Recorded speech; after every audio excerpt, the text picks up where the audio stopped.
First, except not really. Ed, you'll get it next time. Welcome back, Bubba. And of course, welcome back, Hannah.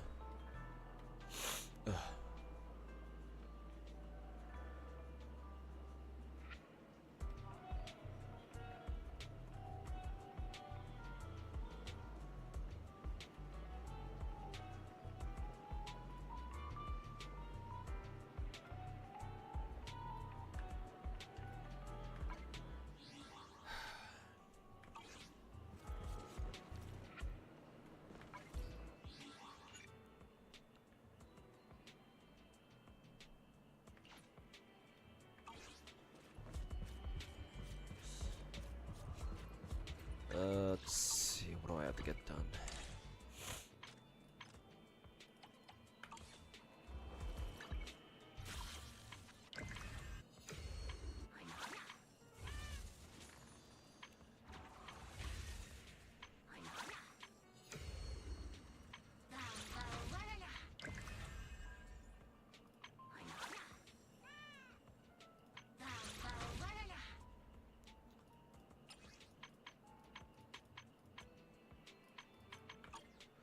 Probably get started on this event, I think.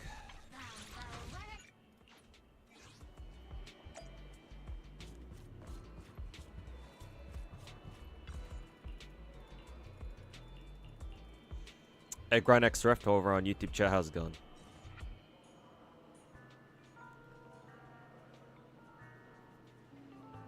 Tried Whimpering Waste, you must say it's something. Kuro aims to release an AoE mode, they need to release more AoE characters. Like, the only ones right now are like Rosia, Camellia, and Yang Yang.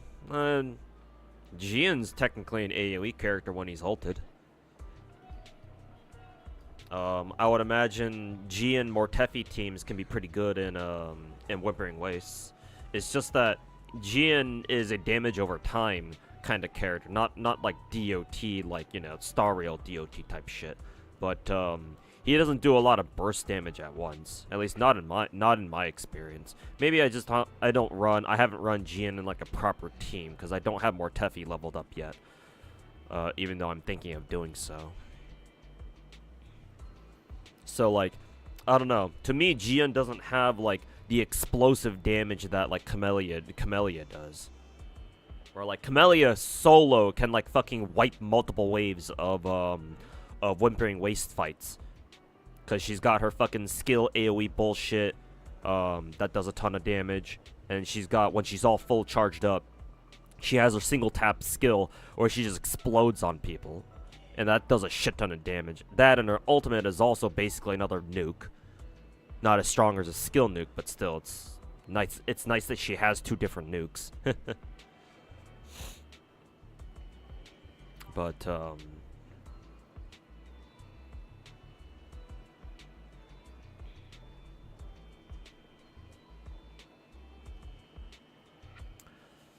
like, technically, I want to say that a lot of our characters are technically AoE. But yeah, some of them are much better at than others. That's for sure. Like, Carlotta is definitely more of a single target boss killer, because she doesn't really have a lot of AoEs. Like, I think her heavy attack is her only AoE, her only true AoE. Everything else is more single target than anything. So yeah, somebody like Carlotta would have a hard time dealing with the Whimpering Wastes. Unless, of course, like, they give us a stage in Whimpering Wastes where you only fight one enemy at a time, in which case that's fine. Carlotta will be perfect for that. But yeah, right now we're dealing with a lot of AoE waves, so yeah.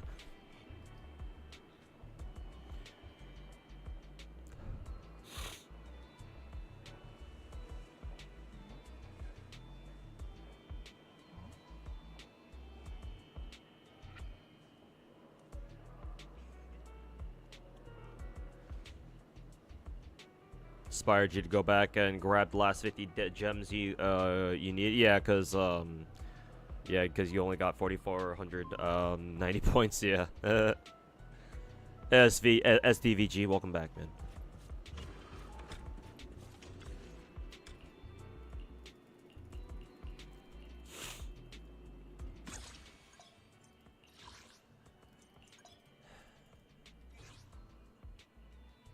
Why did they give us Trial Kalita? What the hell?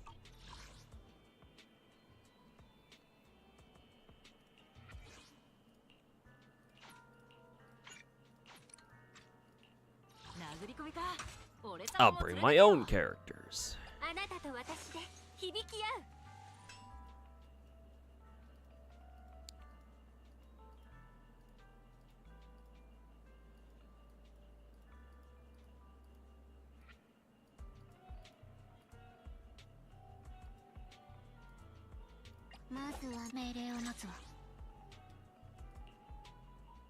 Hey, stupid Jace, welcome back, man.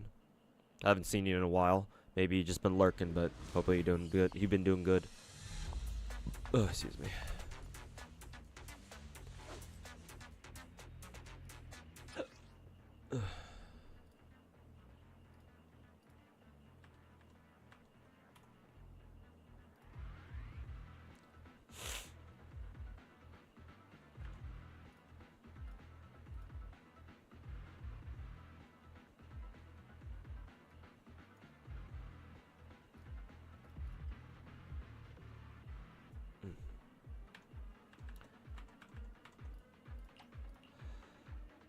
Oh right, this is the Ether Gazer mode.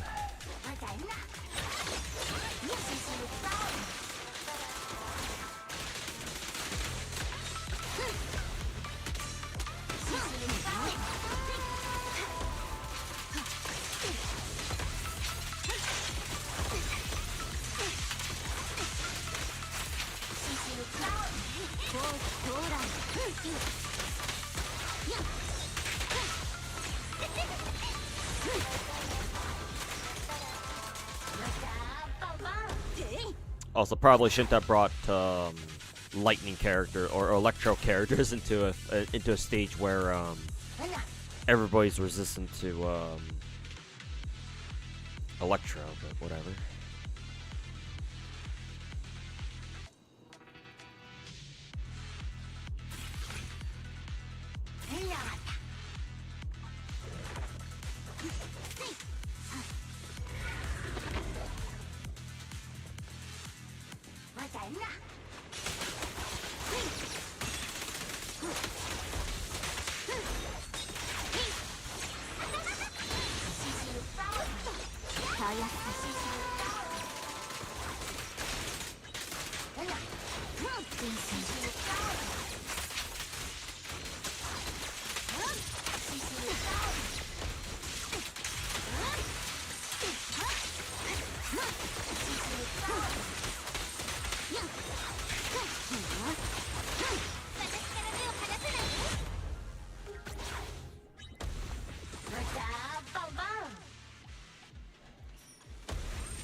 Just been lurking, but you'll be more active when you get the second half of Star Rail updates, as in like leaks or something. That's fine.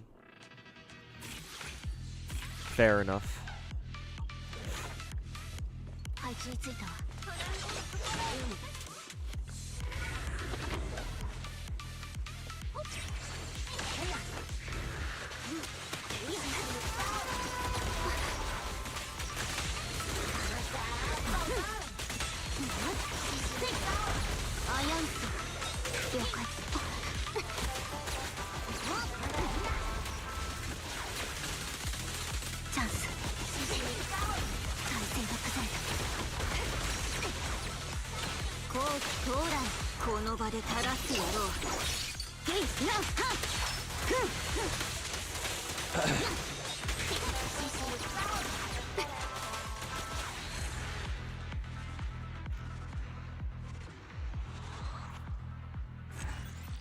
You would go for Brant's weapon, but you're low-key scared of losing the 50-50 for Cantarella. Yeah, I know what you mean. But I've already committed to picking up Brant's weapon, so here we go. Hopefully I scrounge up enough shit for... hopefully I'm able to scrounge up enough Astrites for Brant before his banner ends.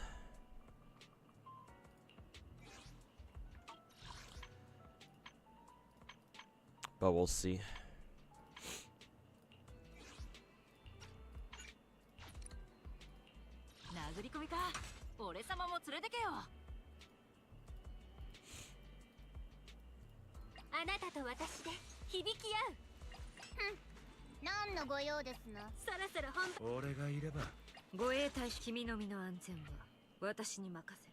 Oh, you're just saying in terms of when Maide and Castor's drop? Okay. Pretty interested to see how they perform. Well, we know Maide's gonna be strong. At least to me, he feels like an imaginary Lady Herta, pretty much. But we'll see. We'll see how that works out. And then, well, Castor's.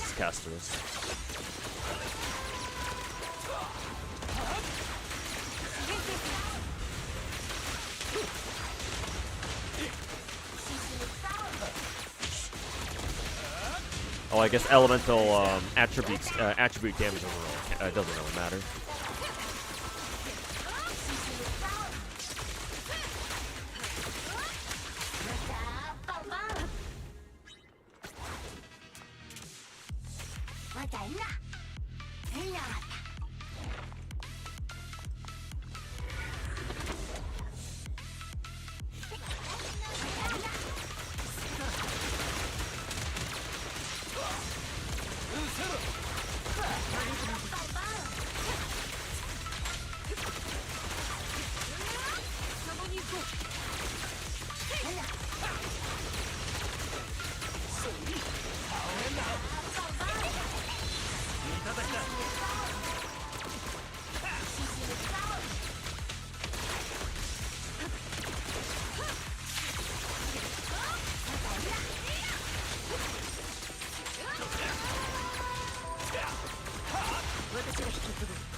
Something like OCD's forcing you to delete your account again and start over.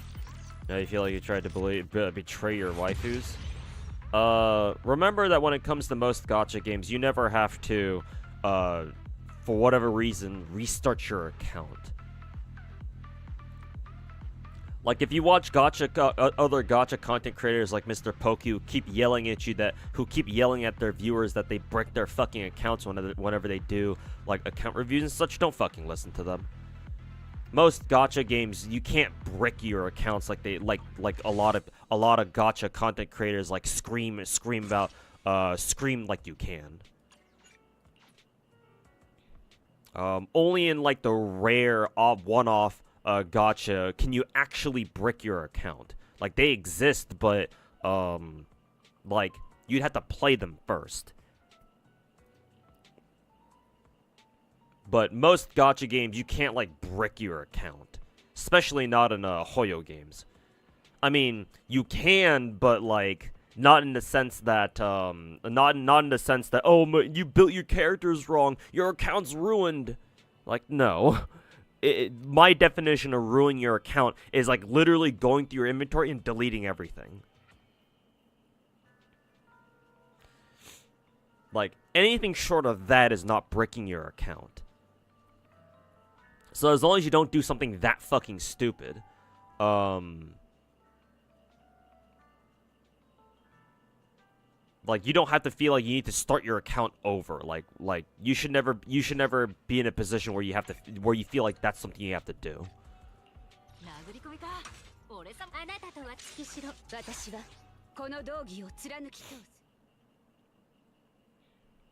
You've been losing too many of your 50-50s. Got to make sure you get Cantarella. Yeah, I know that feeling.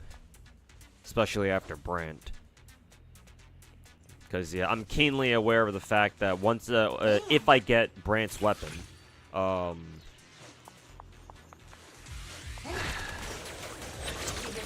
be out of funds for, what is it? For Cantarella, that's it.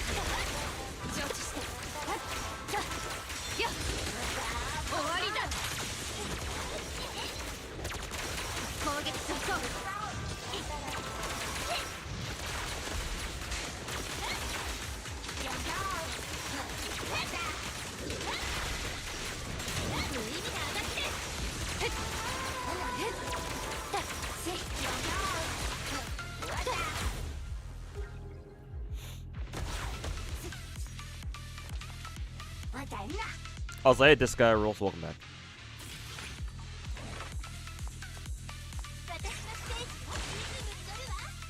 How did you...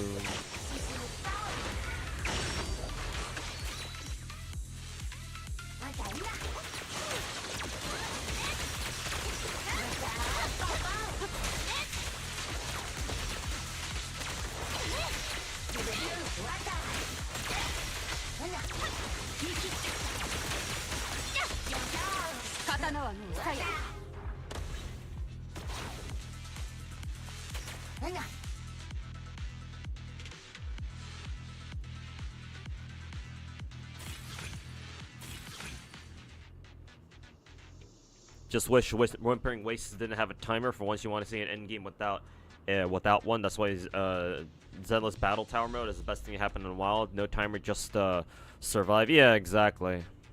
I feel the same way too. Just like, get rid of the fucking timer from endgame mode. It's such an obvious fucking DPS check, man.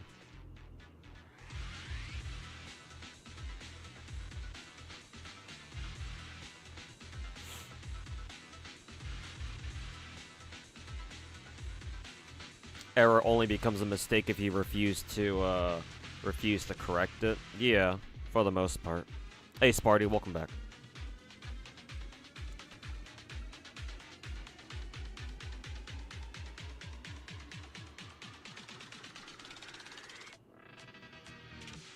Well, it's not like it's you who's in control.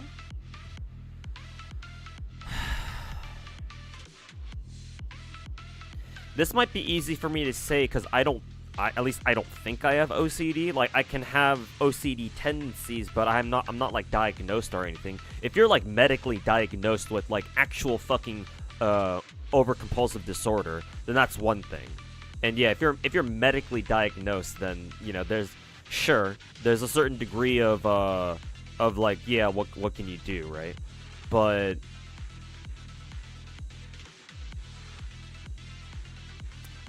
at the same time, it's like,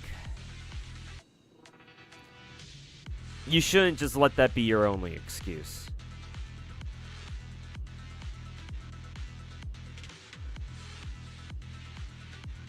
Right? Because, like,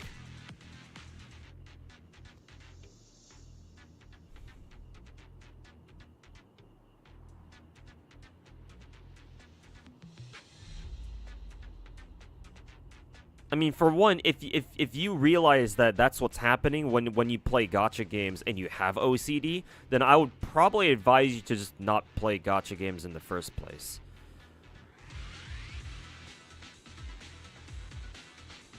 If you're opposing it, you get something, you feel like you got something itching on your skin, well, you gotta fight it, man. What are you gonna do? Just let it control you for the rest of your life?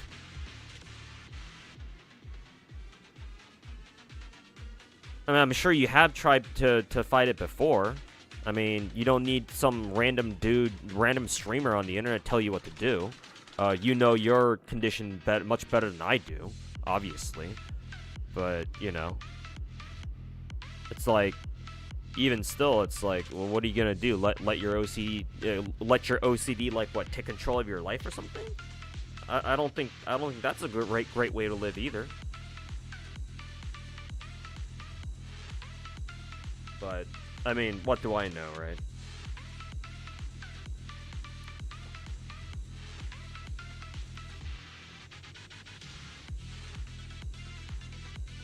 Like if you have OCD that's actually so disruptive that it impacts your daily life, then yeah, I don't think you should be playing gacha games.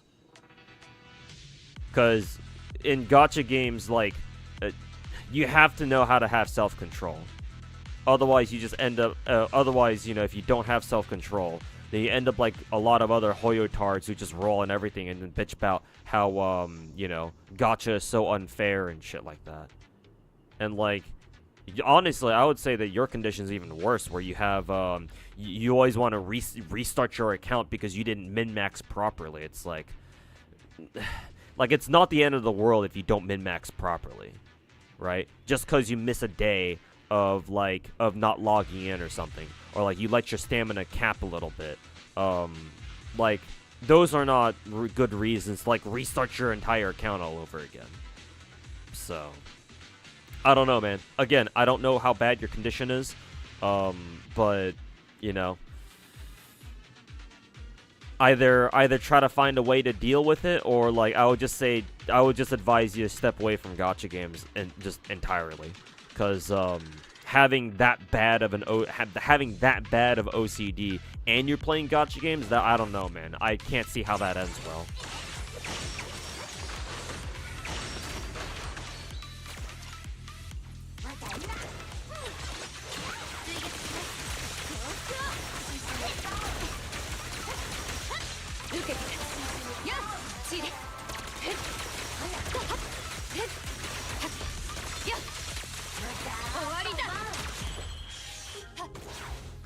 You've come to the conclusion that MiHoYo hates crit units?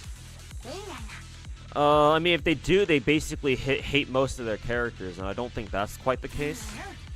They don't hate crit characters, they just make them really, really hard to invest into. Because, hey, guess what? A lot of whales out there give MiHoYo free money for stamina refreshes. Like, stamina refreshes for MiHoYo is completely free money for the most part.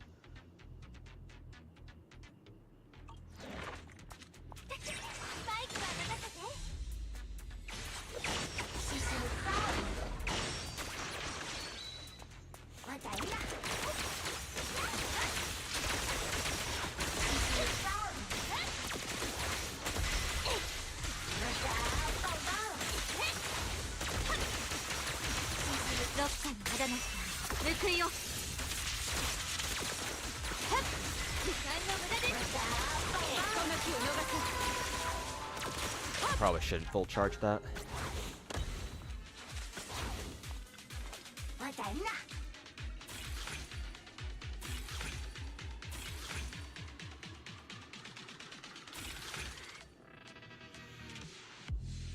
To be honest, just design harder bosses for gacha games. Yeah, there's so much better ways to design endgame modes instead of just, you know, stat bloating and stat inflation and fucking, you know, timers. Yeah.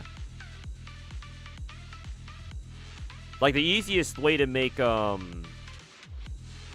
bosses harder is, like, maybe give them a little bit more stats. Sure, a little bit of stat inflation doesn't really hurt that much. But like, you gotta make enemies more aggressive. You gotta give them different attack patterns. And MiHoYo doesn't really do that for the most part. They do it sometimes, because like sometimes some bosses can show up and they have like different behaviors, or like they have different attacks that they only use in like their like powered up versions or some shit. I'm pretty sure that's happened before.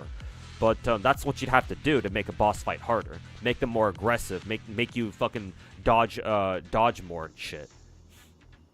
Make you respect their attack ranges a little bit more, and you can't just iframe everything.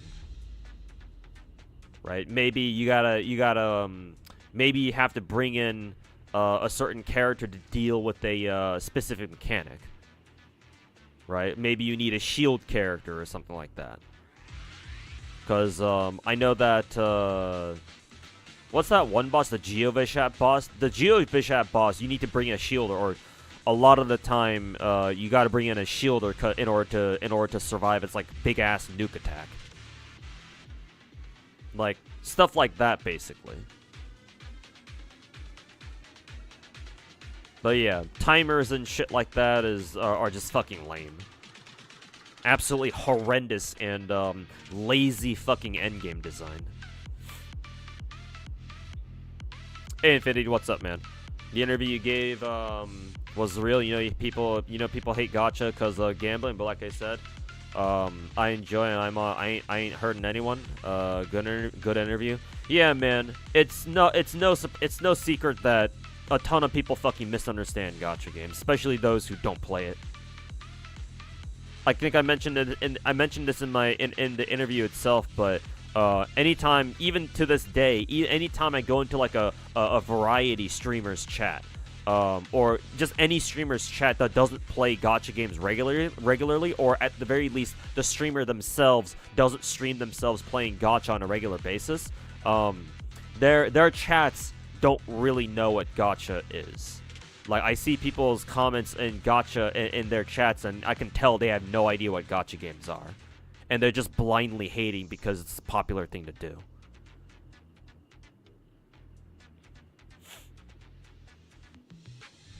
Paying for stamina refreshes doesn't sound like a good idea to you. It's not, but yeah, like, if you're that passionate about gacha games, or if you care that much about, your account, then you'll do it anyway. I mean, that's what I've done the entire my entire gacha history, back when I actually had money. Like, I paid for stamina refreshes a hell of a lot when I was farming Omega hard when I was playing FGO. During the first, 3 years of Genshin, up until I lost my first job, I refreshed stamina in Genshin every single fucking day. And, thanks to that, I'm able to, have an Omega stacked Genshin account. For the first 6 months or so that I played Star Rail, I also maxed refresh stamina in that game, and that helped me get my Star Rail account off to a really, really good start. Hey Crackcaster, welcome back. Good to see you back again, my dude. Thanks for hanging out with me and the rest of chat for a long time yesterday as well.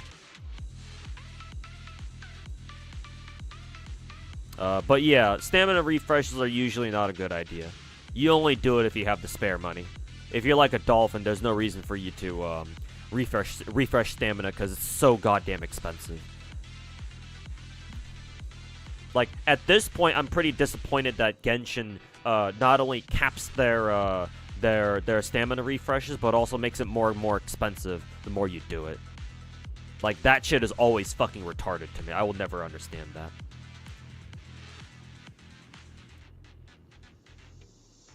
Because, maybe the first year or so of the game when Genshin was first out, sure, I understand capping your stamina and shit like that. Because, we don't want players to progress too fast, or whatever bullshit excuse that they make, they might make. But, past, 2 years, at that point, it's bro, just uncap your fucking stamina refreshes and just make every stamina refresh just like a constant price. I don't know, make it 100 Primo Gems or something every fucking refresh.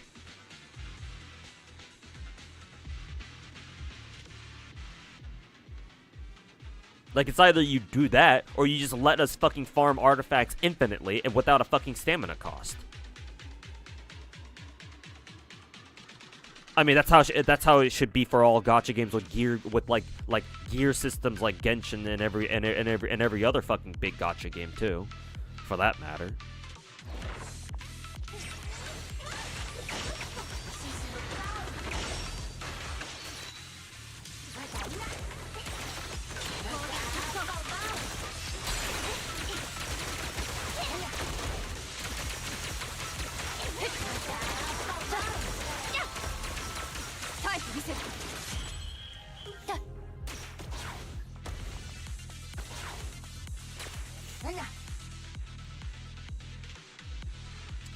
Paying for... Oh, no, I already read that. Which event is kind of reminds me of Black Ops Arcade. Oh, yeah, board player. Yeah, as soon as I saw this, I was like, damn, is this a Black Ops Arcade from Blops 1? But yeah, the top-down camera, the fixed top-down camera view is kind of fun. Yeah, really gives me Black Ops Arcades vibes. Ether Gazer did this too. Ether Gazer had a game mode like this in the past, like last year or so, where like you take one character and then you just have the fixed top down view. I'm guessing Ether Gazer is where Zenless took this game mode from, because like it's basically the exact same. It's just with the Zenless flavor of gameplay. You've wailed for characters though, yeah, but that's understandable. Wailing for characters at least makes sense. FGO still your goat for stamina refreshes? Yeah, but at the same time, FGO can go fuck itself with its grind. Like, imagine if FGO had the Hoyo mentality of stamina refreshes. Like, you can only do like 8 refreshes a day, and like every time you did that, it cost more and more sync quartz to do. Now that would be bullshit.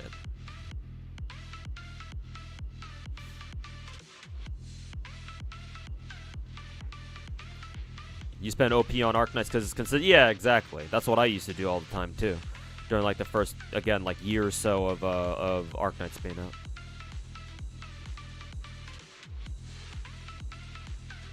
Yeah, Arknights technically has the best stamina refresh system because every $100 pack gives you like what 180 or 185 Originite Prime, and you just need one Originite Prime to refresh your entire stamina bar. And not to mention when Global gets the 180 stamina cap increase, that's gonna make Originite Prime even better, or refreshing stamina even better. Hey Scar, welcome back.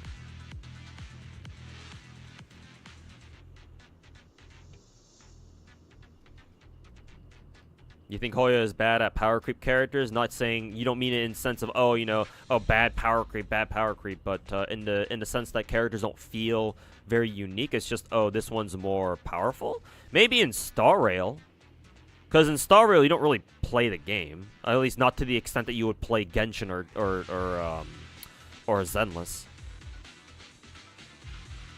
Like if you're talking specifically about Star Rail, then I understand.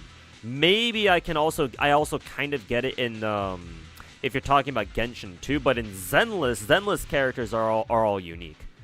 Well, most of them are.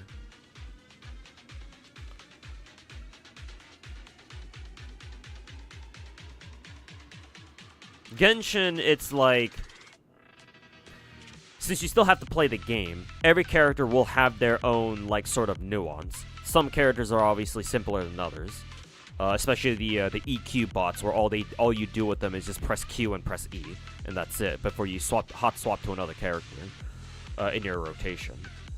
But Star Rail for sure is the most guilty of doing that. Yeah.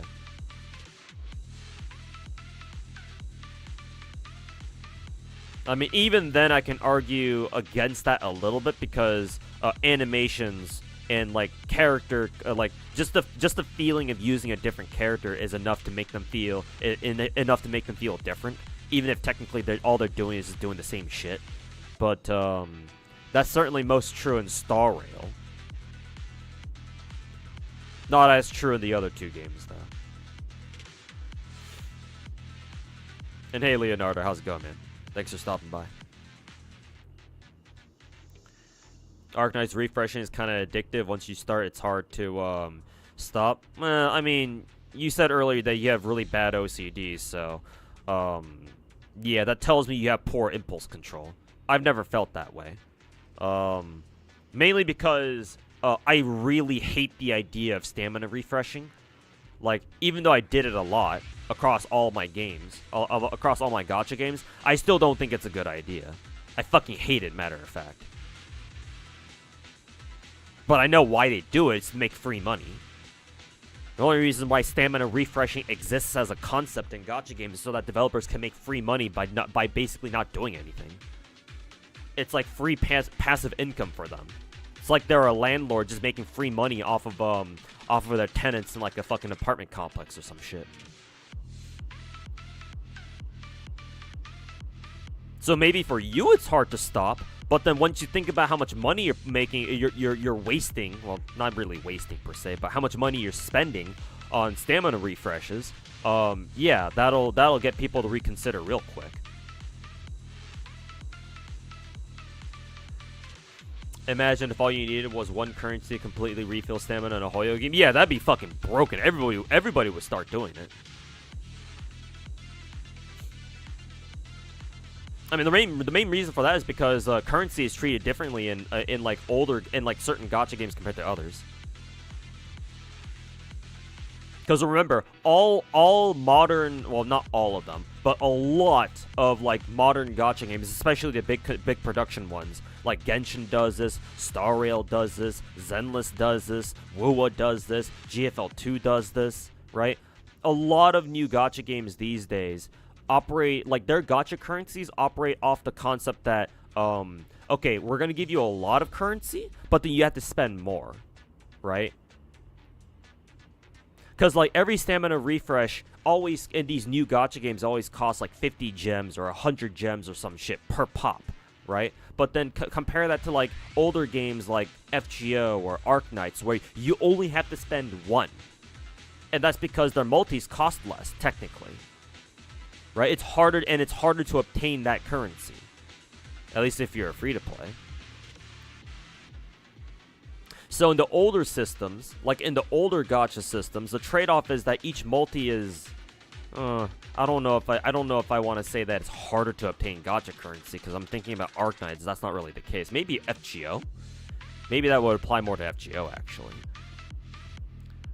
But, like, the trend is that, gacha games have evolved from, like, cheaper, in very big quotation marks, multi costs, but cheaper, like, stamina refresh costs, to cheaper multis, or at least easier to get multis, but then really expensive, stamina refreshes. Lucksacked Jack Sparrow off stream, yeah. Unless you're talking about yourself, but if you were just saying my stream out loud, then yeah. After I ended stream, when it hit daily reset, I hit what 3,200 asteroid, and I was like, all right, I guess I'm gonna commit to picking up Brant. And then the first multi I did after, I managed to Lucksack Brant, so that was good. Kind of like how I Lucksack Carlotta, I think, right after I got spooked. If you guys remember me rolling for a Carlotta like 2 months ago or so.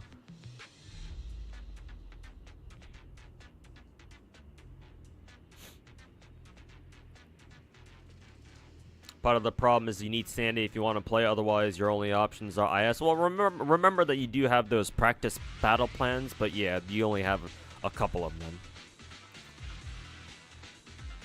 And also, no, your only option isn't IS. I believe you can go play the other alternate game modes for no stamina cost too. Like, you can go play Reclamation Algorithm and, what, SSS? Whatever that game mode was called. The game mode that you can earn, like, the module chips from. I believe those game modes are completely free. You don't have to spend any stamina for those.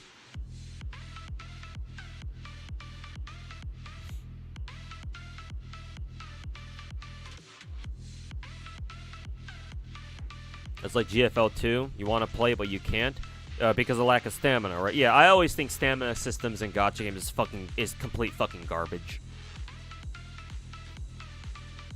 Like, resource-based stamina systems, like the like having oil in Azure Lane, that's one thing.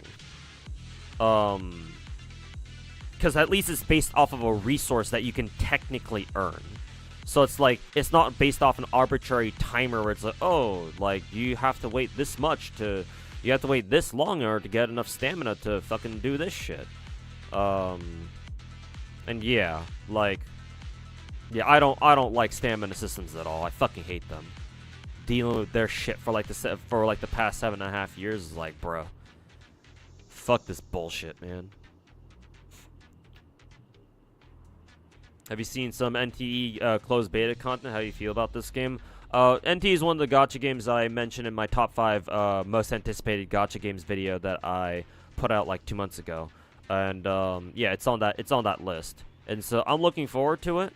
I think it's going to be kind of interesting to play like a GTA themed, or like a gacha game that has GTA elements in it. I'm not going to call it a GTA clone just yet, but Like the fact that you can just drive around, have your own ride.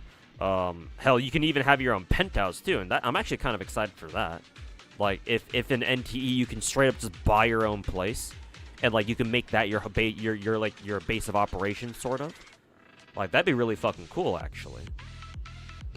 Excuse me. So a lot of things that they showed off in NTE, I'm actually kind of excited for. I'm looking forward to how it executes in like a gacha game format. But we'll see. I'm cautiously optimistic, mainly because their developer, Hotta Studio, also developed Tower of Fantasy, and well, that game. I don't want to say it didn't do well, but like there's a reason why not a lot of people play it. So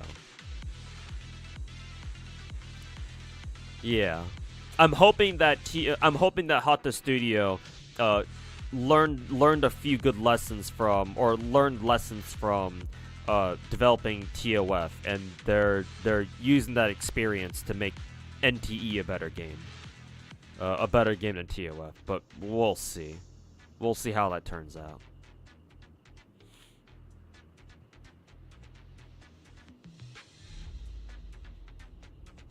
Hey, Xero, how's it going, man?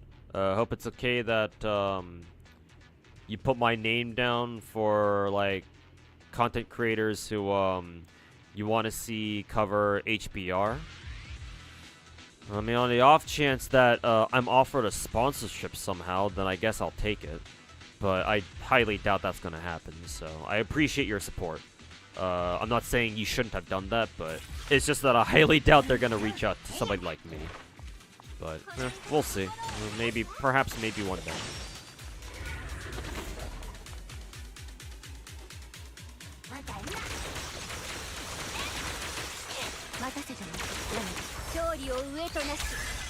Good luck? Yeah, thanks, man. I'll certainly need it.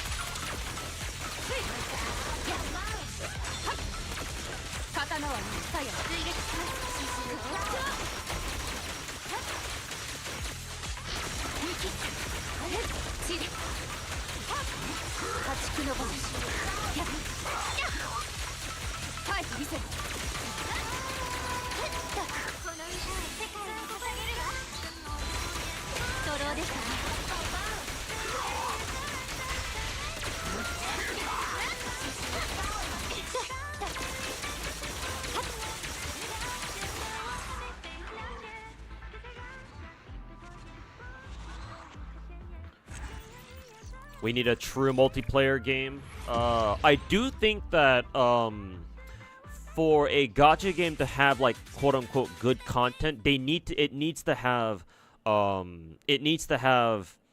some sort of fun PvP mode. It doesn't have to be balanced, honestly. Obviously, if it were balanced, that'd be better. But as long as it's fun and people don't mind going in there and fucking playing PvP and they just have a good time, as long as it's fun, then I would imagine at least a lot of people wouldn't mind it being fucking imbalanced. Though you're always gonna have people bitching about, oh, imbalance this, balance this, balance that, power creep this, power creep that. You're never really going to escape that entirely, but.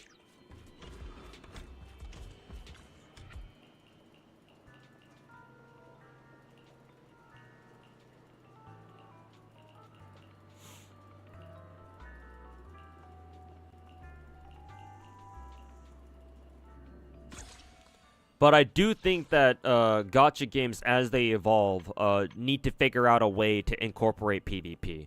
So that way people always have something to do.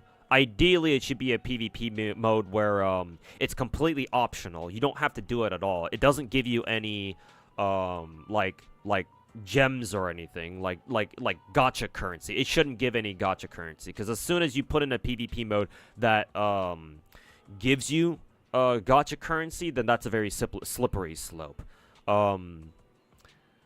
I think if you offer people, I think what you can do is you can put in a PvP, because I know GFL 2 does this. You can put in a PvP mode where it's like, oh, please do like 30 PvP matches in like a span of like, I don't know, 2 or 3 weeks, right? Per like season, PvP season, and it doesn't matter if you win or lose. Just do these matches, and you get these awards, right? You get a lot of awards. Honestly, if you put in a PvP mode and you award people just for playing, right? Don't have to win or lose. Just for playing, and you give them a boatload of gems. Honestly, that could be a good way of baiting people into playing PvP a little bit more. Because if they know they don't have to worry about winning or losing, and as long as they just play, then it doesn't matter if they win or lose. They're gonna get the gems anyway. I think more people would be willing to give PvP a try if they were normally a type to be like, I don't really want to play PvP. Everybody has their costs after all, or everybody has their price after all.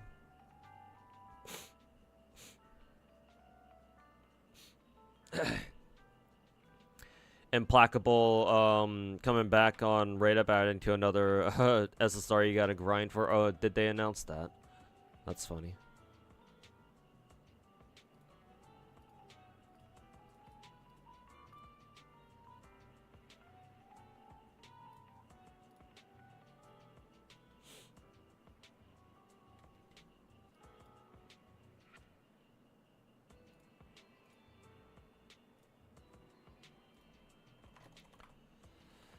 See, Azure Lane.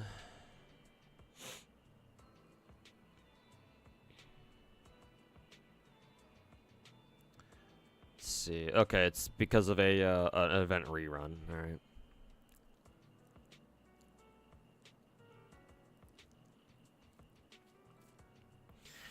Wonder if how much time it's been since Implacable was first showed up.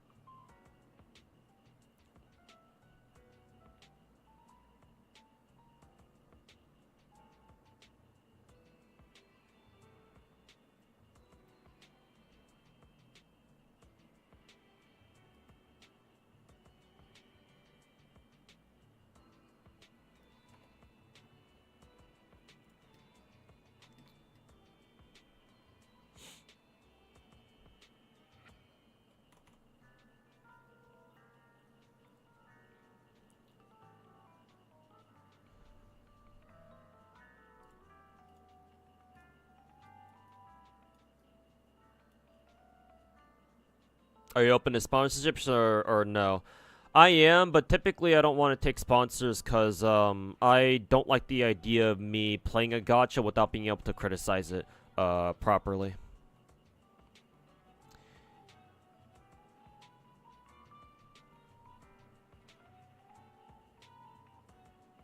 Like, ideally, if I didn't have to worry about if money wasn't such a big concern for me IRL right now, I wouldn't take any gacha sponsorships. I'd be open to like other sponsorships, like say a VPN sponsor, something like that, right? Maybe a meal plan sponsor, like from HelloFresh or whatever, from Factor or whatever. Like those sponsorships, I don't mind.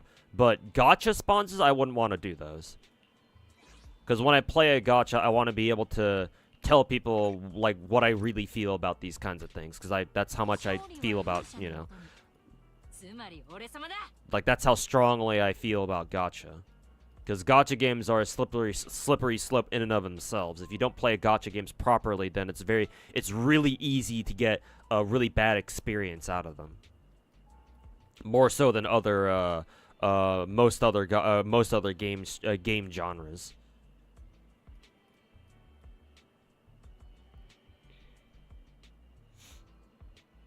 Artemis banner in 2 days for Ether Gaze. Artemis? You mean the red hair, the redhead with the fucking violin / cello thing?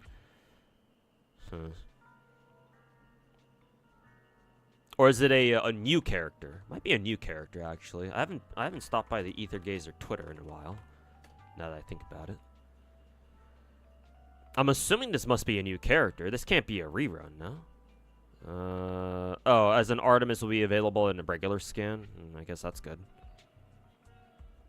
Let's see. Oh no, this is a new character, yeah.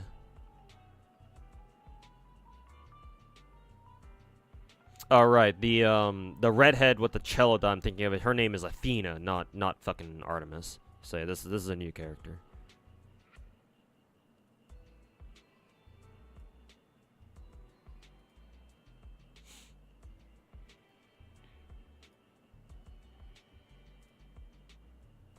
How much you want to bet she plays exactly like fucking Athena?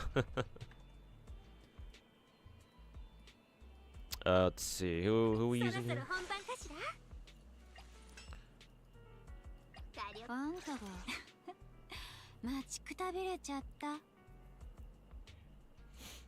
When does Rat rerun? Apparently soon. We don't have a confirmed date yet though.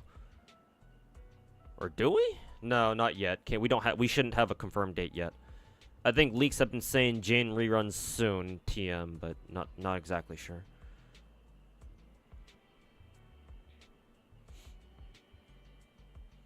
Low-key, you can't say you agree. Normally, had you asked me that several years ago, I would agree completely that I think that PvE only gachas are the way to go. However, with how gacha games have evolved and how much people bitch about not having enough content, PvP is one of the ways that you can provide infinite fun content. The problem is that most gacha games don't know how to do PvP, because obviously PvP can be affected by people spending a whole bunch of money and just having better characters, and obviously that's not fair. Like, I'm sure there is a way out there for gacha games to come up with a really good PvP system. It's just that we haven't seen one yet. And I think that eventually someone's gonna come along and kind of show us the path. Show us the way. I mean, I have a couple of good ideas of how to do that, but I don't know if they're gonna work. Obviously, I'm not a developer. I'm certainly not a game balancer, so I don't know if my ideas are gonna work or not. But at least I know where to start.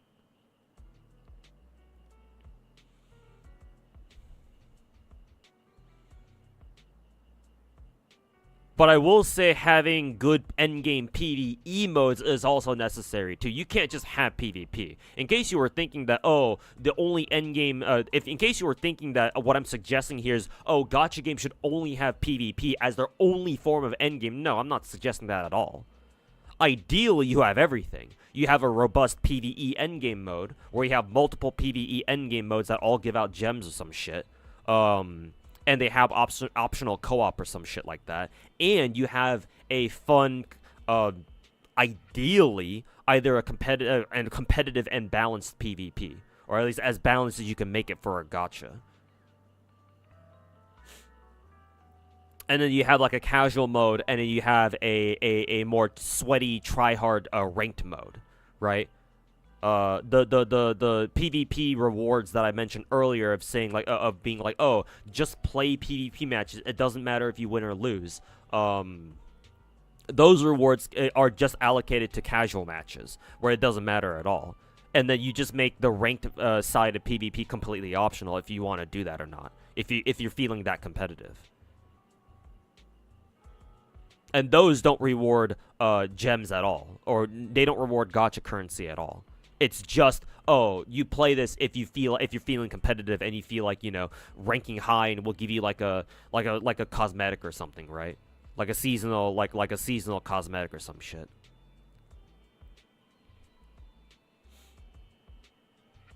So no, I still stick by my guns that I think gacha games eventually should try to experiment with PvP modes.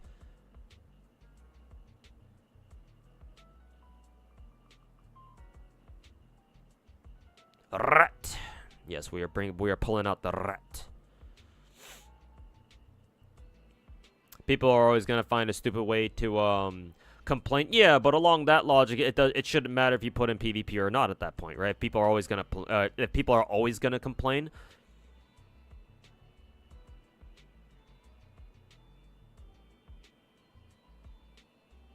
Not only that, but especially developers need to recognize what's like actual good constructive criticism and what's just, you know, pointless fucking mindless drivel from the fucking plebeians, the masses that play gacha games. Because remember, most people don't know what the fuck they want. People know what they don't like, but when you ask them to tell you what they do want, they can't answer for shit. They're just there to complain.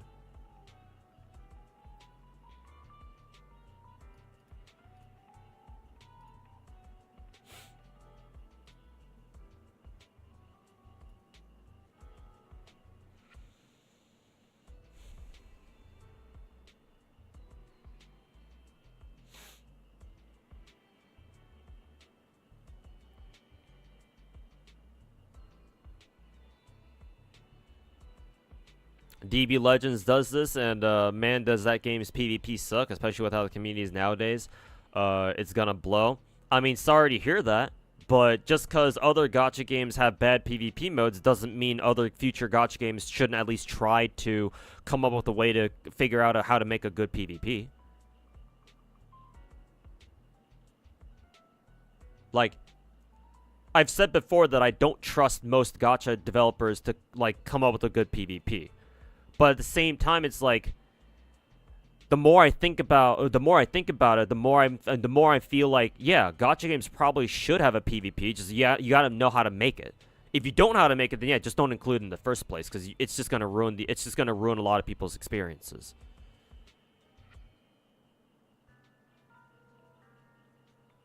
And to be fair, I don't know if I can name a single gacha dev that I can trust to make a good PvP.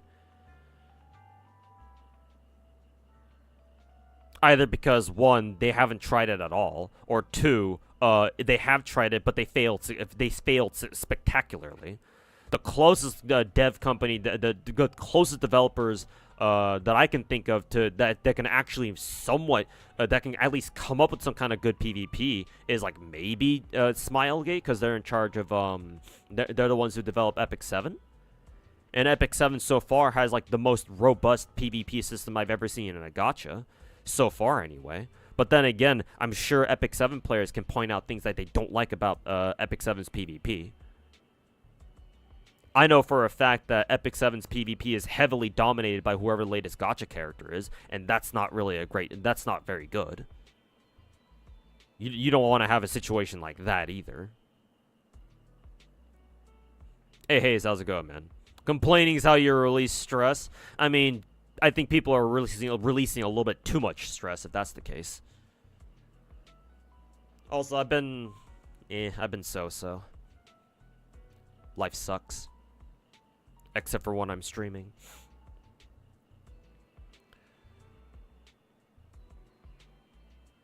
Do you know how to make good minigames, too? Well, I mean, that's not exactly hard. Not only that, but if you take a look at all the minigames that these big gacha games put out, like, usually they're just rip-offs or knockoffs of other popular games. Gacha games put out fucking Vampire Survivor knockoffs,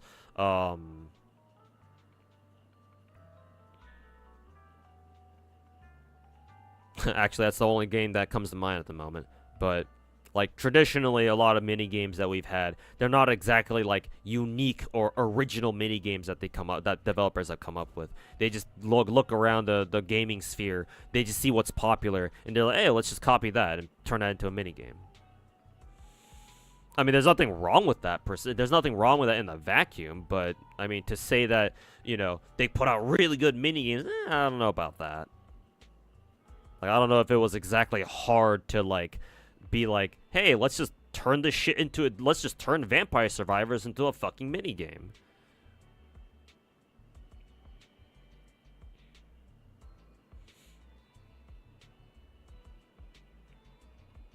But hey, more content is better than less content, obviously. If they gotta copy other games to do it, then hey, fuck it. We ball.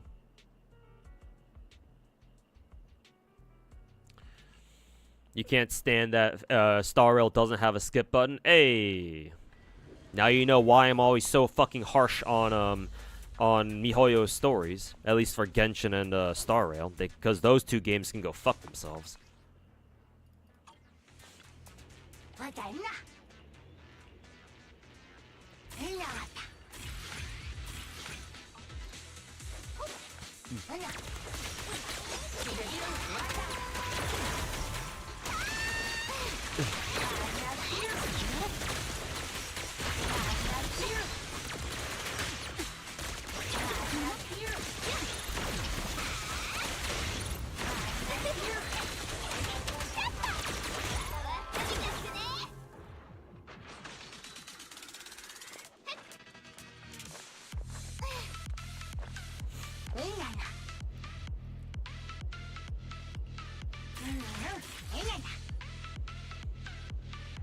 We're finally getting cowboy-themed modifiers and Ether Gazer later on. They showed silhouettes of two of them during 3rd anniversary. You always wanted cowboy-themed characters. You got your wish. Cowboy-themed characters. What mythology would they even belong in then? Because not like America has much of a mythology. Maybe Native Americans, but certainly not like, you know, not European Americans. As strange as that is to say.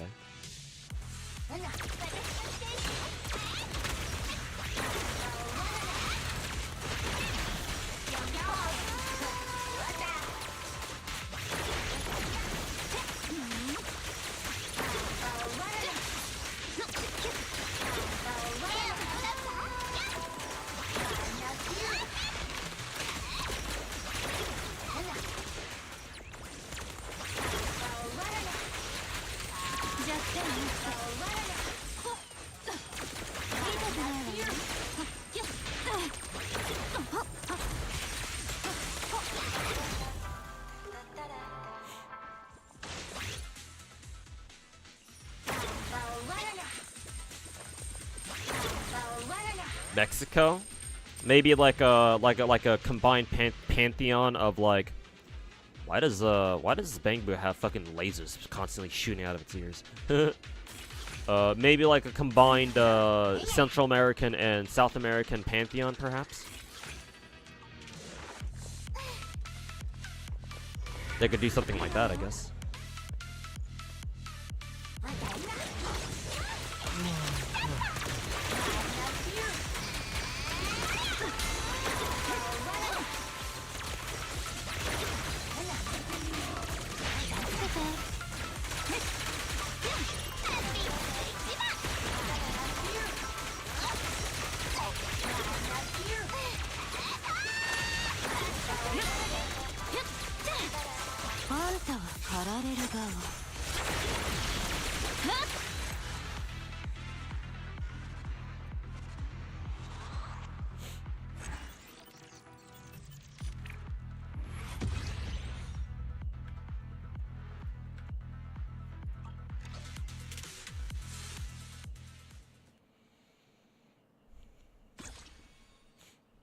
You mean characters like Thanatos and Artemis aren't from the good old US of A?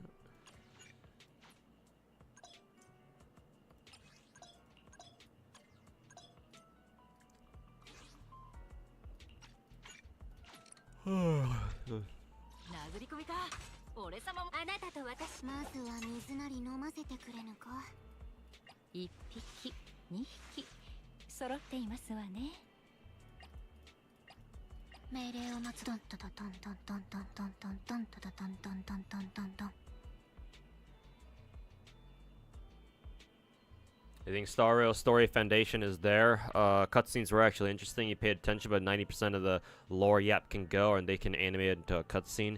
Yeah.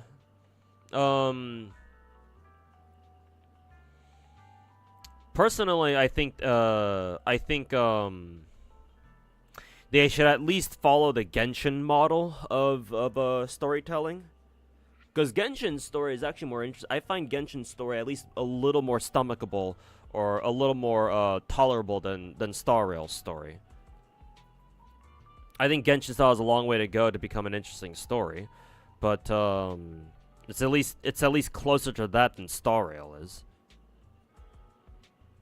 Because yeah, Genshin actually uses more interesting camera angles, and especially with Natlan, they've been putting in more effort into like diversifying their storytelling mediums. Like they've been putting in like still images, still illustrations of what's going on. They should do that more, to be honest with you. Whereas Star Rail hasn't really caught up yet. Like camera angles in Star Rail are still boring as fuck. They don't have any still images. Well, they might have some, but I don't remember. I don't really recall Star Rail doing that as much as like Genshin does, or as much as Genshin did during Natlan so far. I mean, ideally they go down the Zenless route and they start you know doing like fucking like manga shit or like, you know, visual novel style storytelling for both the Star Rail and Genshin, but they're probably not. They're probably never gonna do that. They just gotta make it more interesting, man.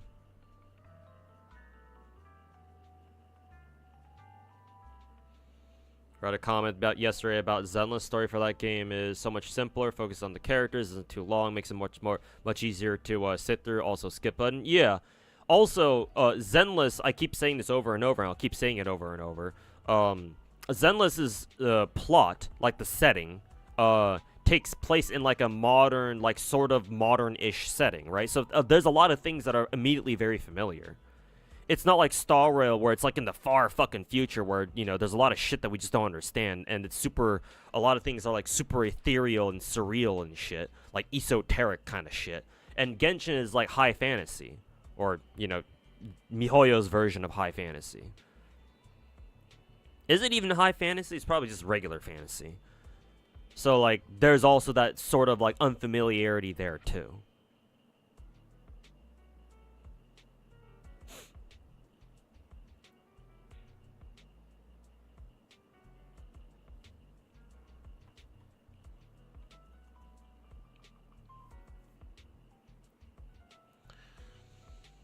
You enjoyed Natlan's story? Not the best, but you still enjoyed it. Your favorite was Fontaine? I almost said Fountain. Yeah, I agree. Fontaine, almost said Fountain again. I agree. Fontaine was the best Genshin story by far, because it's the only one that's actually somewhat different.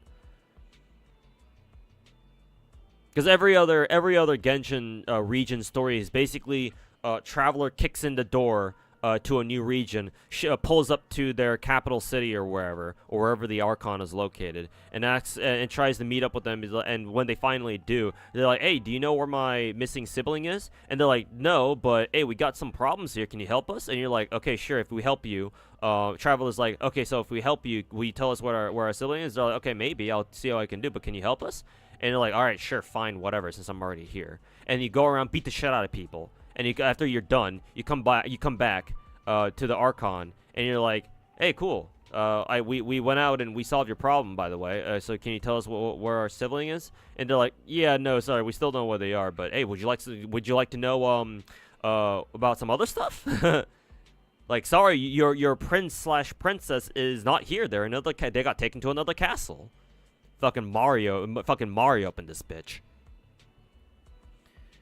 You just go to the next region, do the same shit all over again. It's like that's basically Genshin's story like 5 times over, or like 4 or 5 times over. Fontaine was the only one that was slightly different because it didn't follow that cookie cutter formula. Because like it wasn't necessarily you kicking down the door and like, "Hey, what's up? Where's my fucking sibling? Or where's my twin?" But more like, oh, like shit's already been going down in Fontaine, and then technically the Archon is already dead. Spoilers, by the way.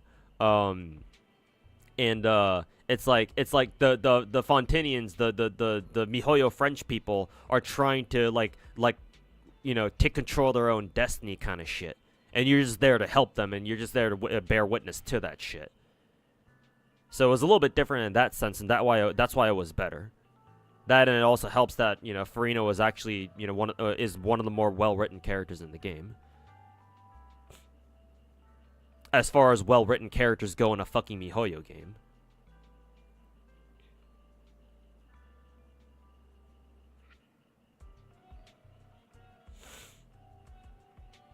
Zenless has kind of revolutionized the cutscene game. I don't know if I want to call it revolutionizing. It's just it's set the standard really fucking high. Because animation style works so fucking well.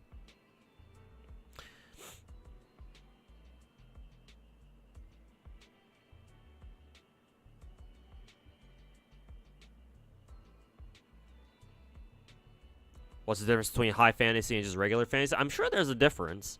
I think if you want high fantasy, it has to involve shit like elves and other different fantasy races and shit like that.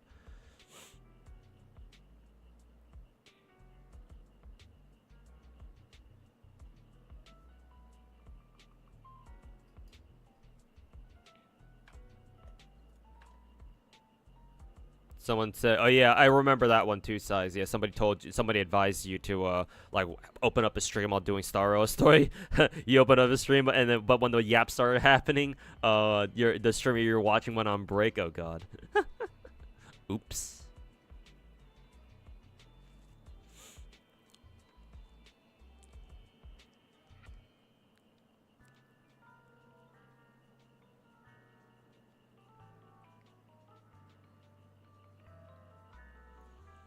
Is Zenless better on computer or mobile? Well, on PC, obviously.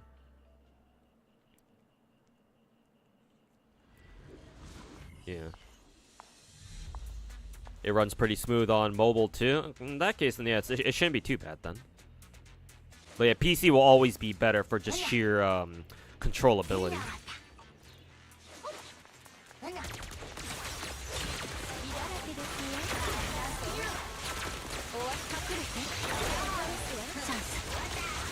Hey, Velark, how's it going, man? Welcome back. Thanks so much for the 59-month resub. Appreciate it, my dude.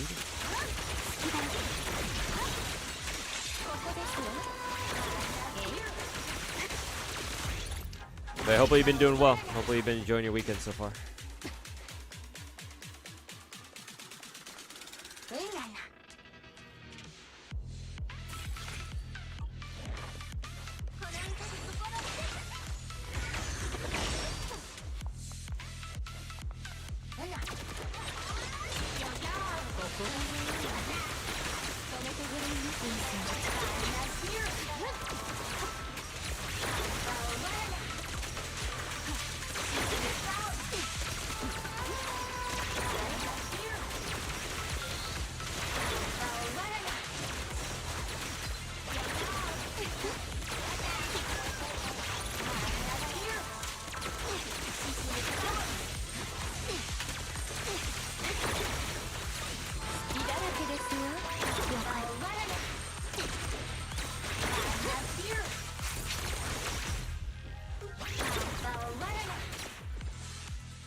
Congrats on pulling Brant. Hey, thanks, man.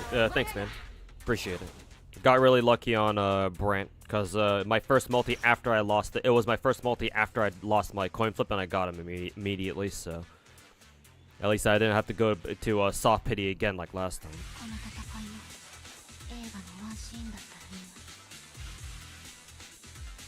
Been full sending into Woo recently. Hey, hope you've been enjoying it, man. Easily your favorite game right now? Yeah, it's definitely up there with Zenless. I had more fun with Zenless on average, but Woo has been really fun too. Like Zenless and Woo are still my two top favorite gacha games to play at the moment.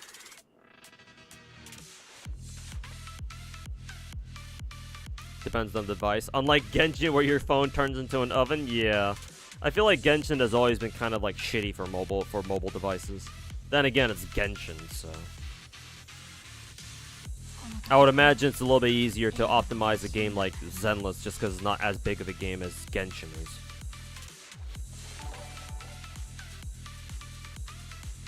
Hey, YV Soul, welcome to the channel, man. Thanks for the raid. Appreciate it, man. Welcome everybody from YV Soul's stream chat. How y'all doing? Allow me to properly introduce myself. I am the self-proclaimed god of gacha. Where's that one stream clip? If this clip didn't explain that well enough to you already. But yeah, we're just chilling on some Zenless. I'll be playing I think Wua later. Wua and probably Genshin later, because I believe Genshin's Spiral Abyss just reset last night, I think, or earlier this morning, so I gotta go do that. Or was it today, or was it yesterday? I forget. Sometime recently, so I gotta go take care of that.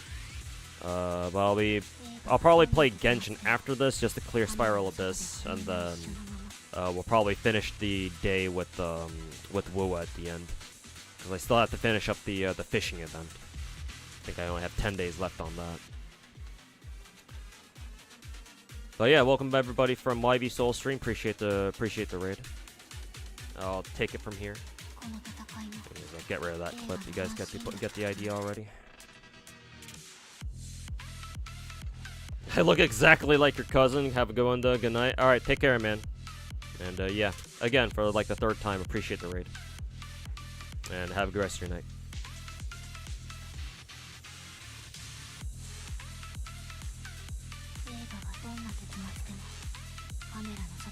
Hope they'll add a skin for Pulchra without that ugly mask of hers. I think masks are pretty cool, man. But hey, maybe one day. After so many years, Genshin finally allowed controller use on Android phones. Ugh. I'm assuming iPhones actually supported I'm assuming iPhone supported controller use for a long time before then, right? I mean, that would make sense because yeah, MiHoYo probably has like a partnership with like Apple or something. It's kind of how like how Genshin finally released finally was released on Xbox with their like 5.0. Yeah, I think it was when Natlan first came out, right? They finally released Genshin on Xbox after like so many fucking years, because they had a partnership with Sony first, so you can only play Genshin on PlayStation first, and then now it's on all consoles, except for the Switch. But you know, how far do I plan going for 416? Oh, I just want one copy. I'm not gonna V3 her or anything. I don't have the funds for that. Only way I'm gonna go for V3 is if I get like extremely lucky and I get like 2 or 3 416s like back to back or something. But that's not gonna happen. Not in new gacha games these days. So, nah, just one 416 is good enough. You got Brant? Yeah, I got Brant like earlier this morning at reset. That feeling when you're all caught up with all the content in your gachas, you did, but now you feel empty inside. Don't worry, man. Just chill for now, and you'll have more content to do soon enough. Enjoy your freedom while it lasts.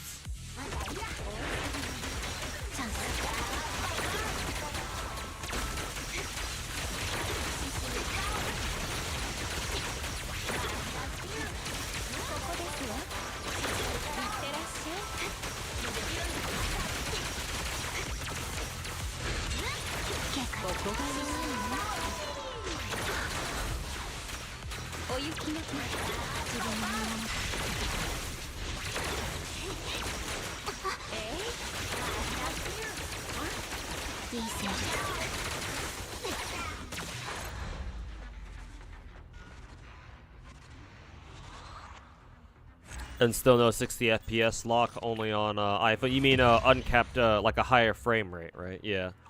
I'm assuming it's because they have a deal or like a partnership with Apple. Yeah, that's the reason why.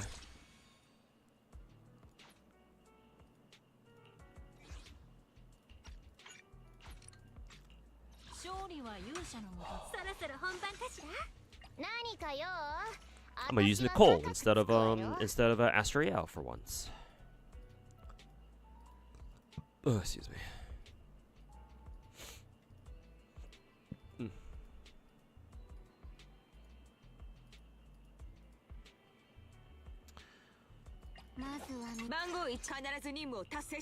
Pupsec team it is. Would I live in the USA forever? I wouldn't, if the opportunity was available for me, I wouldn't mind living in Japan, for example. The problem with that, though, like, I've thought about, like, oh, what if in the future I somehow would have enough money? Kind of hard for me to believe right now, but, what if in the future I somehow have enough money to afford living and, like, moving to Japan as, like, a permanent resident? The biggest problem with that is that all my gacha games are on NA. So I would if I wanted to move to Japan, then I would constantly have to deal with fucking, you know, ping.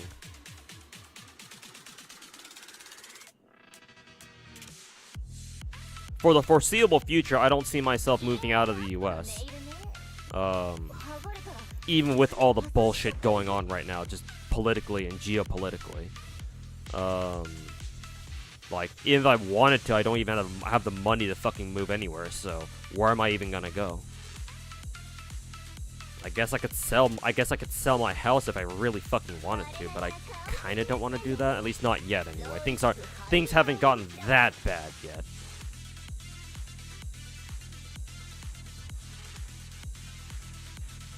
But yeah, like, if I had to, if I had, well, not if I had to, but if I had the choice, and if it was feasible, then yeah, I wouldn't mind moving over to Japan, maybe.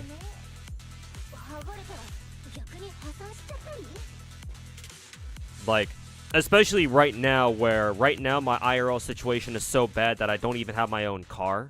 If I want to go anywhere, I'd either have to hitch a ride with my buddies, who thankfully live like right next to me. So at least I have that option. I just don't want to like bug them too much for like, oh, you know, can you drive me here? Can you drive me there, right? And then if it's for like actual, like, you know, like an actual good reason for like actual touching grass type shit, I can always have my parents stop by and give me a ride. As much as I hate my fucking older brother, I'm sure he could give me a ride somewhere if it's for a good reason. Like, if I need to go in for like a job interview, I'm sure, you know, if he has time, if he's available, he can drive me there. He's done that before, so. But yeah, if it's just for like picking up groceries or like, oh, I just want to eat out somewhere, then like I have to walk out. I have to fucking walk out there on my own 2 feet, and I don't mind that actually. It's rather nice actually. But you know, every time I do that, it always takes me like an hour or two to go anywhere, for obvious reasons. So like, yeah, it'd be kind of nice to live in a place where either public transportation is really fucking good, or like everything is within walking distance. Like, that'd be really nice in my current living situation. But at the same time, it's like, is it really worth moving to Japan? I don't know. Kind of a hard question for me to answer.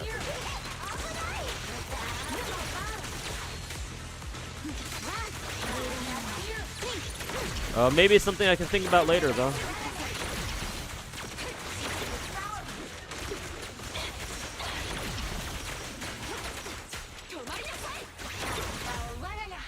Just at the moment, I have some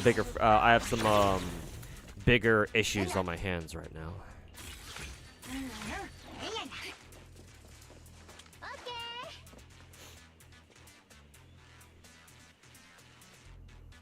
You doubt it would run that well on the Switch one? Yeah, to be fair, it probably wouldn't run very well on the Switch, on the first Switch, yeah. Maybe Switch 2? I don't know.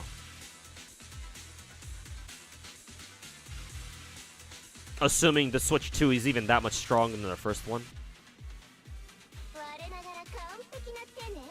You hope there's a way they can implement, like, a way to change servers in the future? Yeah, that'd be nice. Yeah. That'd be really nice, actually. American public transport? Yeah, I know, right? I mean, I know some American cities have decent public transport, like, dare I say, New York City, but given what happens in New York City subways on a daily basis, either people getting fucking stabbed, or people getting lit on fire, or if one tweet that I saw on Twitter the other day is any indication, just random people literally having sex on subway stairs for some reason. It's like, you know.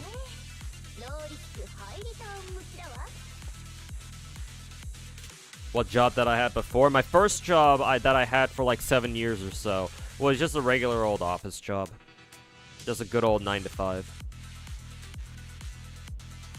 It wasn't like a very small company though. And honestly, I think I was overpaid for what I was doing.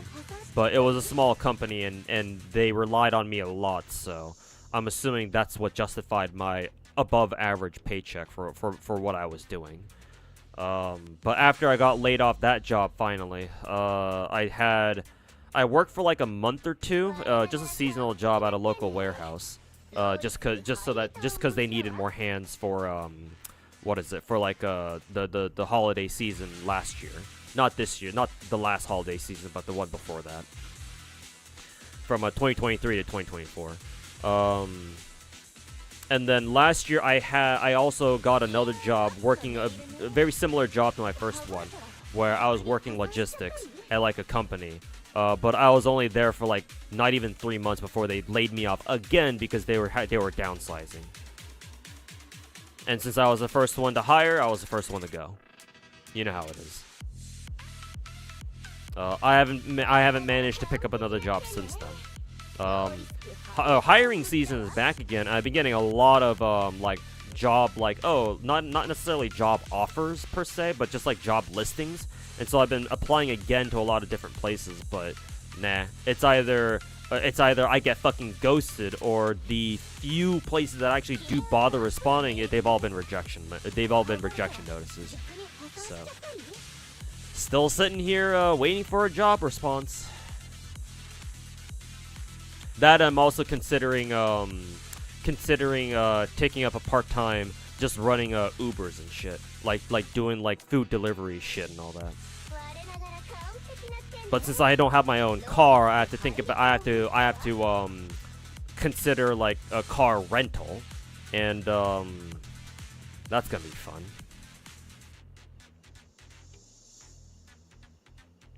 I haven't been there in years, but it doesn't sound any different. Yeah, some things don't ever change, huh?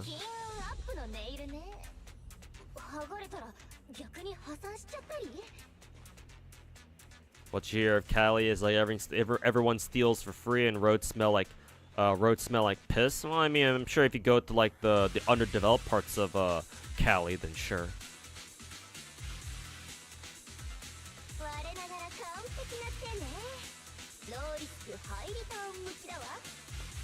Playing on phone still sucks though. It's still super blurry even on 1440p and max settings. Well, yeah, that's why playing on PC is always going to be better.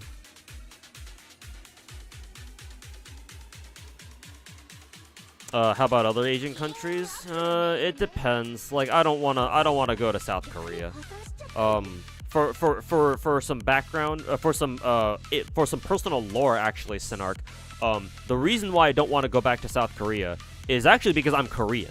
In case you didn't know that already, I'm ethnic Korean. I was born there, and then my family moved here to America like 20 years ago.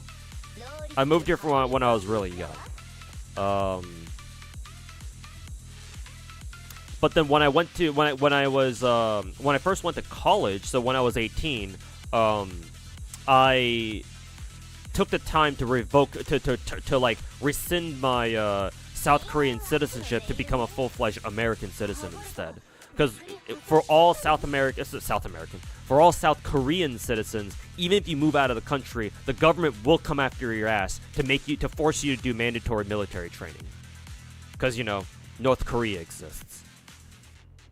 So, like, while it's understandable, like, I don't want to have to waste 2 years of my life doing fucking mandatory military service. So, I revoked I canceled my South Korean citizenship and to become an American one instead. Like, I still remember going through my citizenship process. Like, I literally had to take a fucking Greyhound bus to travel back down here to LA from college in order to do my citizenship stuff, and just to take the Greyhound back up there again, just to go back to college. To make it for my to make it back to class. Like I had to Greyhound down during the weekend and then Greyhound back before the weekend was up. Wasn't fun. So I don't want to go to South Korea. Maybe I can go visit, just as a visitor, but like, Like, I don't want to take the risk of some fucking dumbass South Korean official, some government official being like, "You look Korean. Why haven't you done your military service yet?"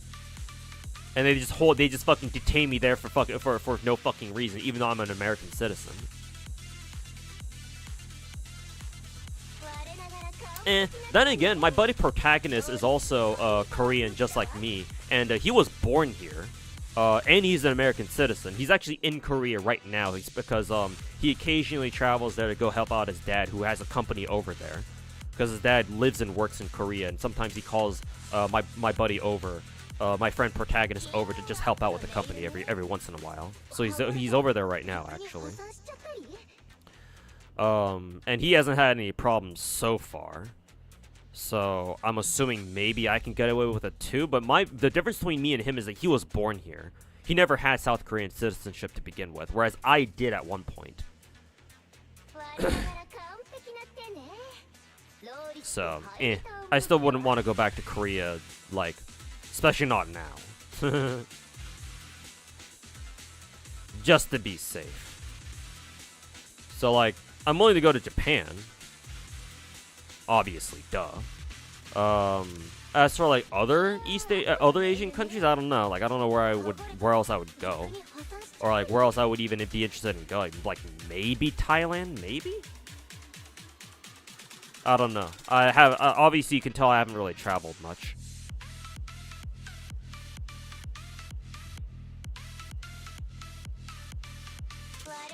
You can speak and understand Korean only on a conversational level.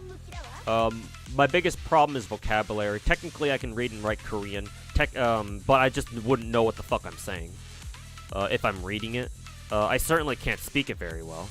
The most comfortable I'm with Korean is just speaking like very short phrases, or like very common everyday phrases. I can't do any translating. I can't hold a conversation for very long either. Fob is Korean? Yes, I believe Fob Master is also Korean.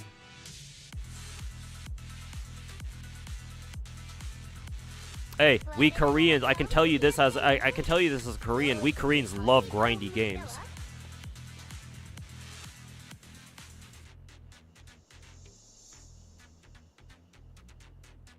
Maybe you could visit Nam, Philippines, or maybe Singapore. I'd be willing to check out Singapore actually. I think I even said as much in my Poke response video. Yeah, I think I'd be cool with visiting Singapore maybe. Excuse me. Maybe the Philippines. I don't really have any desire to go to Vietnam though. Nothing against them. It's just I don't know why I would go there.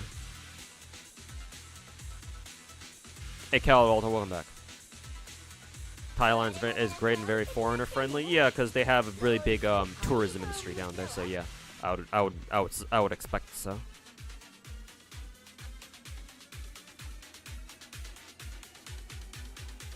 Still miss the convenience of walking down the street anytime for food within minutes. Yeah, exactly. Yeah. Anytime I want to go outside and eat just on my own. Yeah. Now that I don't have a car, it's just like, it's like, all right, time to walk for like an hour somewhere. Like 30 minutes going, 30 minutes back, just get anywhere to grab food.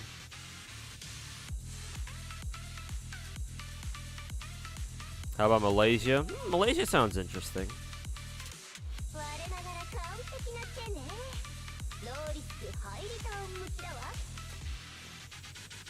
St. Tontus is also Korean? That's surprising given how fucking retarded he is. I say that, but as a Korean, we Koreans are fucking retarded anyway. We all have our own flavors of fucking retarded. Like I've said before that there's something wrong with us Koreans, pathologically. As a fucking race, there's something wrong with us Koreans. So, I might call St. Tontus fucking retarded, but hey, then again, that doesn't really mean much, because we all are. All us Koreans have something wrong with us.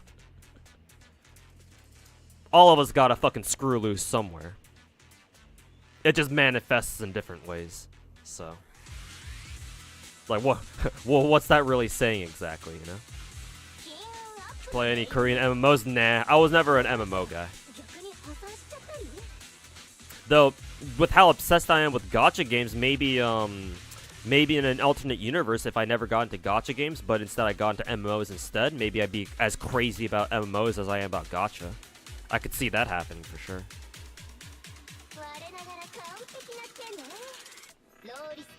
Would you ever live in China? No. Especially not with what I know about China. geopolitically. No, I would never move there. If I had to, if I were forced to, which I would sooner fucking put a gun to my head than move to China, to be honest with you. But if I had to, it would probably be somewhere near the coast. So obviously places like Shanghai, I think Guangzhou is a coastal area, but somewhere along the coast. And the further south, the better. Like, as far away from Beijing as possible. Like, if I had to fucking move there. But realistically, no, I would never move there. I don't even want to fucking fly there to begin with. Like, my friend Protagonist has told me stories of when he's had layovers to like Chinese airports during his flights to like Korea and something like that in the past, and like all of his experiences in China were fucking dog shit. Like just stopping there for like a layover, not even just staying there for like an extended period of time. And like, obviously those are biased anecdotes, but still, it's like combining that with what I know about China is like, yeah, like you're not gonna catch my dead body in China anytime soon. Would I move to a new area? Do hey, if that means I can have sweet ass fucking powers and kick ass, then sure, why not? You don't want those sweet social credits? I mean, I've already called Xi Jinping Winnie the Pooh like multiple times, like at least a few dozen times already, so I don't have any social credit to speak of. Genshin fishing event is something, at least it goes by pretty fast. Or, it went by pretty fast for me anyway. So for me, it wasn't too bad.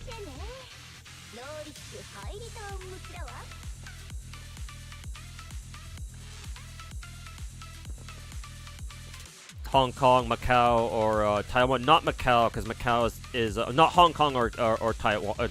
Taiwan, yes, obviously. Hong Kong or Macau, no, because they're Chinese territories. If Xi Jinping didn't try to fuck with Hong Kong, then sure, maybe. Hong Kong might be an option, but ever since their crackdown on Hong Kong, yeah, no thanks.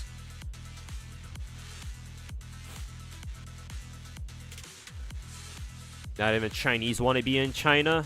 I mean, if you're rich in China, then yes, you don't want to be there. At the very least, if you're rich in China, if you're like wealthy in China, you have like big money. You want to move your money out of the country, because you don't know what the government's gonna do with your money. Well, actually, as a foreigner, I know, but do the Chinese themselves know? No, not really.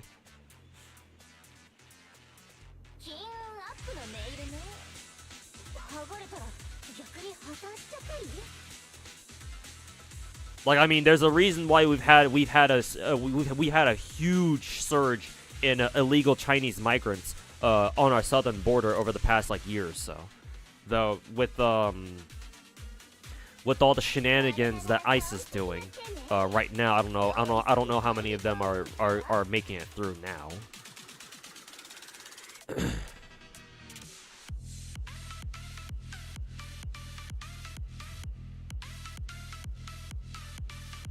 But Taiwan, sure.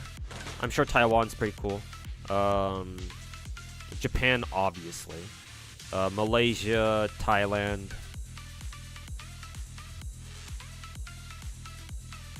I mean, honestly, if it's just visiting, then I wouldn't mind. I wouldn't mind hitting up different places. Yeah. But if you're talking about moving to different places, then obviously Japan first. But then I'm not too sure about the other places.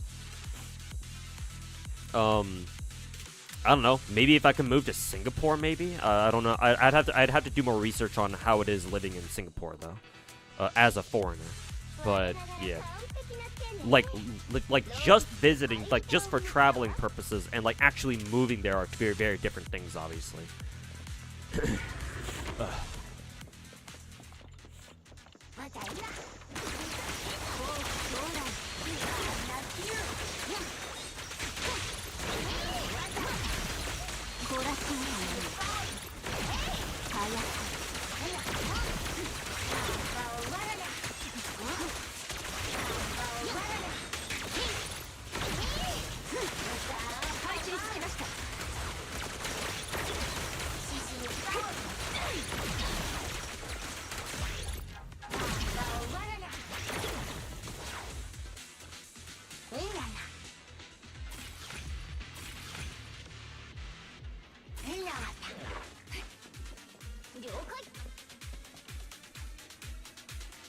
Montenegro? Isn't that in Europe? I don't know if I want to move to Europe.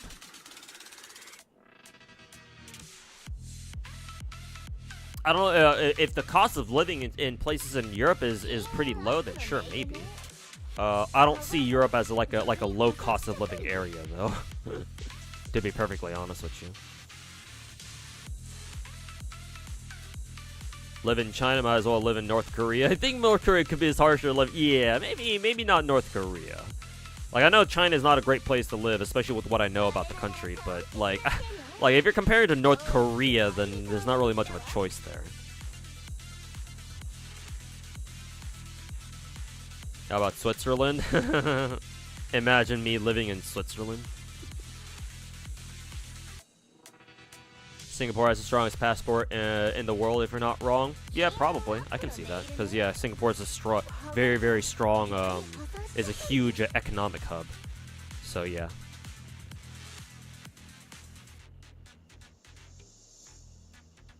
Switzerland isn't as safe as it used to be. They're certainly not as neutral as they used to be, too. Yeah. No thanks to the fucking Ruskies. You want to live in another country, but you also want the freedom that you have here in America. You want best of both worlds. Unfortunately, if freedom is the thing you prioritize the most, then unfortunately you're not going to have a better place to go than America. If personal freedom is what you truly value, or if that's the biggest thing on your list of places to live in, then you're not going to find a better place on earth other than America. I mean, think about it. We had the freedom to elect a fucking retard and his cabinet as our fucking president. So if we can do that, then you don't have to worry about your personal freedoms at all. Well, for the most part. As long as you don't do anything stupid like piss off the government or something. Or I guess be an illegal migrant, I guess. These days.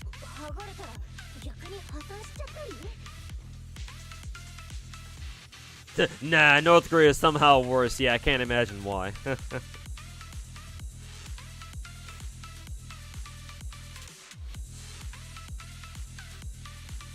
But yeah, unfortunately, like you have to pick your poison somewhere.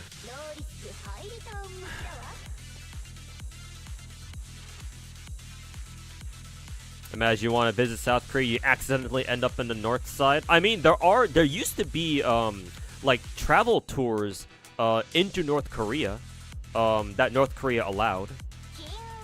I don't know if they're operational anymore, especially with how politically tense things have become.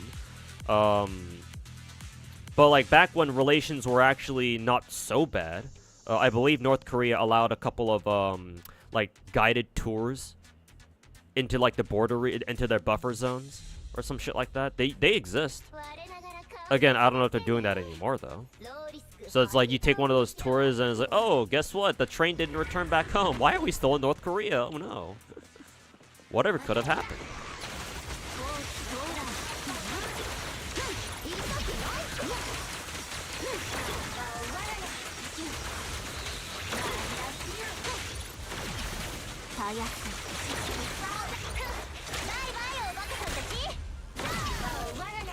Fucking barrel stuffed that bastard with Nicole's fucking nuke.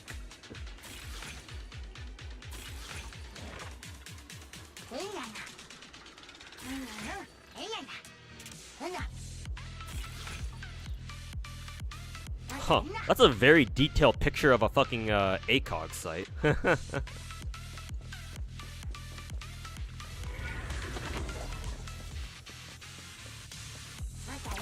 It's hilariously detailed.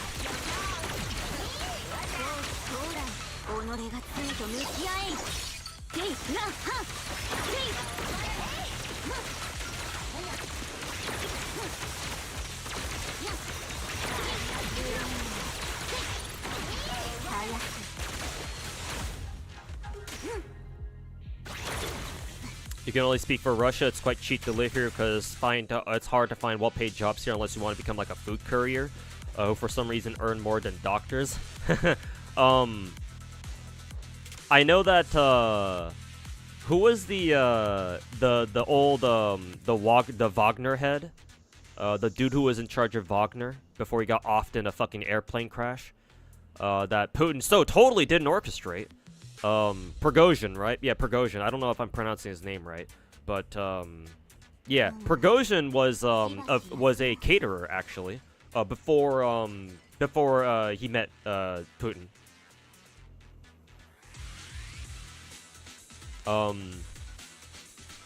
I would imagine it's because, well, Russia's economy is kind of whack. Now that I think about it, I actually don't know if I can explain why caterers make more money than fucking doctors for some reason. That doesn't sound quite right. But I can explain why it's harder to find jobs. It's because, like, a lot of Western companies have pulled out of Russia since the war. So that certainly doesn't help.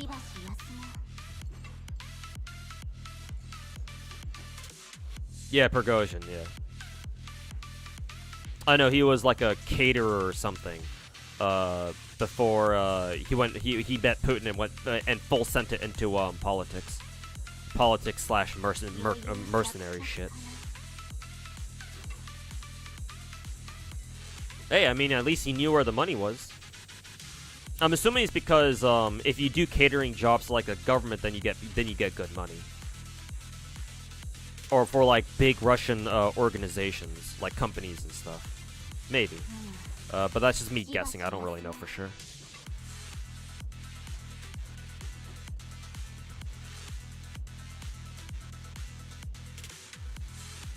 You're from Switzerland. You always wonder if you guys have really have bears in your average for in America or in Korea. In America, I think you have to go to certain places to see bears. Yeah, like if you go to like Yellowstone, obviously you'll probably come across a bear or two. Or if you specifically go out looking for bears, then I'm sure you can probably find one. But like in our redwood forests, I don't know if we have bears there. Maybe we do. It's just that as long as you're on like a guided tour and you follow like established trails and you don't go off wandering in random areas, then yeah, sure. You're not gonna just have a random bear pull up on you and like fucking, bite your head off or something.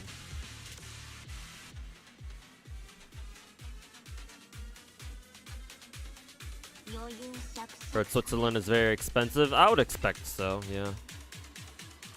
Like, just thinking about Switzerland geographically, I can't imagine that place being a low-cost place to live, unless somehow they manage to make it work.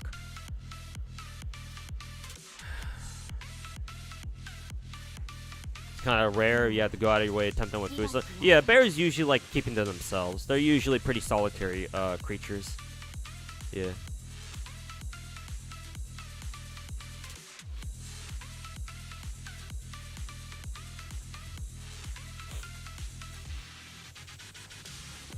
Yeah, I'm sure, like, every once in a while, just like, randomly you can run into a bear somewhere, but, yeah, you shouldn't, like, one shouldn't, like, be able to, like, just roll up on you all of a sudden.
Quite expensive, but you get proportional salary, so it's alright if you have a job there. But for most tourists, it's hella expensive. Okay, well, as long as the citizens themselves it's okay for them, then yeah, that's the most important part. Like, if you have the money to go tour around, then yeah, you should expect it. You should expect it to be expensive. Like, I've never, at least for me personally, like I've never viewed Europe as like a cheap place to tour. Like, if you're gonna go visit Europe, then it's like, I would imagine you have the money to do that.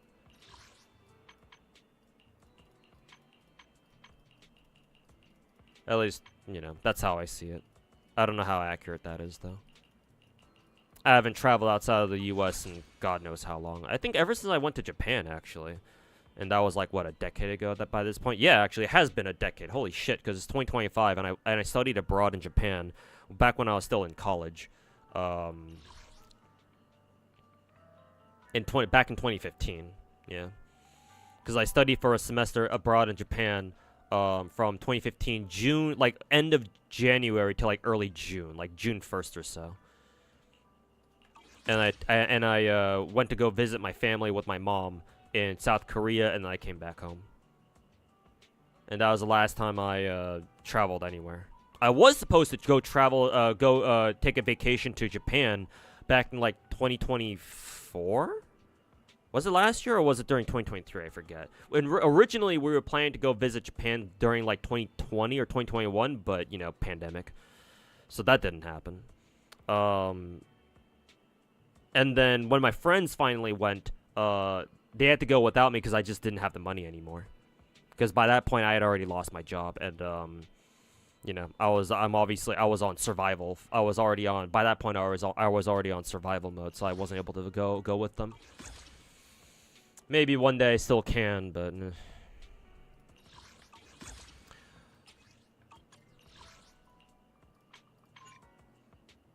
Prerequisite mission, daylight fantasy? What the fuck does that mean? Do I have to go talk with somebody? Oh yeah, I do. I'm talking with them through the fucking door.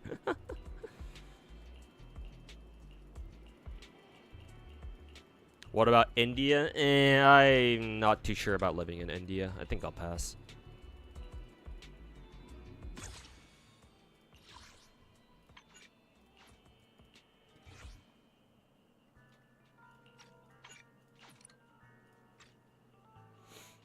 Wonder how expensive or cheap things are in Japan. The yen has been very weak for a while now.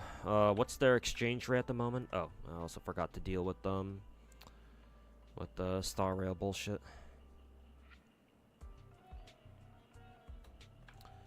Let's see. What is the exchange rate? Google Sensei, please tell me. Oshiete.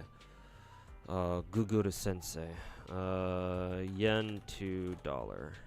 Or actually, I should do dollar to yen because that's easier for me to understand. It is 140. Okay, so it's gotten a little bit better. It's still about 150, so it's still very weak. It's still quite weak, but at least it wasn't. It's not fucking 160 like it used to be. Like not too long ago. I forget when it hit 160. When it dropped all the way down to 160. That was really bad. At least for the Japanese. Great for us though. But yeah. 150. If it's scraping 150, that's still pretty good actually. For us Americans. Obviously not great for the Japanese, but yeah, at those exchange rates, yeah, it's quite cheap to go travel to Japan right now. That's why Japan's been getting a lot of tourism. That's why you see we occasionally get quite a few news about, you know, how, you know, oh, some dumbass streamer did some retarded shit in Japan the other day. Johnny Somali.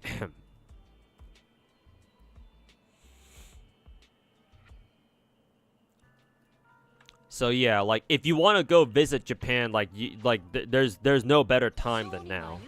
Well, unless you wanna bet that the yen is gonna depreciate even more or fall in value even more, and the dollar becomes stronger. But you know, I don't know if it's gonna go back to it's gonna go all the way down to 160 yen per dollar again. At least not anytime soon, unless something happens, in which case. Like, I think 150 is as good as you're gonna get for now, but I'm no economist, so I don't say that for sure. I'm just going off a gut feeling.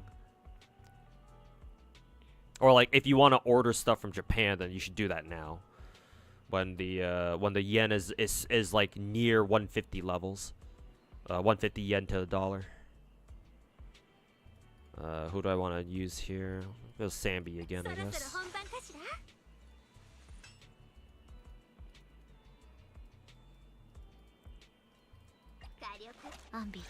Bernie's Sambi? This is kind of weird. This is kind of strange. It was like maybe it hit 160 last December. You think? Yeah, maybe. Maybe it has been that recent.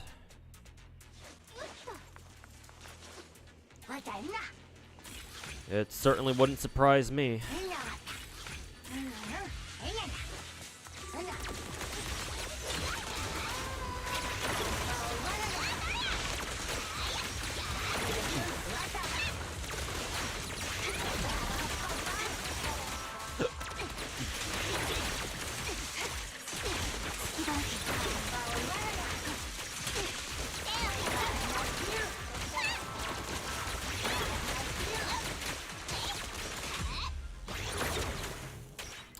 Hey Kitsune80, how's it going, man? Welcome back to the stream. I already bought everything.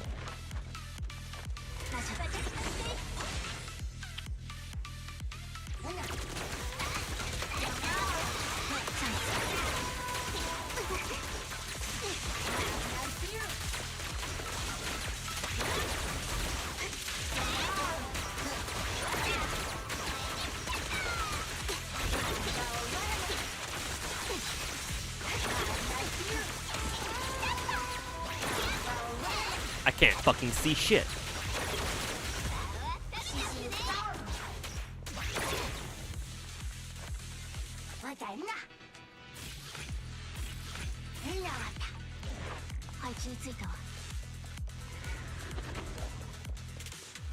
Can't sleep, but otherwise you've been doing well. You?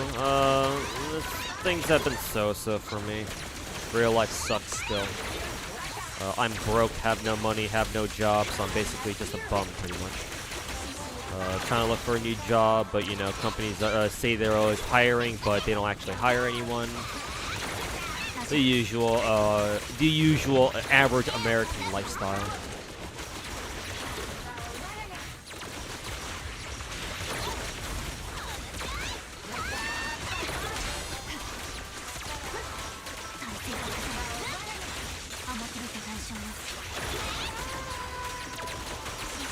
But yeah, sorry to hear that you got some insomnia going on. So hopefully my stream can, hopefully my stream is boring enough where you can finally fall asleep. People have told me they've used my streams as a sleep aid before, so whatever I can do to make things a little better.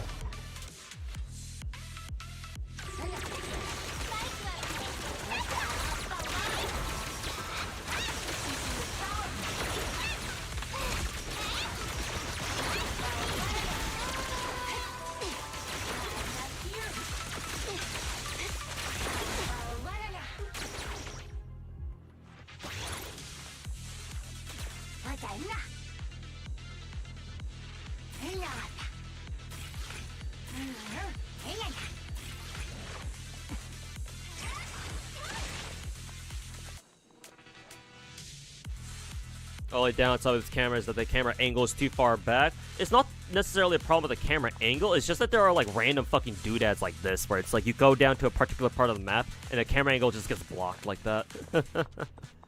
It's like they should have QA tested this a little bit better at least, so that way we don't have to deal with things like this.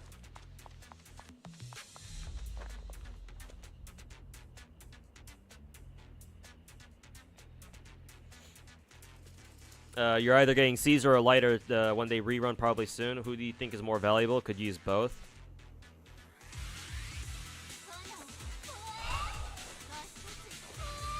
Good question, actually. I don't know.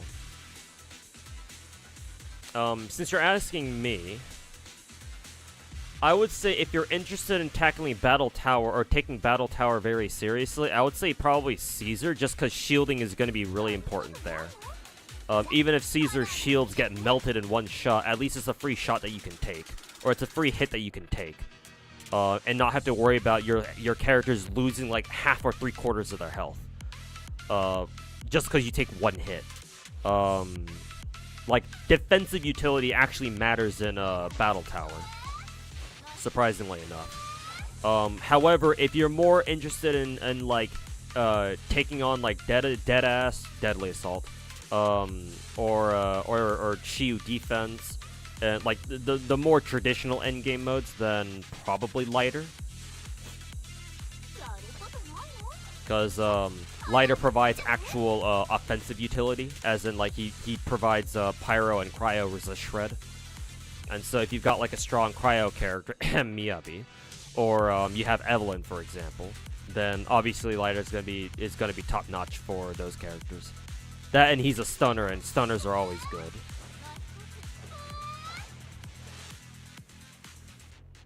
So my answer would be, it depends on what content you're trying to focus on. Technically, I would say that because off of that logic, or going off that logic that I just presented, with choosing between Caesar and lighter. Lighter's probably a little more important, just because Shiyu defense and what's the other game I'm calling it? Oh yeah, and Deadass reset every 2 weeks, whereas Battle Tower doesn't reset. You can just take Battle Tower at your own pace. So technically, I would argue that lighter is a little more important, but Caesar's waifu and she's got big tits, so hey, there's that.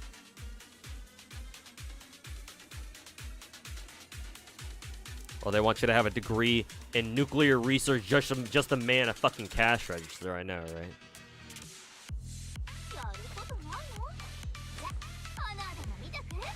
Actually, in my case, I've actually been rejected from like just cash register positions because I have a college degree.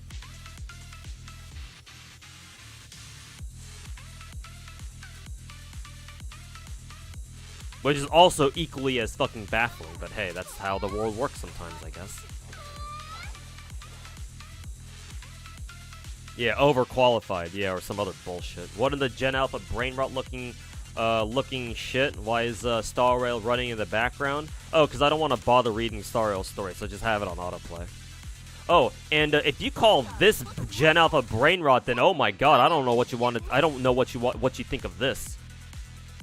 Also, I ain't fucking Gen Alpha, but hey, I appreciate you thinking. You thinking that I'm young enough to look like one. I appreciate it. Makes me feel younger than I really am.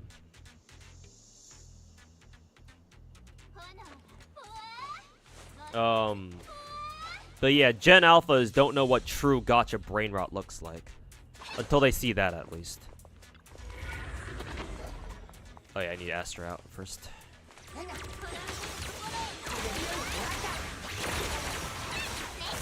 I mean, there's a very good reason why I have the words Gacha God on my stream title right now.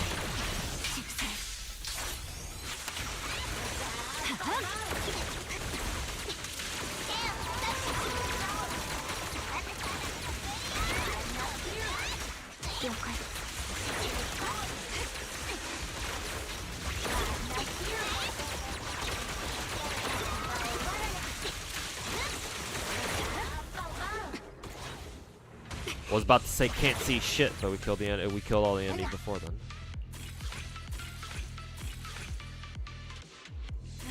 Buy everything.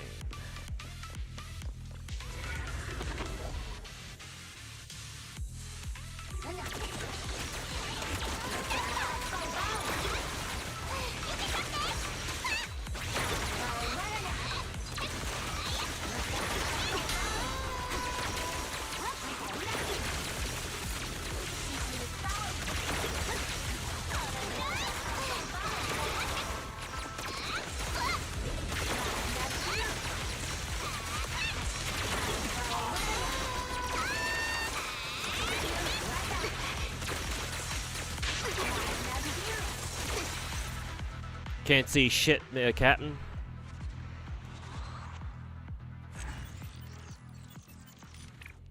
Hey, Angela. We've been scanned by college/university loan debts. Oh, it's almost to that point, yeah.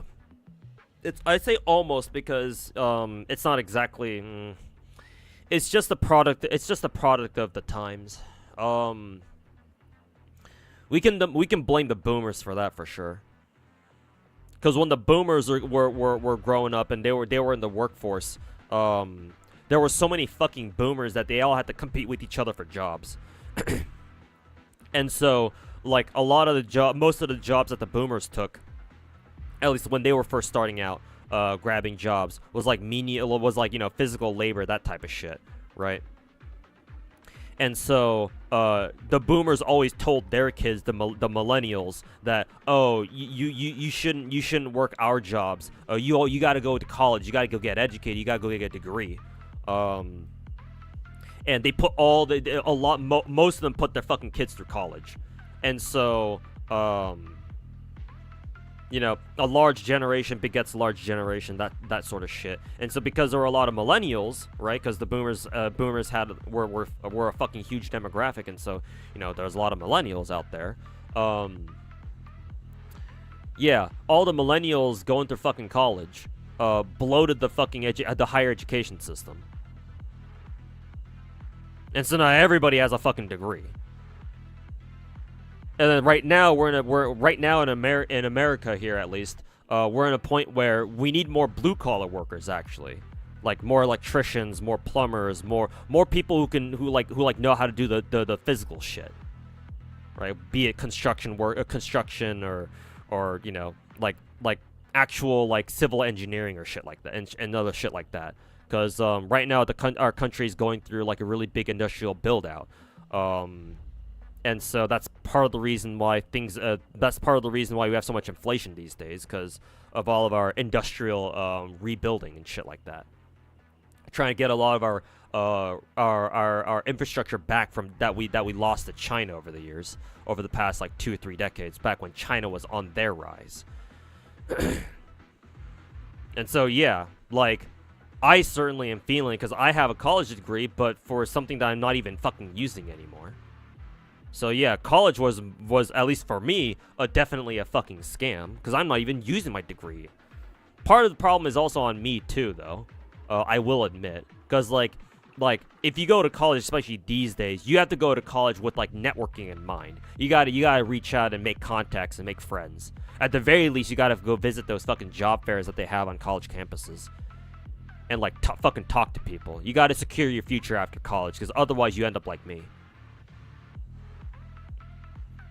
Like, if you want to go to college these days, or if your parents force you to go to college like mine did, like, you gotta like make something out of it.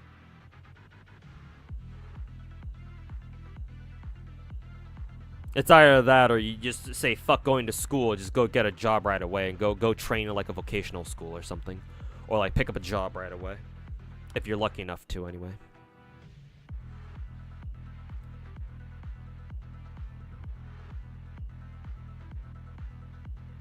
You see why a casual player would enjoy would love Caesar.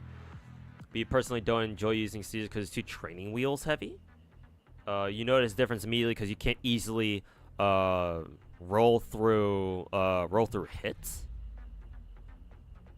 I don't know how I feel about you calling Caesar fucking training wheels. Cause like I would argue Astriel is even stronger than Caesar, and if the way you look at characters is like, oh, they're training wheels, then like, bro, wouldn't that be saying that Astriel is an even bigger crutch, if I can speak English properly, just because she's such a stronger fucking support?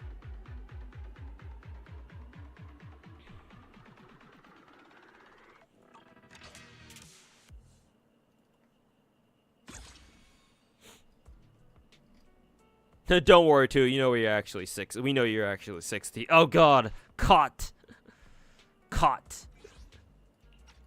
You got me.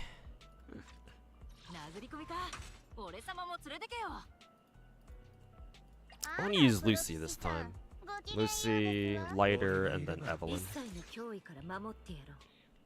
Same down here in Australia, down there in Australia, in Australia. Too many uni and college degrees. Yeah. Yeah.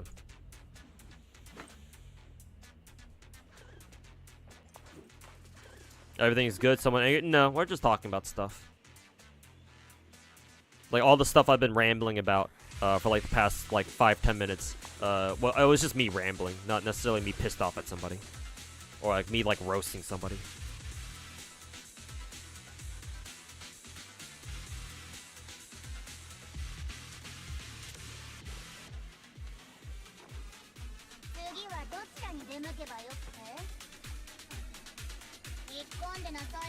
Caesar has anti-interrupt, which you've seen a lot of players crutch with Caesar with really bad gameplay. I don't think you should really worry about that, man. Don't concern yourself with people who play really badly. If this were not a gacha, then sure. I would actually be on your side here. But this is a gacha game, bruh.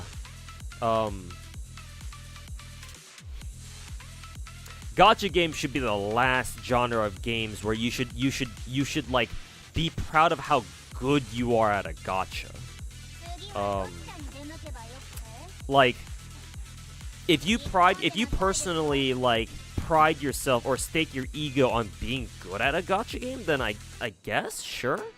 Like for example, like I kind of understand that because like given my pride as like a gacha god, right? Like of course I want to do all the endgame content in a gacha if I'm able to, right? As long as as long as like I feel it's worth my time doing endgame stuff.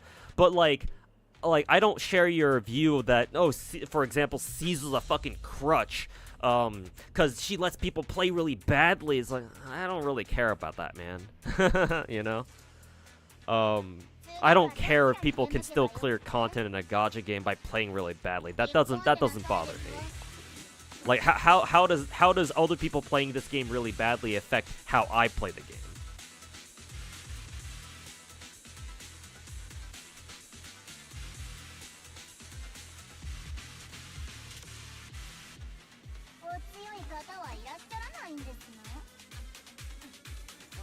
Also, Battle Tower exists too, so people who play badly are gonna get shit on in Battle Tower either way. So.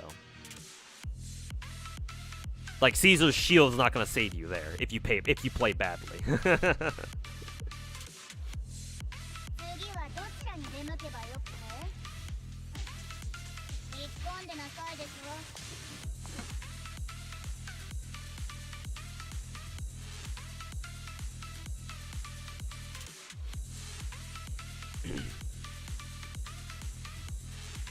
We always ramble. I mean, yeah. I mean, yapping is kind of the trademark quality of a good streamer, right? So, hey, that's what I'm trying to do.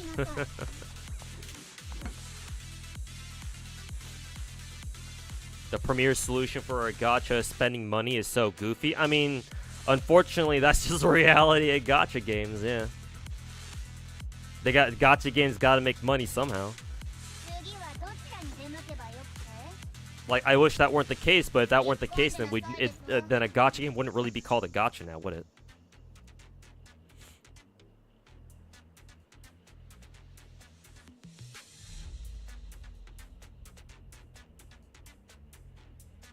It doesn't, but given that line of thought, I also don't have to care about your opinion. That's fine. You can't really pull that card on me, considering you're the one who brought up the conversation in the first place, in my chat as well.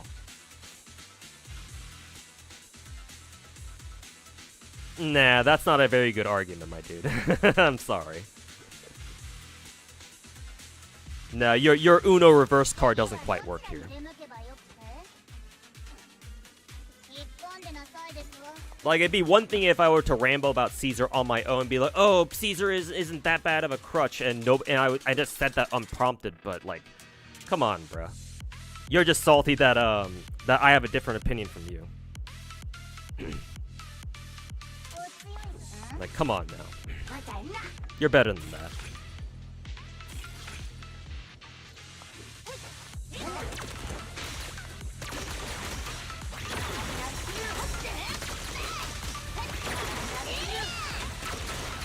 Kind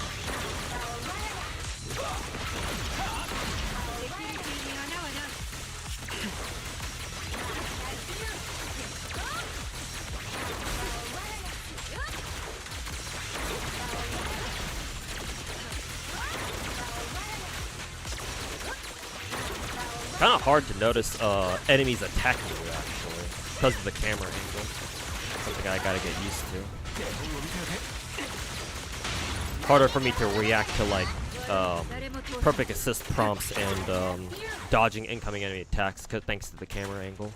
A lot easier to react to enemy prompts normally with the normal camera angles.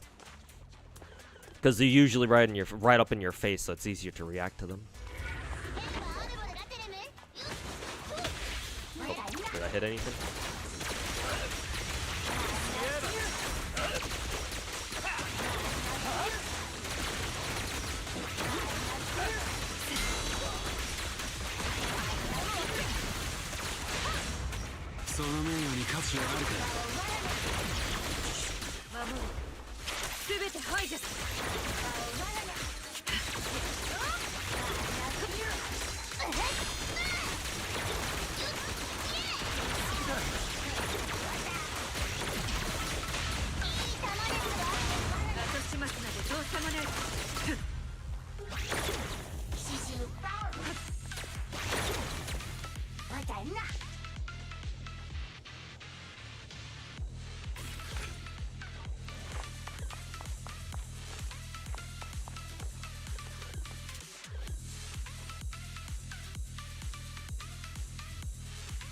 There was no Uno reversal, we just had two different statements. Fair enough then. Agree to disagree. But in case somebody else comes along and asks the same thing, you know what I think.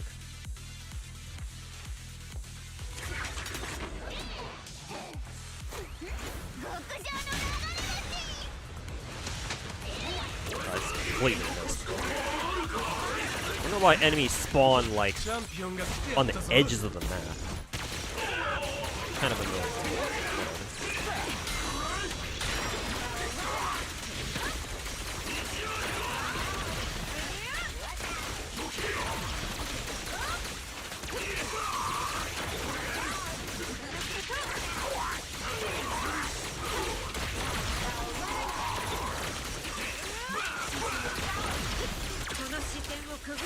I just think that caring about how other people play their gacha games is kind of, that's pretty fucking lame. Just care about what you're doing.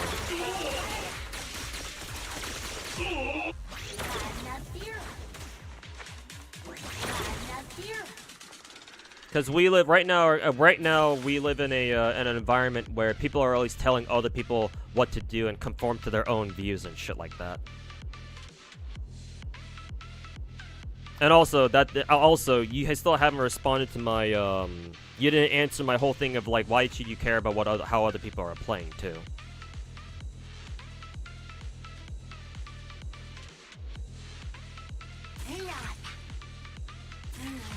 It's like caring about skill in a gacha, like, I'll admit that gets under my that actually gets under my skin. People who actually think that, oh, gacha games are skill based or something like that. No, they're not. They never were. They never will be. There's certainly a degree of skill, but then like if skill's what you care about, then you shouldn't be playing gacha games, man. So like, why should you even concern yourself with that in the first place? Hopefully I'll learn to drop the topic.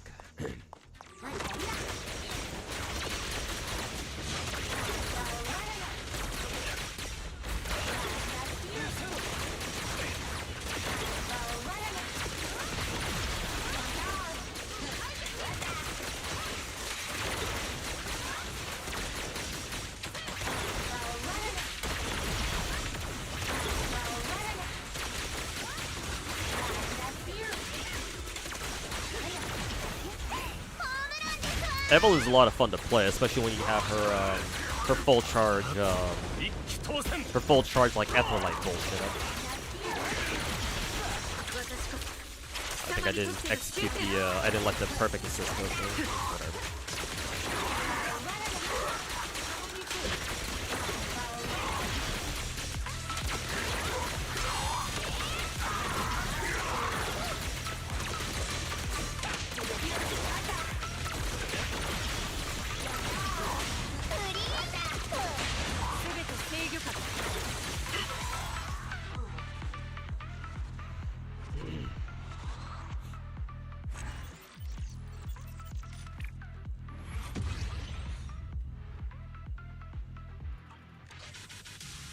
The same problem with Soulsborne people. It's similar, but not quite the same.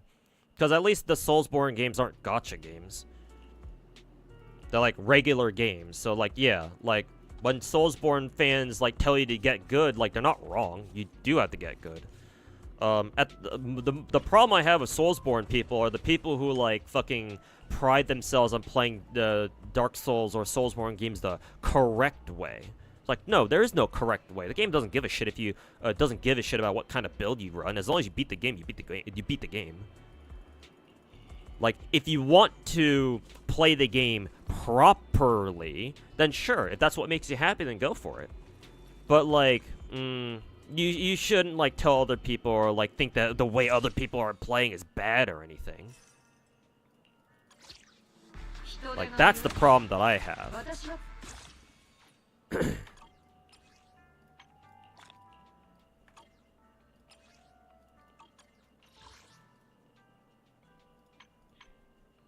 But at least in like a franchise like the Soulsborne games or like other games like super high skill, right? Like sure, I can like that sort of reaction is at least understandable. I wouldn't do it myself because I'm not a fucking retard. But you know, I get why people act like that. But like gacha games, nah, man. There's no getting around that. That's just a fucking lame ass way of thinking. You probably need to word it better, but it's more of a general statement, because using Caesar or not using Caesar on the same teams doesn't make the fight easier for ignoring mechanics. Well, my fucking thing is that even when I play Caesar, I still perfect dodge and dodge everything, or at least I try to. Maybe admittedly that's why I don't think Caesar is that big of a deal, because I play the game super aggro. And like I actually try to pay attention to game mechanics while I play. Even when I use Caesar and I have her shield up, I still try to dodge everything. I still try to perfect assist everything, or the things that I can anyway. I usually just dodge everything instead. I don't treat the shield as a crutch myself. I treat it as like a, if I get hit, okay, that's a lifeline. And I go back to dodging everything again.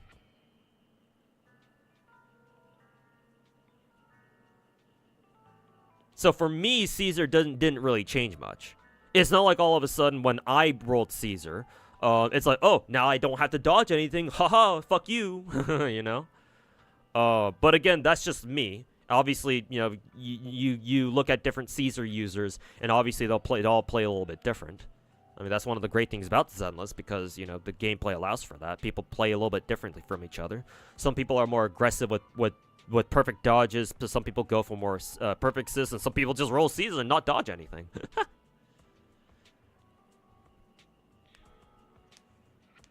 But still,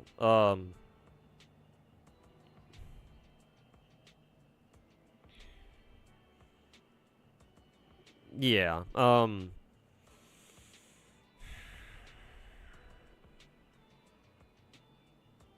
but yeah, it's just,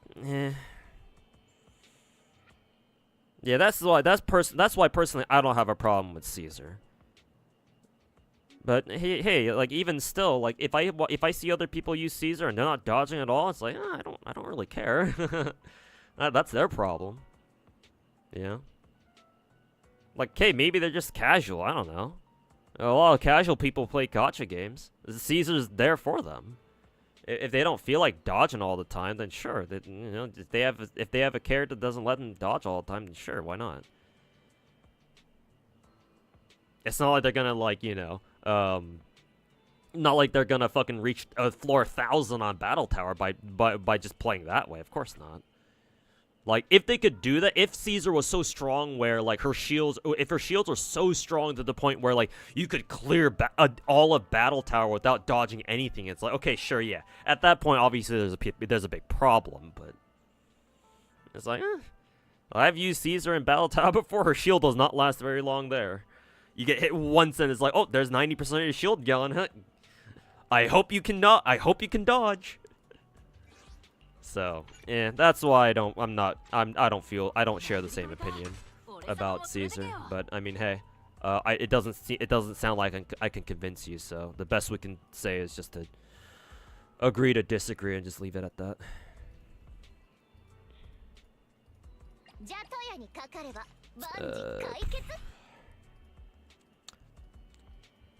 I kind of want to use Grace, but I know her skills aren't leveled up at all. I gotta work on that next. I want to be able to use Grace at least once, or at least somewhat seriously. I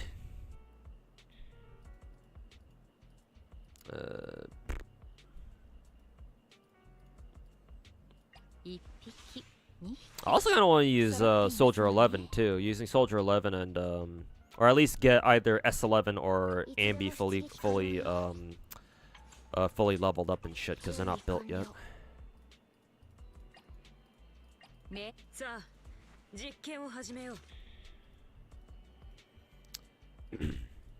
Oh yeah, that I want to level up. Who is it? Pulchra as well, because I think she's pretty cool with her her coordinated attack bullshit.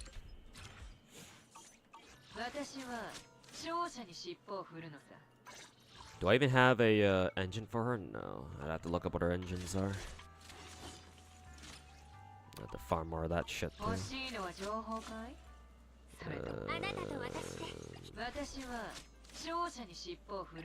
When in doubt, just Nicole. Nicole. Support. We'll take these three actually.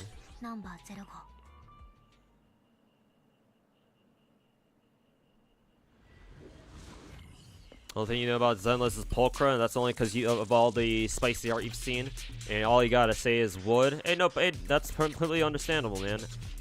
I'm not a furry myself, but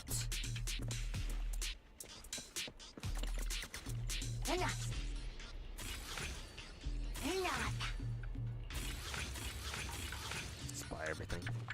Have I done story yet? And what? Zenless? No, not yet. I haven't started the story at all in Zenless, and I'm probably just gonna skip everything anyway.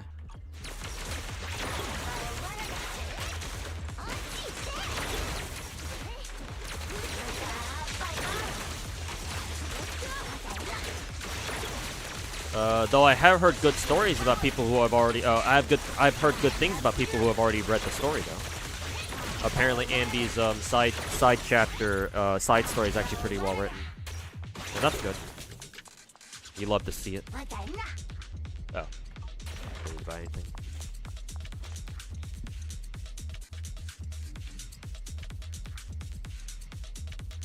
Isn't she the only defense shredder? Who? Nicole? I know Nicole puts a defense debuff, yeah, whenever she uses her EX skill or her ultimate, yeah. I don't know if anybody else in the game has that yet.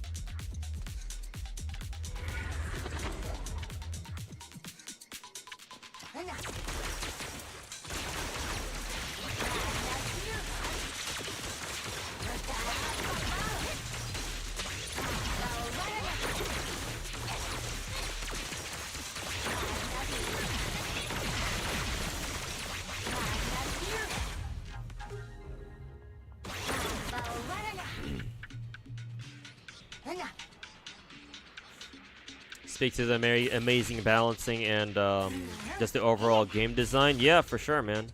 I probably should have bought the 500 ones first. Oh well. Not that it matters, I can just buy everything anyway.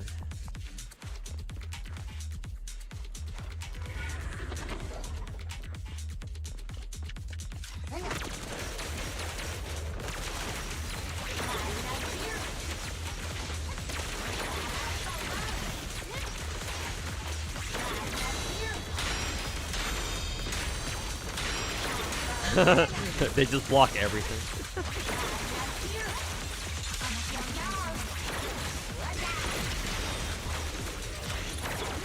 Kill.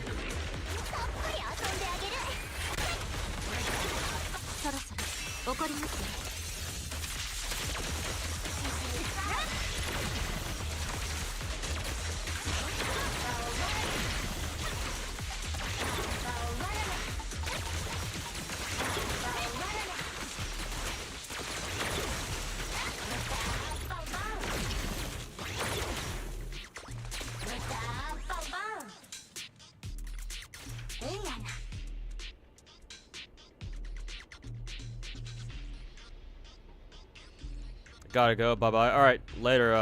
SDVG. Thanks for hanging out, man.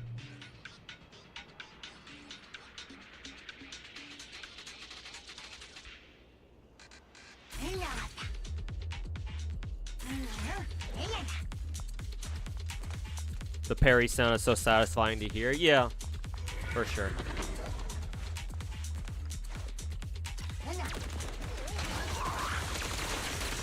Great sound design contributes greatly. Contributes a lot to like a game's overall experience. Like how fun a game feels.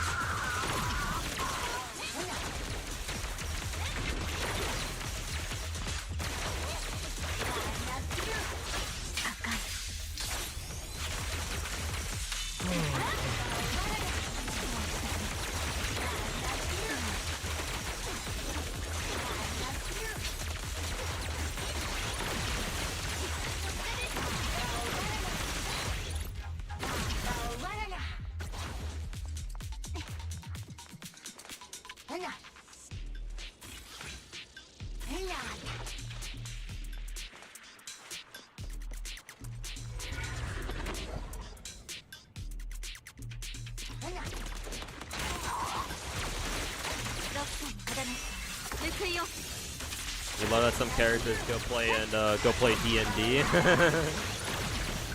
I still remember doing that Chlorine character quest, yeah, because I believe it was part of Chlorine's character quest, if I'm not mistaken.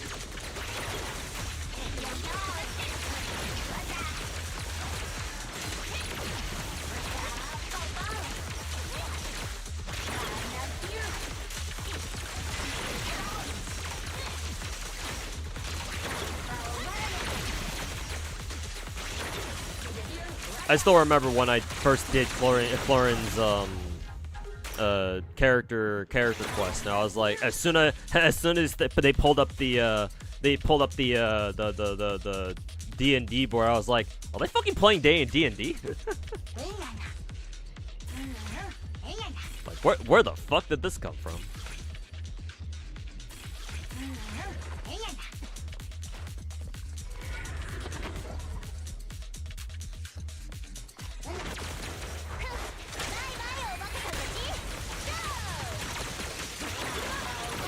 Vlad's coming home.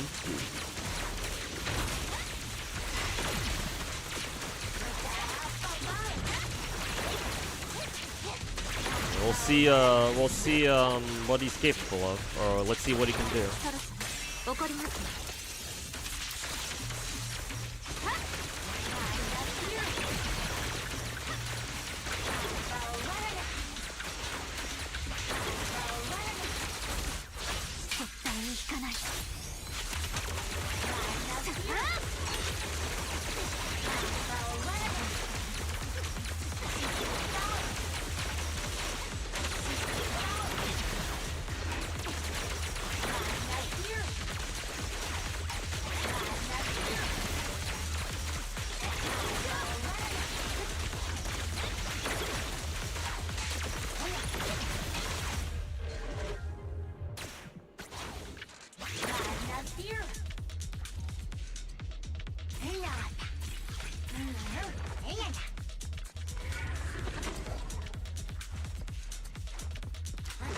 Man, there are 12 floors here? God damn.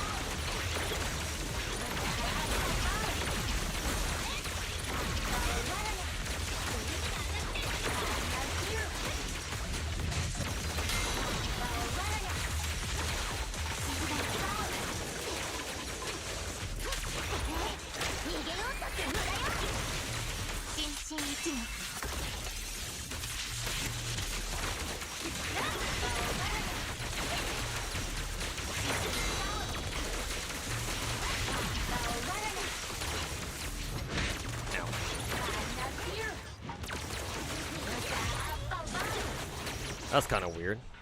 Nicole just didn't do her EX for some reason. Maybe I cancel it way too early.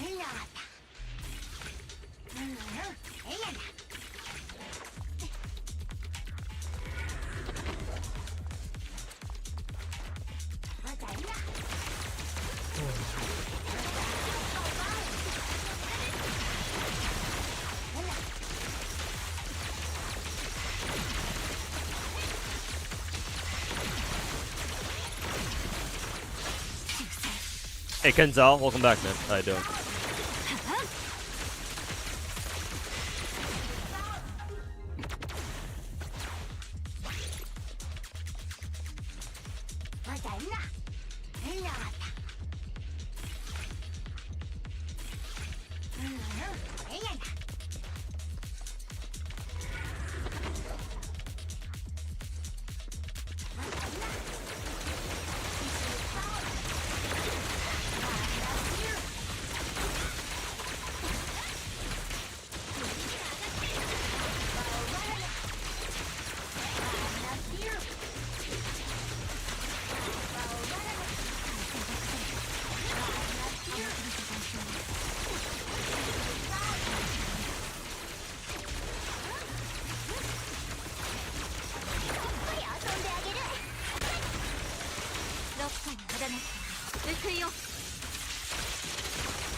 If Hoyoverse ever opens up an amusement park called Hoyoland, would you visit? Not really. I'm not a huge fan of amusement parks to begin with. I mean, shouldn't surprise you considering I'm just the type of dude who just sits home all day playing gacha games.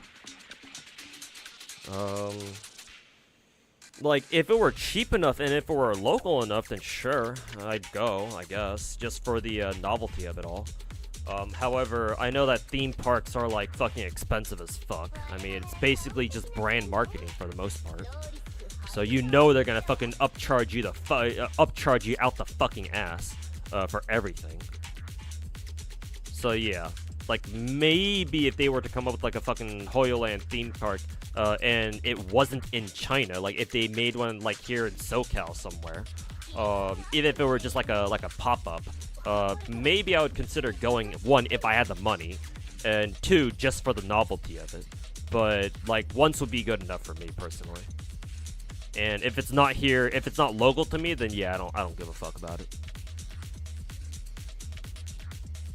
That and enough people would go where my social media timeline would be, my Twitter timeline would be filled with nothing but people going there, like either streaming themselves or taking pictures of themselves at the place, so I can just, you know, look at those and get an idea of how the theme park is, you know.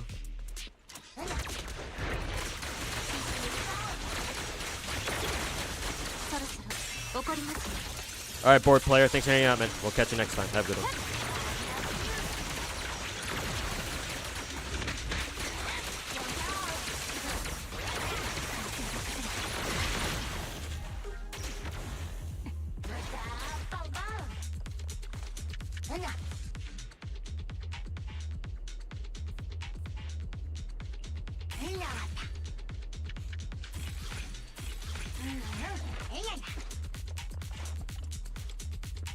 Hey Naruto, welcome back, man.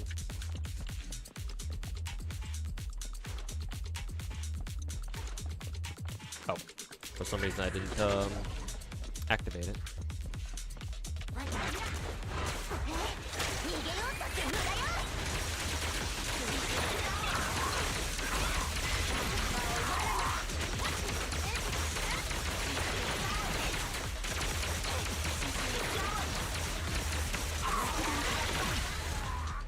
Why was the final zone so fucking easy?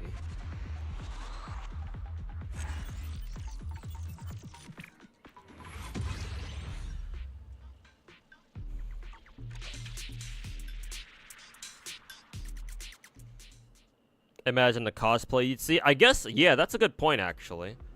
You'd see hella good, cosplays. Or just a lot of people cosplaying Hoyo characters. If there were to be, like, a Hoyoverse themed, theme park or something. Or, like, an amusement park. Yeah. I guess if you're a big fan of cosplay, then, yeah, you'd want to go. You're a big fan of Nintendo, you want to go visit, like, the Super Nintendo World? Park at least once or whatever it was called. Yeah, that's understandable. That's fine. I like how every time we see Polka, she's always petting her tail.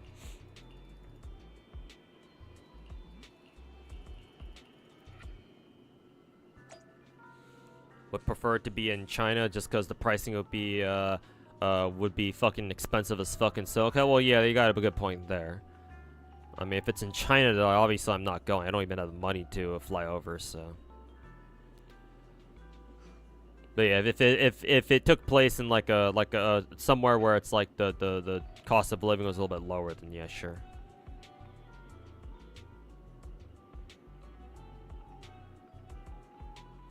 Hey Aramasaku, how's it going, man? Welcome to the stream.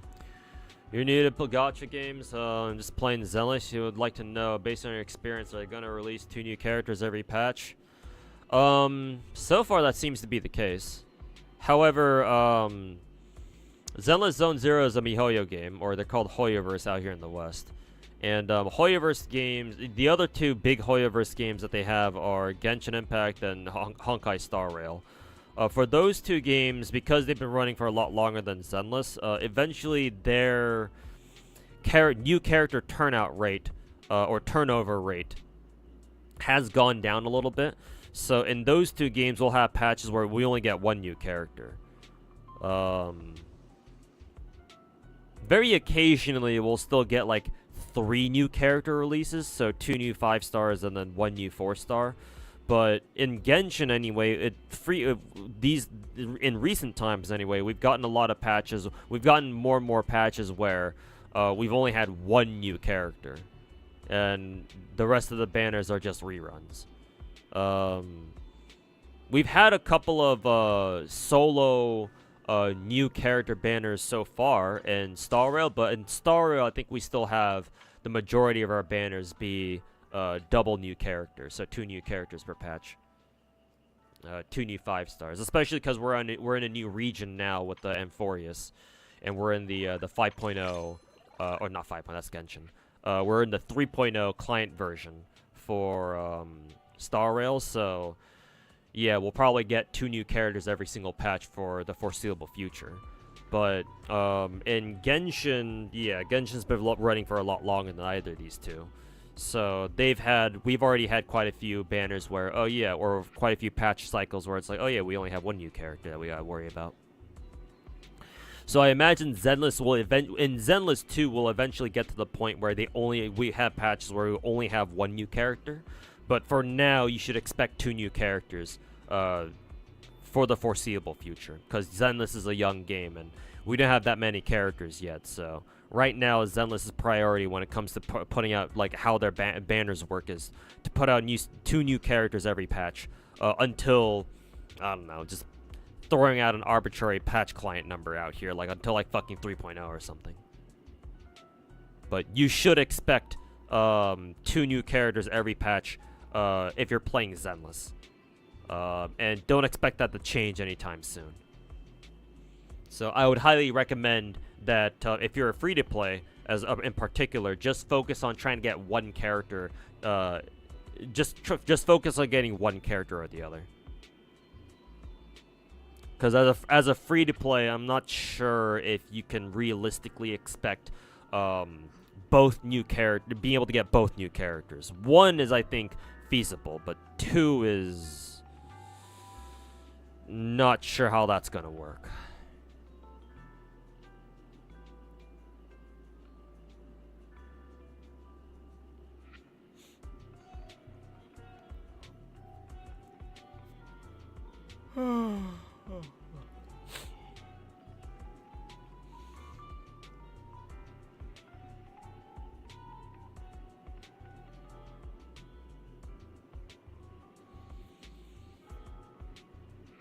It's all about pricing them. Well, yeah, obviously, I'm sure pricing, like how much it costs to get in, the finances of it all play a big part. But you know,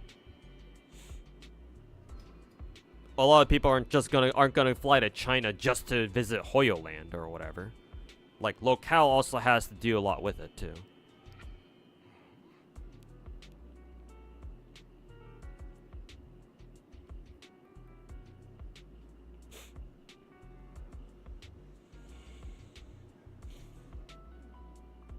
What's going on with Japan? Their birth rate is so low. I mean, it's been low for like the past like 3 decades or something. Like, we've always known about Japan's super low birth rate. It's the other countries that we gotta worry about.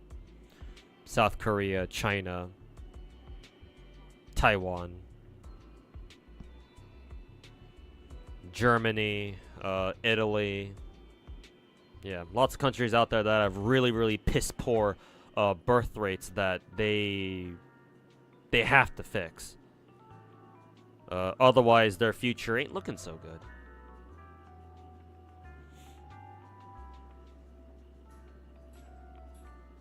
There will be some crazy enough to would fly to China. Well, yeah, duh.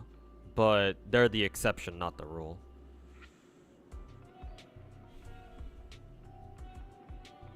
Officer ass, yes sir. Fuck the transparency filter. Yes sir. Are we technically done with the event? Okay, yeah, we should be. Cool, yeah, we got all the rewards here, and then we got the free pulchra. Alright. We're good then. Excuse me.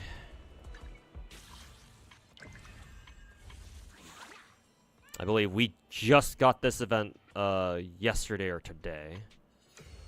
Dacian Strings is new Hollow Zero version.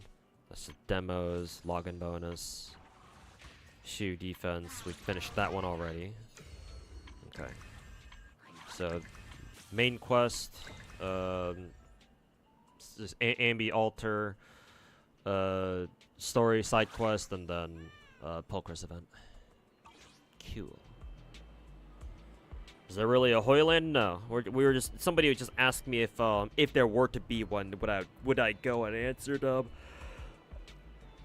only if it's local and only if it was cheap enough. But you know, the chances of either of those being true is very small.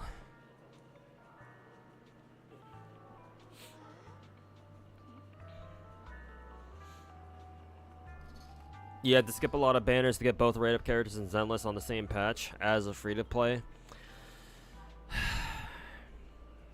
Perhaps so, yeah. Especially if you don't have the access to the bi-weekly polychrome income you get from clearing Deadass or Shiyu defense either.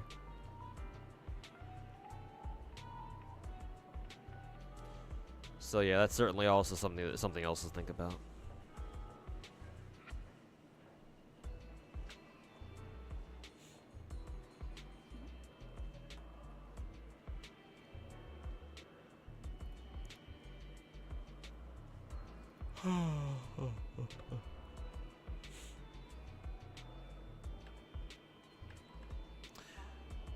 Okay, was a nice 3 hours playing Zenless. Now I would like to switch over to some Genshin, because Spiral Abyss reset yesterday or so, so I want to get that done.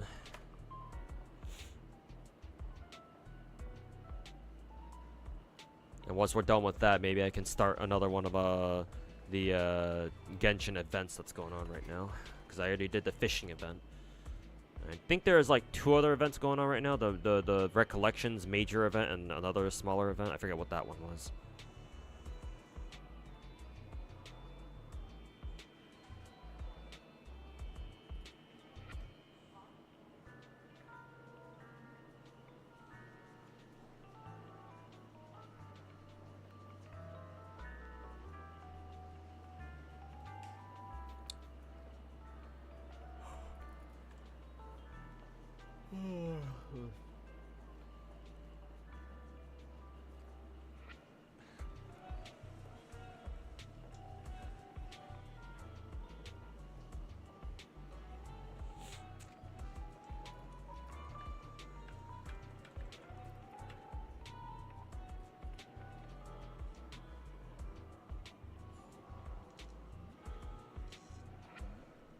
Probably at least 2 banners, so 1 patch is worth. Yeah, probably.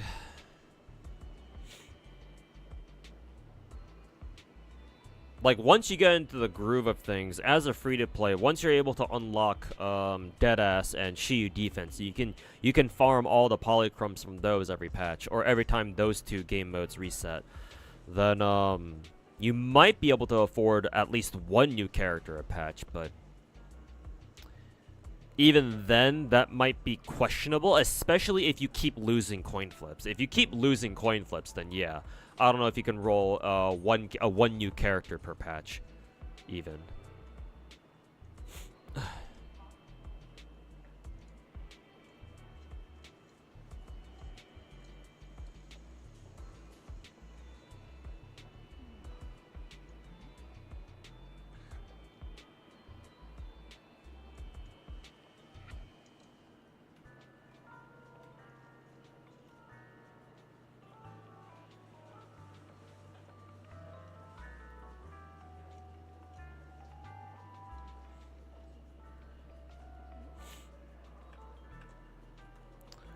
Okay, let's see here.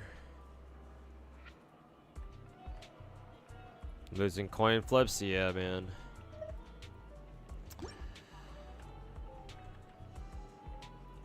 Almost nothing more disheartening than losing a fucking coin flip in a Hoyo game, or just any gacha game that has like a coin flip rate up, or just any gacha game that doesn't you know have like a guarantee of some kind.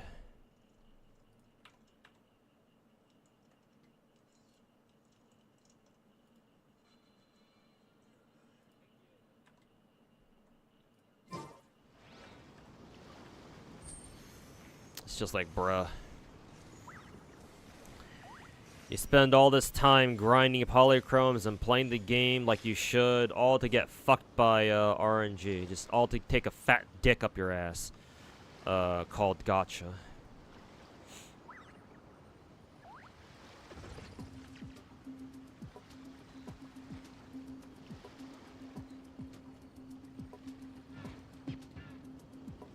Just making sure my Twitch directory is on Genshin. It is.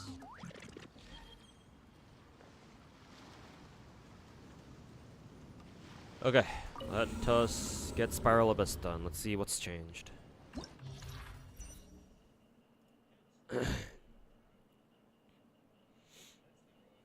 What also helps in Zenless's economy is that you have 3 members in a team like Starro with 4.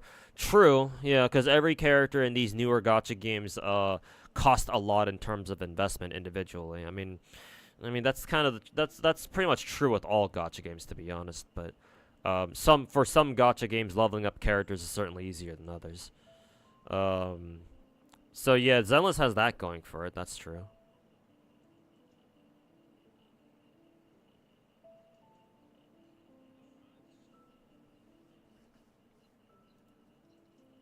Another one? Nah, fuck this game. You're done. What happened, Finkel? Did you lose another coin flip again? Oh god.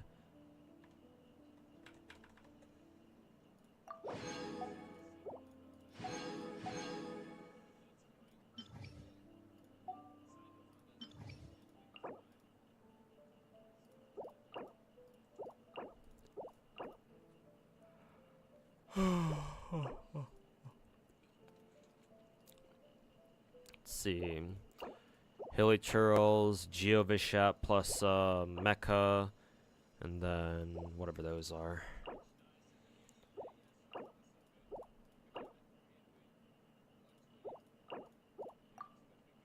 Okay. Dehyo Mono Pyro as usual, and then second half, who do I want to take on second half?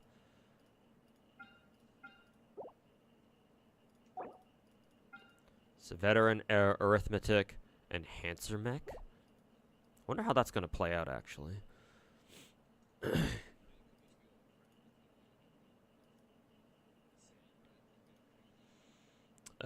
Fuck it, Chiori.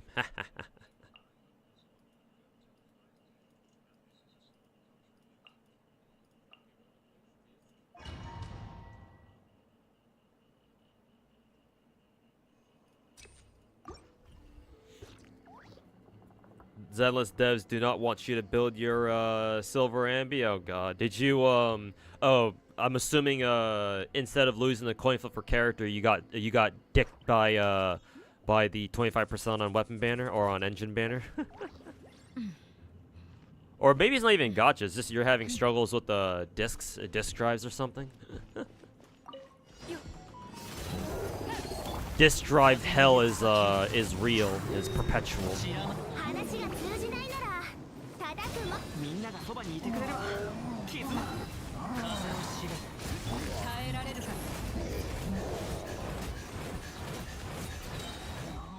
Well, that was fast. Oh, disk drives aren't rolling crits at all. Rip. Welcome to Hoyo. I hope you enjoy your fucking stay.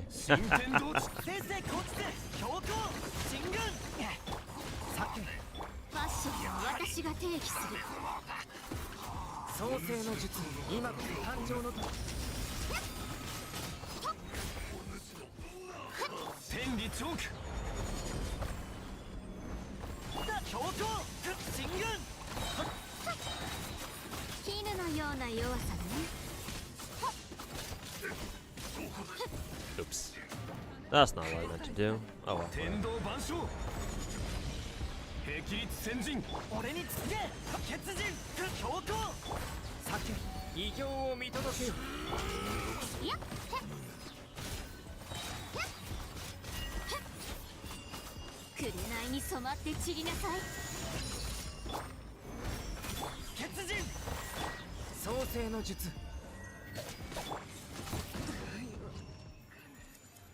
Hey, best boy Blue, how's it going, man? Long time no see. I don't recognize you because in my chat it says you're a first-time chatter.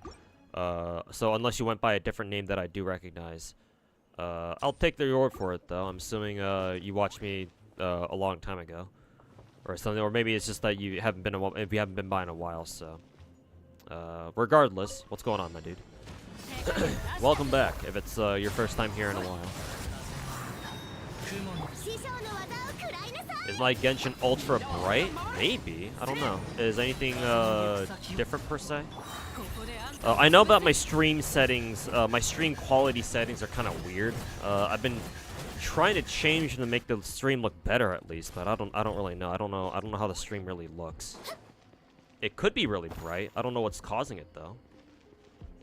On my screen it looks perfectly normal, but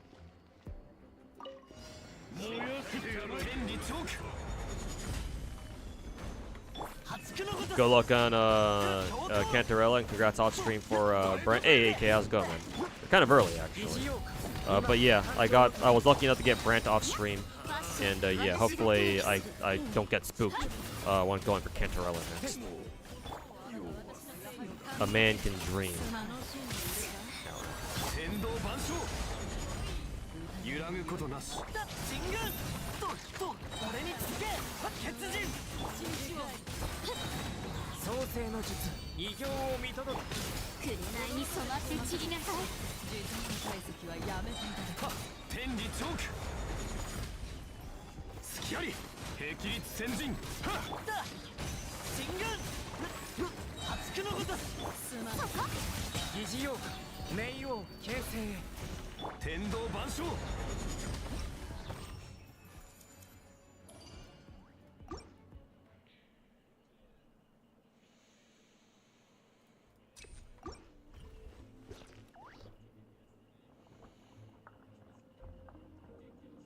Is there a way that's kind of rigged where when you level up discs, it's not really a 1 to 4 chance? Oh yeah, Crackcaster, yeah, that's always been a thing.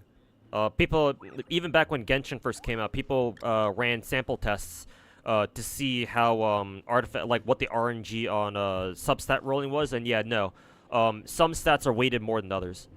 It's a lot. It's the reason why it's so hard to get crit stats in Hoyo games is because the crit stats have the lowest weight, or in other words, crit stats are the least likely to roll, which is why they're so hard to roll in the first place. You're much more likely to get shit like flat stats or attack percent or like percentage stats or like ER or some shit.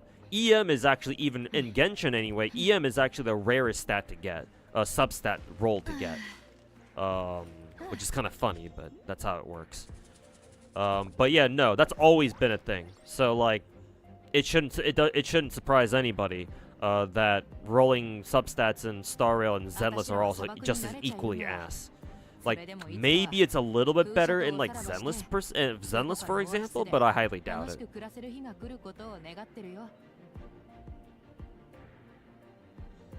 You dreamed, all right.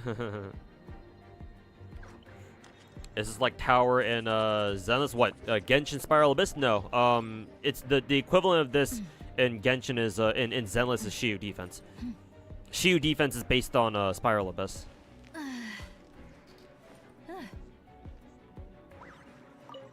Zenless is unique. Zenless's Battle Tower is unique, where it's the only Hoyo game to have an endgame like that, like an unlimited, well, technically unlimited endgame mode. Neither of the other neither of the other big Hoyo games have something like Battle Tower.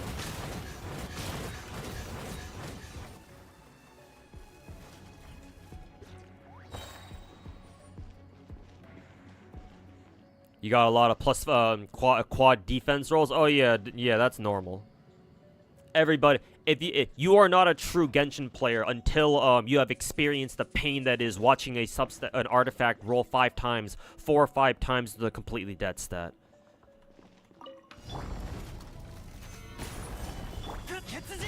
You have not been properly baptized yet as a true Genshin, as a true Hoyoverse player until you've experienced that.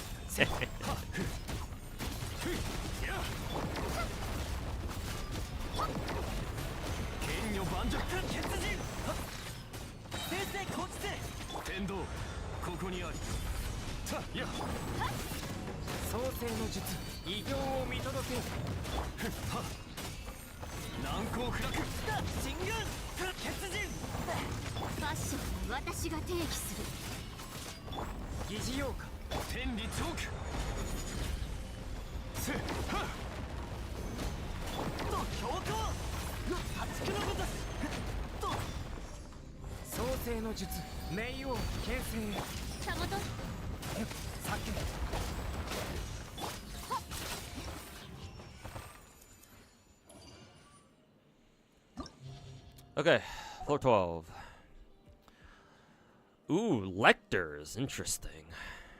Ooh, even a fucking, a Wayob. Oh god, these motherfuckers. Okay. Some serious enemies right off the bat, huh? Let's see. Oh, now they're throwing, the big, Dendro turkey or the chicken at us. But now he's joined by, some Eremites too, huh? Interesting. But then again, this is just 12-1, so understandable. We have to fight the fucking array with some other enemies too. I think that's the first time they've ever done that.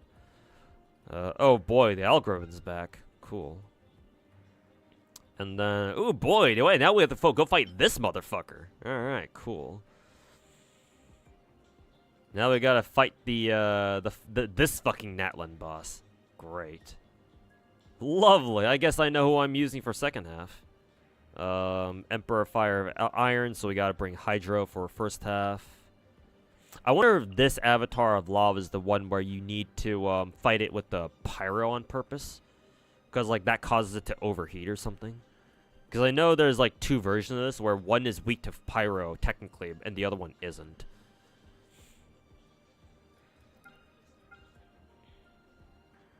Let's see. Yeah, first half is definitely fucking hydro. Is fucking hydro. Gee, I wonder who's on rate up right now. is Farina still on rate up? Actually, she probably is.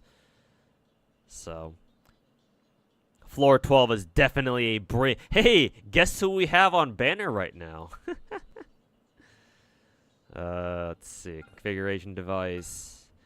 Second half feels like.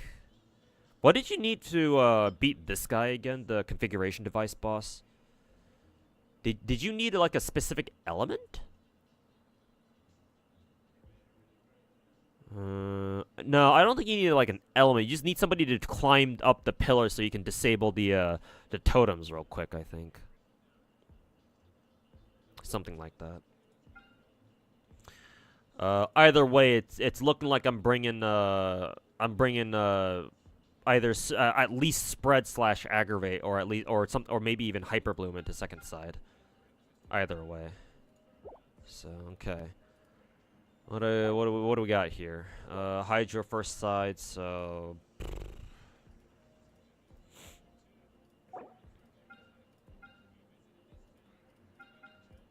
You know what? I haven't used my my Super Freeze team in a while.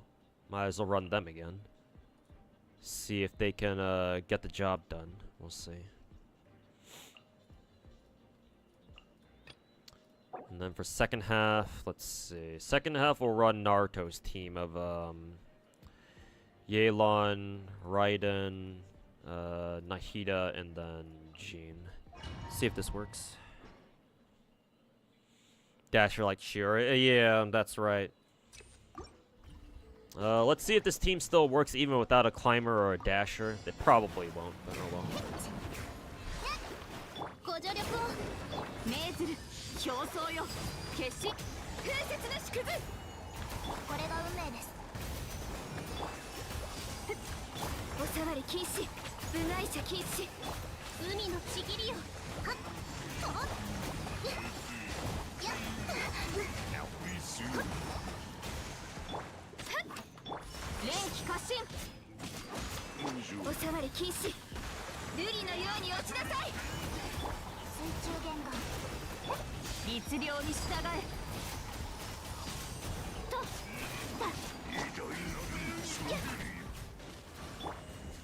I'll wait for the Pyro Elector to pop. There we go. Ow. Ow.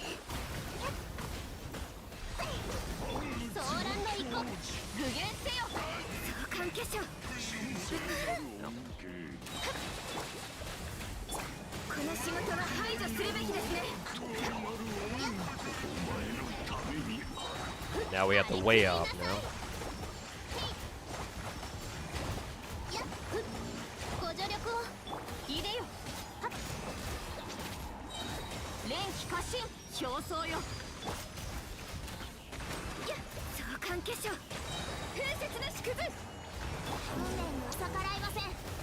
Super Freeze is a very slow team, clearly.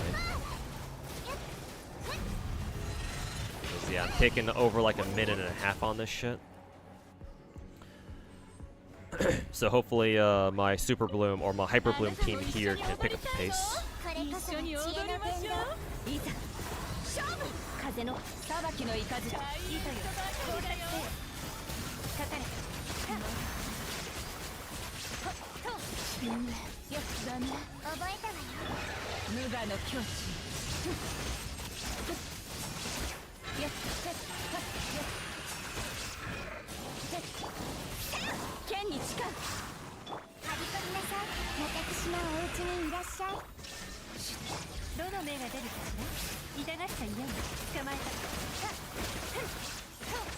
I don't think I need to use Raiden's skill or ultimate yet. Okay, that should have been good enough.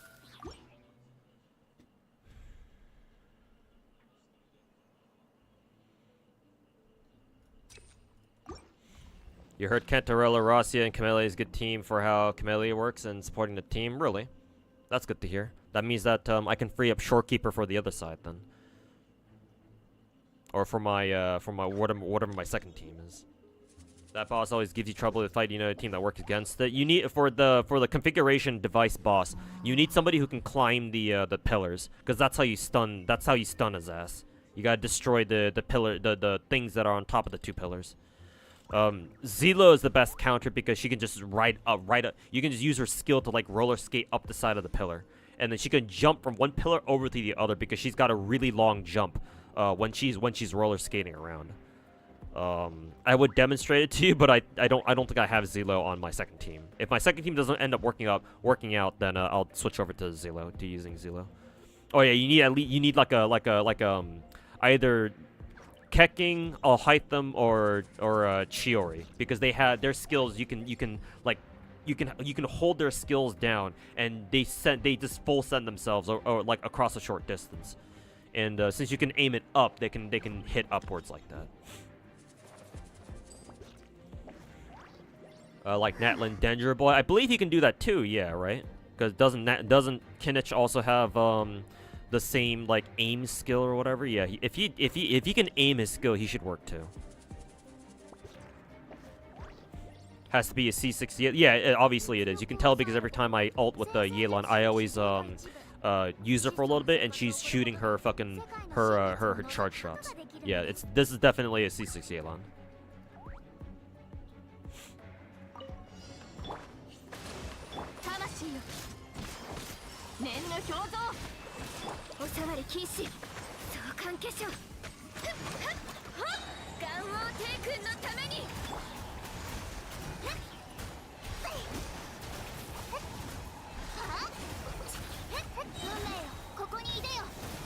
Just to finish this guy off.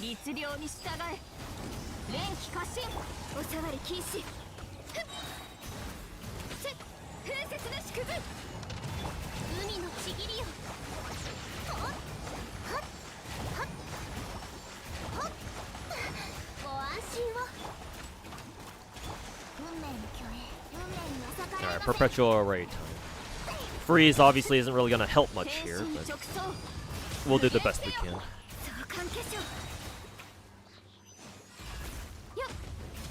I think I dodged a little too early, but I guess it didn't really matter.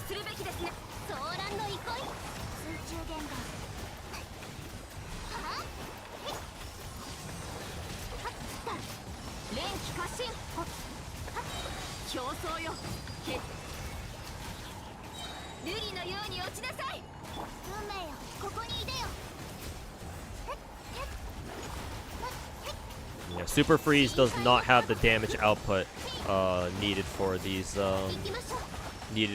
Spiral Abyss these days.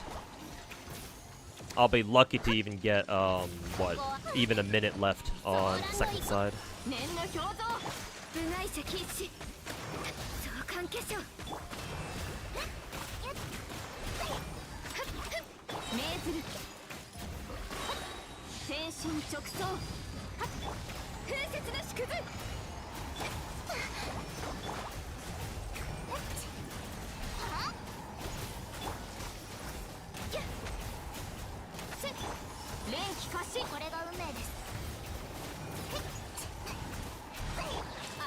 Yeah, I think I wasted Kokomi's ult there. It doesn't really matter though. She gets her ult back fast enough anyway. And it's not like it's not like I want to ult with Kokomi in the first place.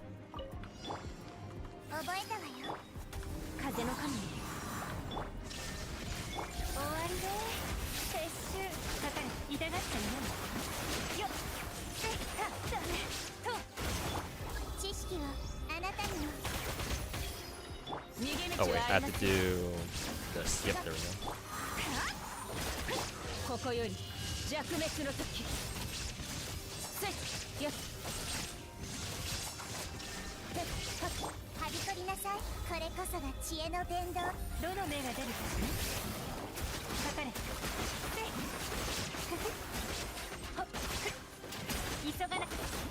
There we go, just barely. But yeah, these teams are not ideal. Because I should not be I should not be taking this long to clear Spiral Abyss. この仕事は排除するべきです。念の表像、お触り禁止。相関化粧。競争よ。運命が水面に映るのです。はあ？運命よ、ここにいでよ。元王帝君のために。連気過信。Shit, wasted that skill. 念の表像。Did the second one even fucking hit? お触り禁止。水中玄関。ご安心を。連気過信と。That time it hit. 律令に従え。相関化粧。風雪の縮図。海のちぎりよ。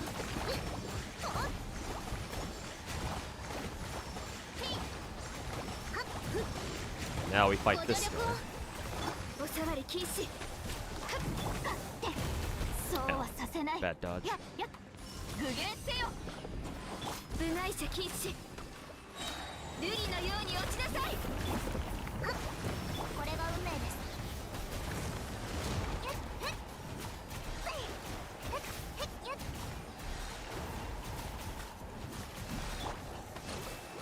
お触り禁止。相関化粧。天心直送。念の表像と具現せよ。この仕事は排除するべきです。深海の加護。はっはっはっはっ。運命よ、水面に映るのです。運命よ、ここにいでよ。ご安心を。律令に従え。お触り禁止。水中で元王帝君のために。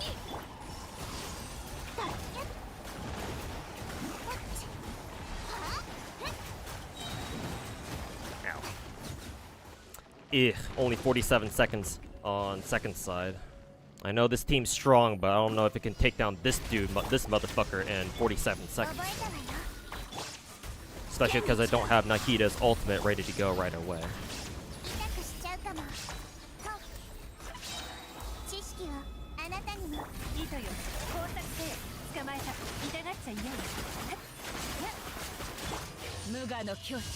Also, doesn't this dude have electro resist? Yeah, my Raiden is not doing anywhere near as much damage to it as she probably should be.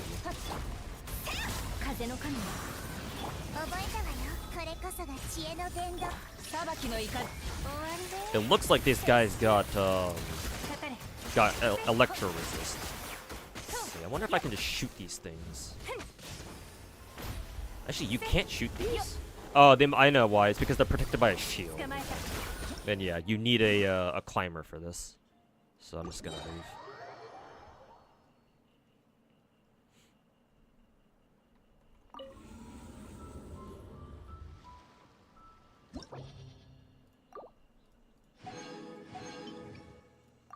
Okay.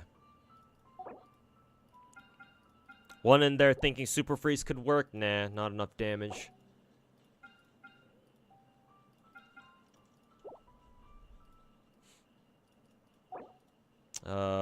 Think we can keep the second side? What the fuck? What the hell did I just click? Oh, right, Star Rail.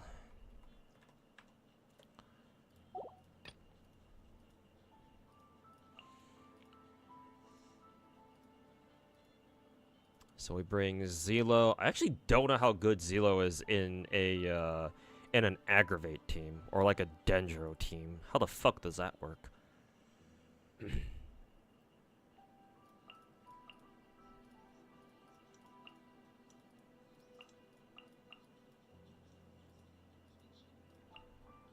Second team is gonna be funny because I don't have Cookie there, but we'll make it work somehow, hopefully.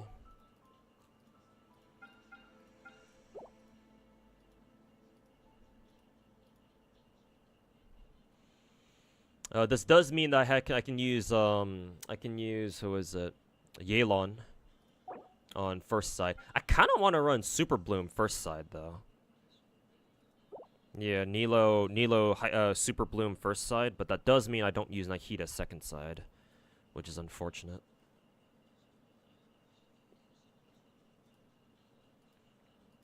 Maybe I could just go in there anyway without Nahida and see how well that goes.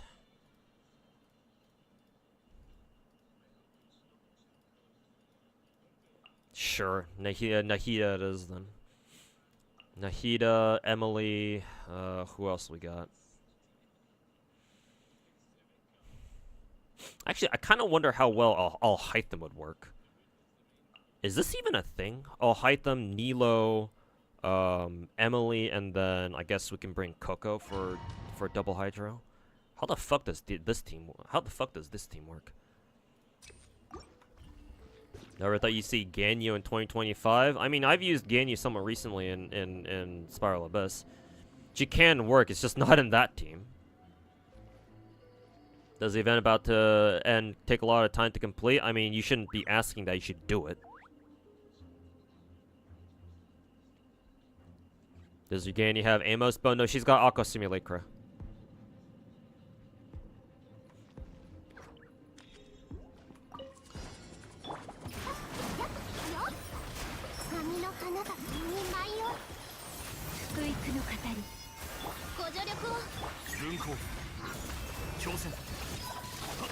I probably shouldn't have used his ultimate so fast there, but whatever.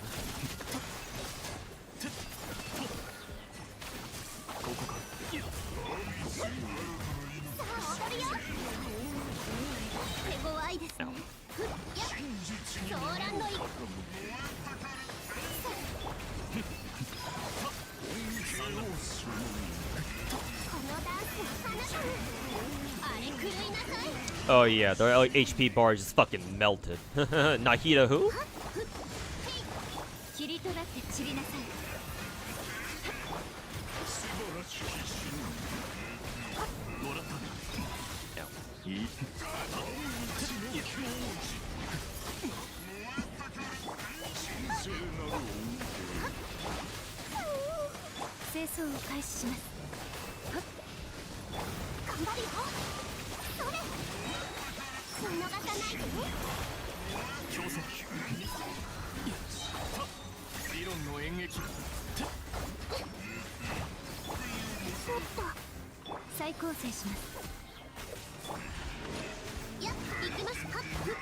I forgot all about this guy.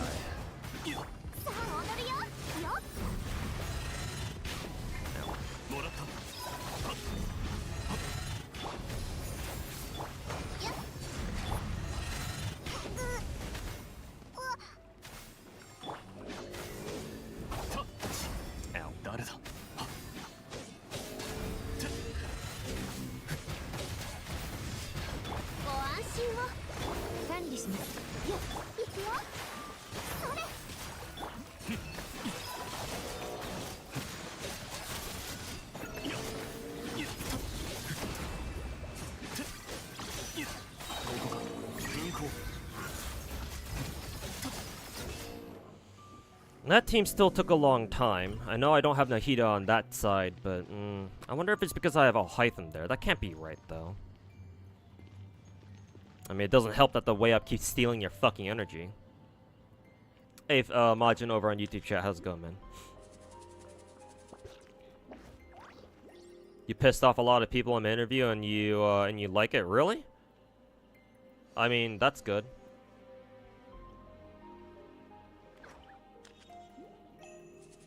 Check the comment section of Psyche's interview of our Lord Tuhu. I'll also ask Mr. Psyche on how he feels about the response to his interview. Aren't I supposed to run Burning with Emily? That's what she's supposed to do, but then her what is it? Her Dendra application is still really, really good, so you can still use her at other teams.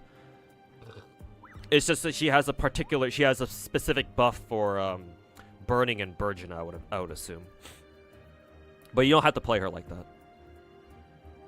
最近の八重堂の小説は異世界転生ものが多すぎる。あなたも一緒に踊りたいの？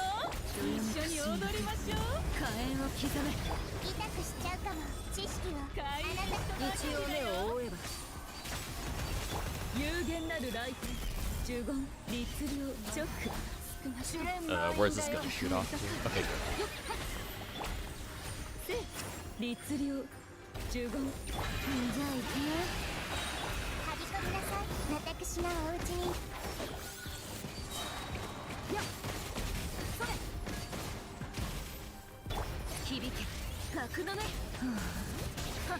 根こそぎにしてあげる。見えないだろ。よっ。If I had a little more time, then I would be able to 3-star that, but nah, I guess my Nahida Super Bloom team just doesn't work still, huh? The Whale being the last enemy there, and you have to fight it after the first 2 waves is kind of a bitch, to be honest.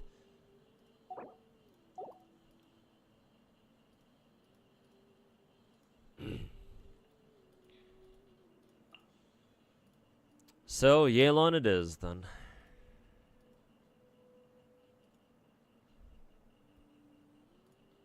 So, Yelan, Kazuha... Who else do I bring here? I guess I bring Sitlala, because she provides Hydro Resist Shred, too. Which is kind of funny to think about, but... Suppose we could rock that.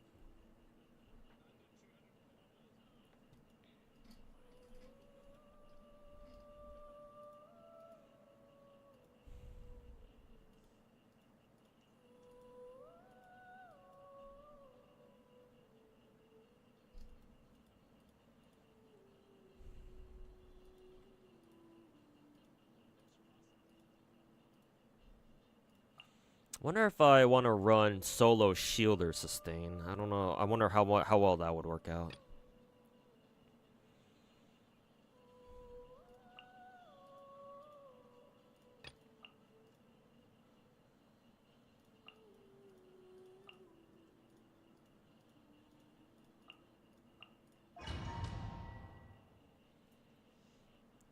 When you're playing Genshin or Herta's just standing there? Yeah, because I always have it on auto and shit.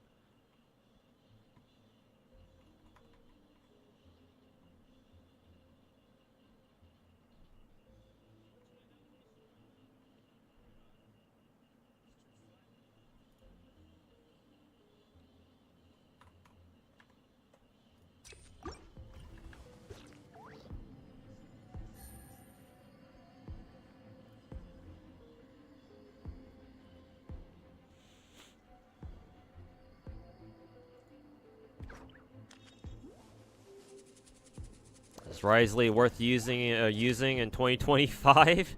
He's not that old of a character, so my default answer would be yes.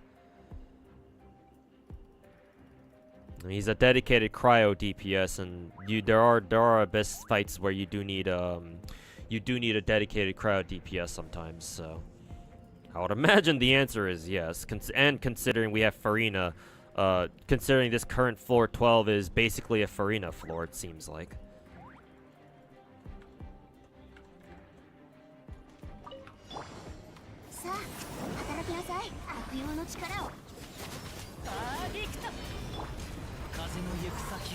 Probably should have used Kazuha's shit first and then Rosaria, but for that.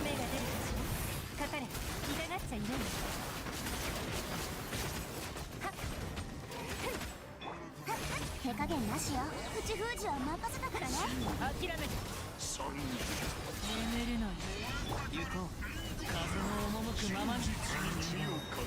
散らまく惜しみ。捕まえた。終わりね。撤収。かかる。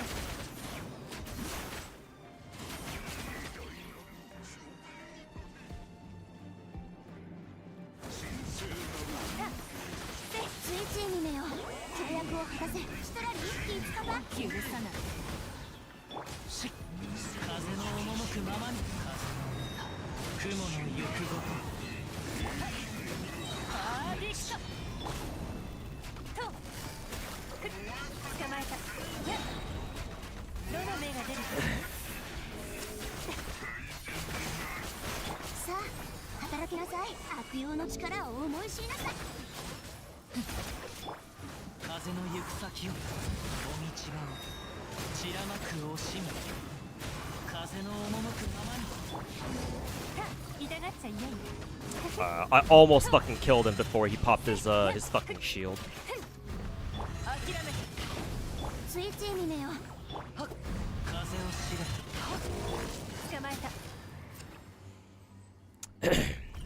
So I guess no matter what, that first side always takes a fuck ass long time. 一緒に踊りたいの？一緒に踊りましょう。覚えたわよ。知識はあなたに。 So that's kind of annoying to think about. 音が聞こえる。一応目を覆える。それ。終焉。ダメ。痛くしちゃう。振動の剣豪。律令。 But at least I have more time here. 覚えたわよ。見えないだろ。根こそぎにしてあげる。これこそが知恵の伝道。律令呪言。 Not gonna use Zelo's ultimate here. Don't think we'll need it. Because this should be enough to finish the job.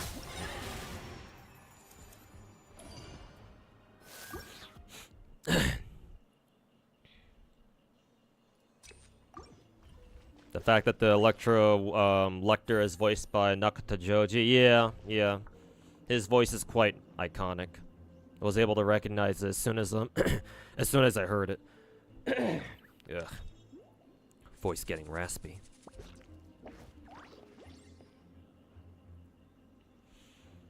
Your only SSRs and SRs and FGO are so and so. You've been waiting for Merlin, but Charlemagne is around the corner. Feel like you should wait, but you want both. Thoughts can't wait right now, but you don't have the funds. Roll for whoever you want, man. That's what I say. It's not like FGO has like endgame modes like all the Hoyo games and all the big gacha games do these days. So the only endgame in FGO is farming.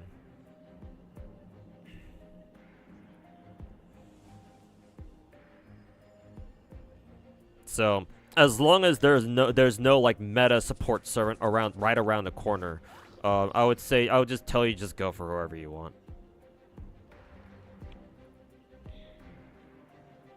Also, you shouldn't be taking a gacha game like FGO seriously to begin with. So just roll for whoever makes you happy, man. Nice aggravate team. I think that the team that I'm using right now for aggravate, my Miko, Tignari, Nikita, I think they're one of the best teams in the game. They're certainly my best single target boss killer team, because they just absolutely shit out massive amounts of aggravate / spread damage.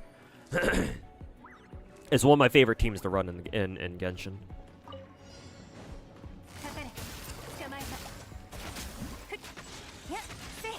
手加減なしよ。風の赴くままに。口封じは任せたからね。かかれ。終わりで撤収。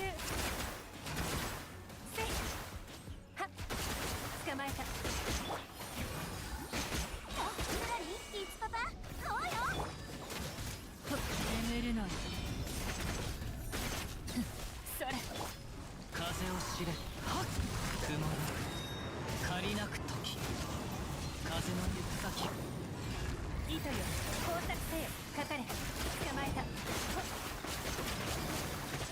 スイッチにめよ。契約を果たせ。悪用の力を。アーディクト。よっ。はっ。風を知れ。もみちが散らまく惜しみ。風。や。口封じは任せたからね。終わりで撤収。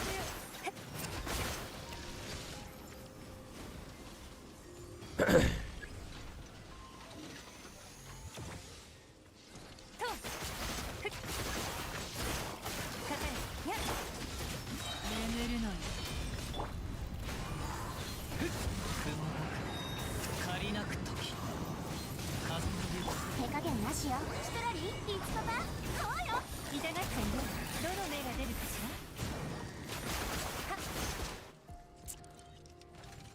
I wish the first side of these Abyss stages didn't take so goddamn long. 響け格のねはびこりなさい私のお家にいらっしゃい直呪言律令有限なる来世呪言律令音が聞こえる一応目を覆えば呪言律令痛くしちゃうとよせ根こそぎにしてあげるほ見えないだろやや具現化せよ直呪言じゃあ行くよや There we go. Second half teams rotations are really good. I think we're gonna go into 12-3 second half with full ults. So at least that's nice.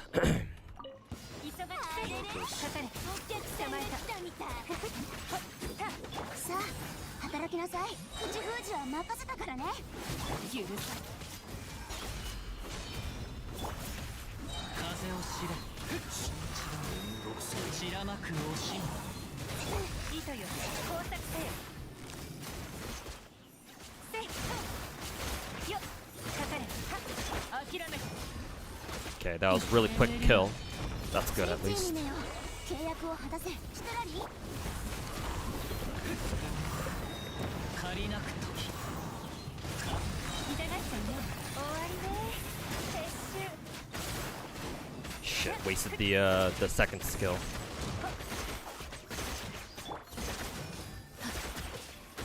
さあ働きなさい口封じは任せた風の雲の行くごと震えなさいかかれせ捕まえたどの目が出るかしらやっシュテラリーキッズパパどうよ許さない眠れない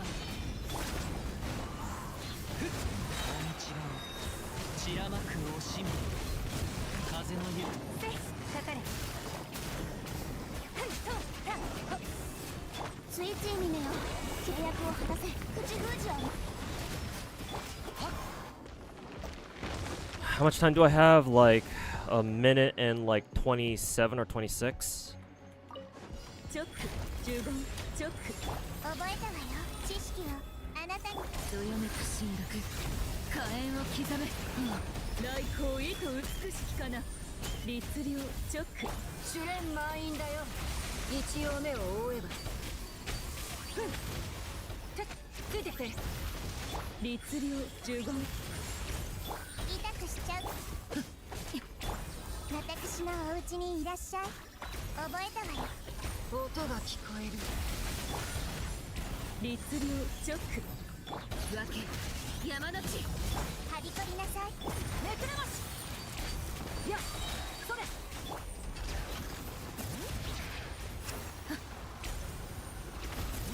Fuck that up a bit, but that doesn't matter. 知識はあなたにも全部丸見えね呪言 Oh, what the fuck? I didn't do it properly? Well, I still survived that, which is kind of funny. But 姿を残す I thought I already destroyed both of the totems. I guess not.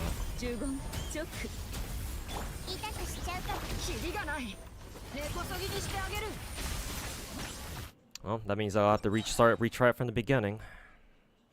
Unless there were 3 pillars and I just missed one. No, that can't be. I think there are only 2 pillars. I just must have missed one of them by accident. あれれお客さんが来たバーディクト手加減なしよシュトラリーキッズパパそうよ風を知れ雲が借りなく時風の赴くままに捕まえたせた終わりね撤収とよっ風を知れ眠れない口封じは任せたからねえいもみ違う散らまく惜しみかさせ急がなくかかれほっ糸よ工作せよさはっバーディ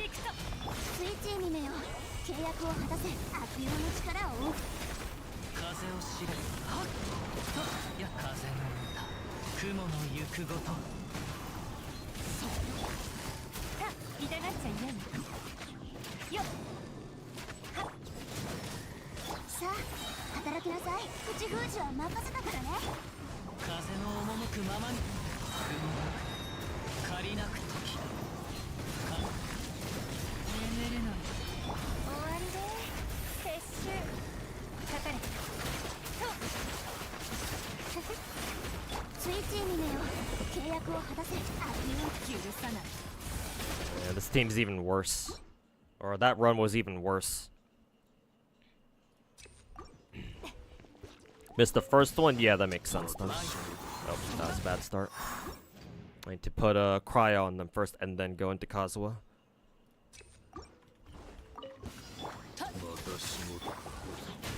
せいはっ大道が散らまく惜しみ震えなさい口封じは任せたからね。よ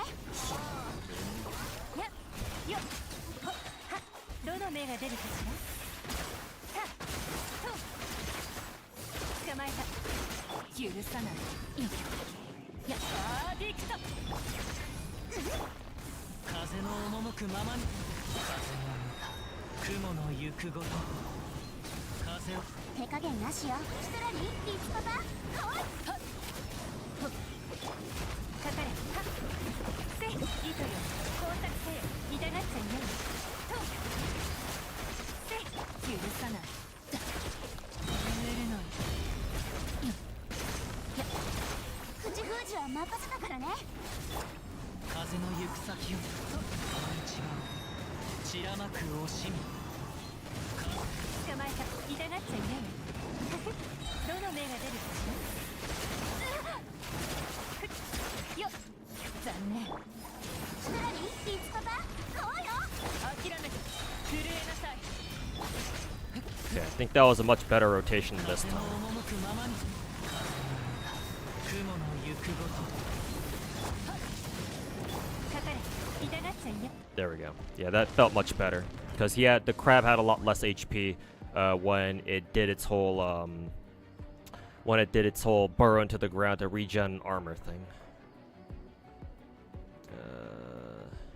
What the fuck am I doing here in Star Rail? Is this another fucking bullshit puzzle? I think it is. We'll take care of that later then.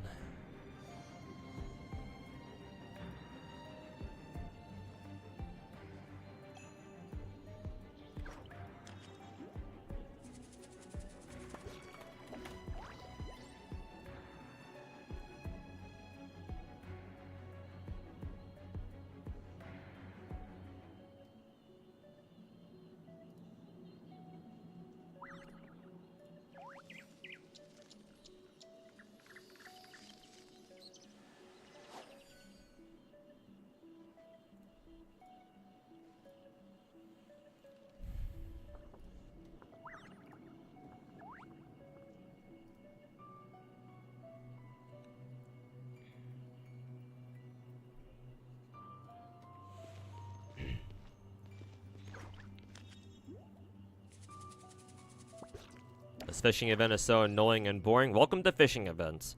Also, if you find that annoying, I can't imagine what you think of the Zenless fishing event we just had the other week. In comparison, the Genshin fishing event seemed pretty fucking fun. Not gonna lie. Now we just need a Tomokazu Seki voiced character. You can say kill Kirei for the sake of money. I mean, they had the perfect opportunity with Maide in Star Rail, but apparently somebody else voices Maide, not Seki. I thought at first it was him. I thought they hired Gil's VA to do Maide's voice, but because they sound very similar, it's just Maide speaks at a lower pitch than Gil does. But no, apparently it's somebody different.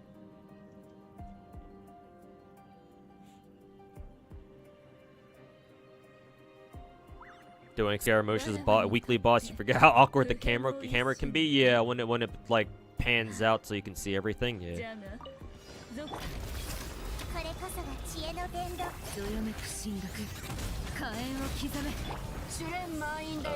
Shouldn't have done it that way. That was an unfortunate rotation. 一応目を覆えばそれじゃあ行くよ律令チョック律令はびこりなさい音が聞こえる知識をあなたにめくらましや具現化せよ響け楽のねや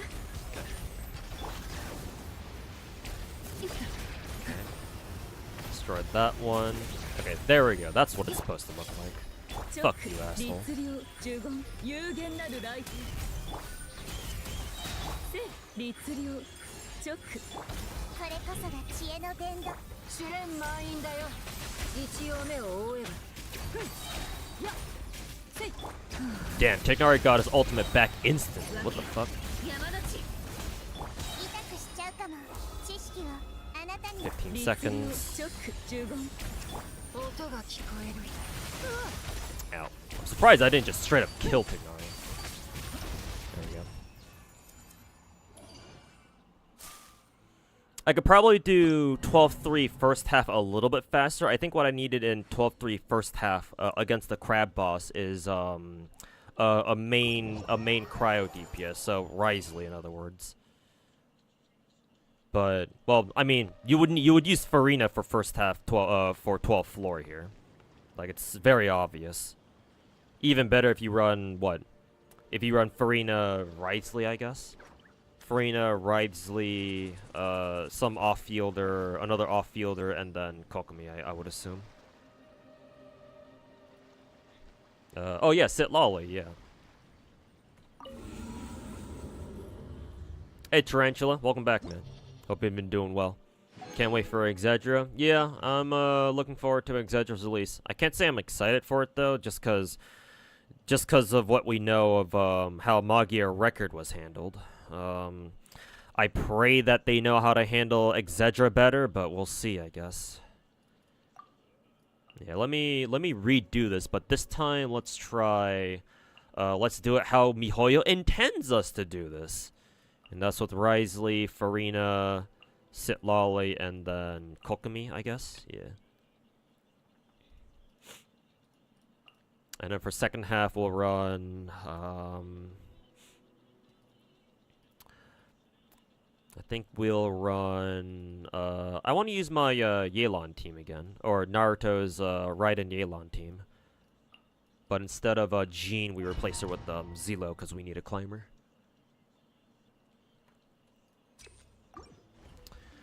Okay, I haven't used Raiden in a while actually. Let's see how this works. 寒いから気をつけろよ始めよう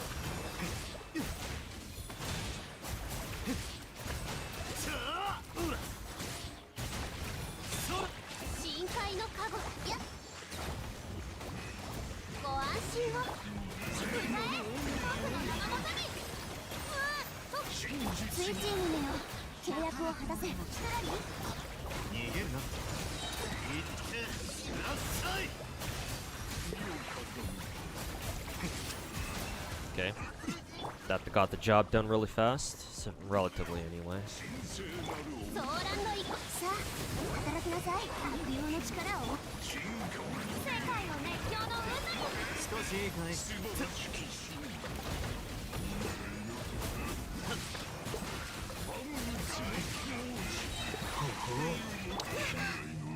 They got fucking energy sucked before I could use my ult, so that sucks. ご安心をお披露目だあれ狂いなさい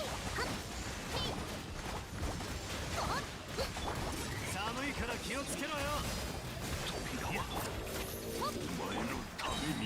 口封じは任せたからねさあ働きなさいほ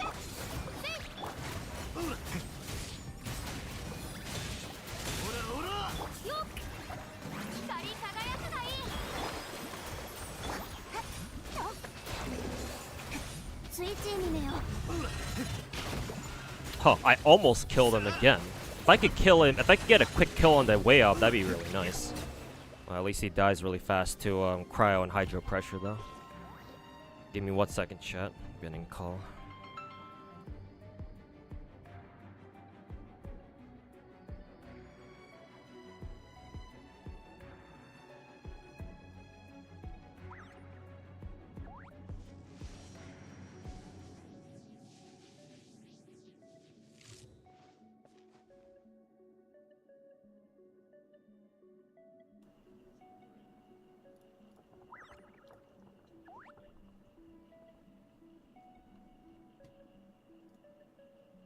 浮世の風景は幾千年も変わらないというのに、人の世とはこうも白露と泡のように儚い。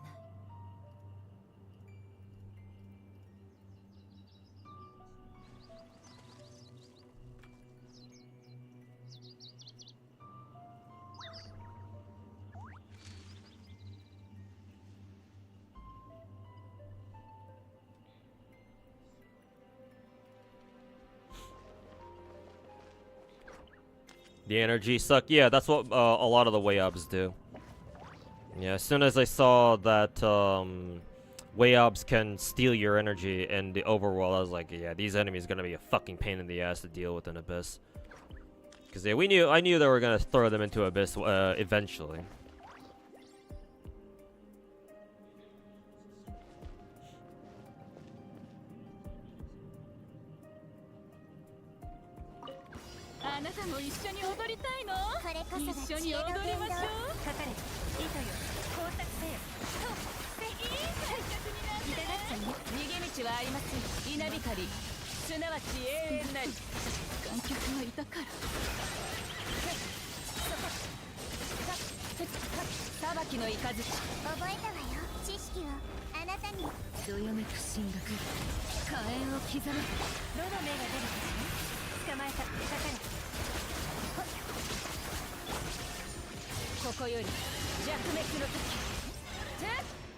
Maybe I didn't need to use Raiden's ult there. Hopefully Raiden was able to gain at least some of her energy back from that.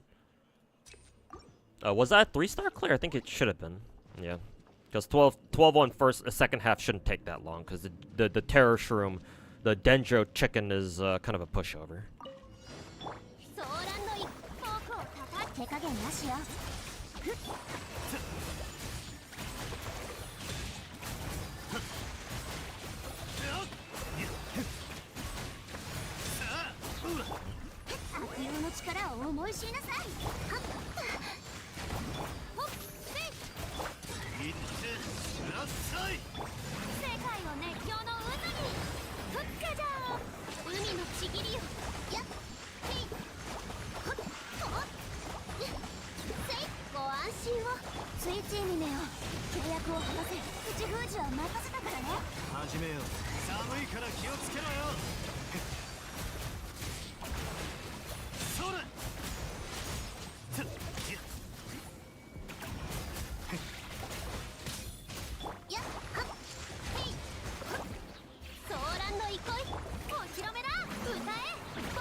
That took a little longer than I wanted it to, but...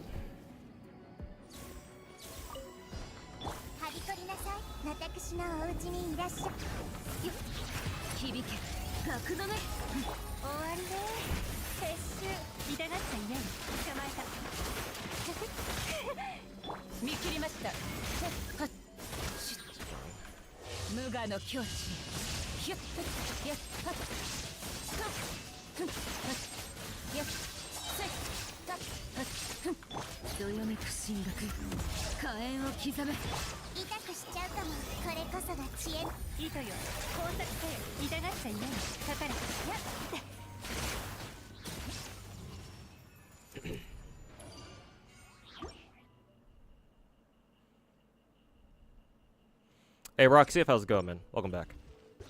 You're over on YouTube chat too. Hey, what's going on? Jojo, the Ora Ora character. Mm-hmm.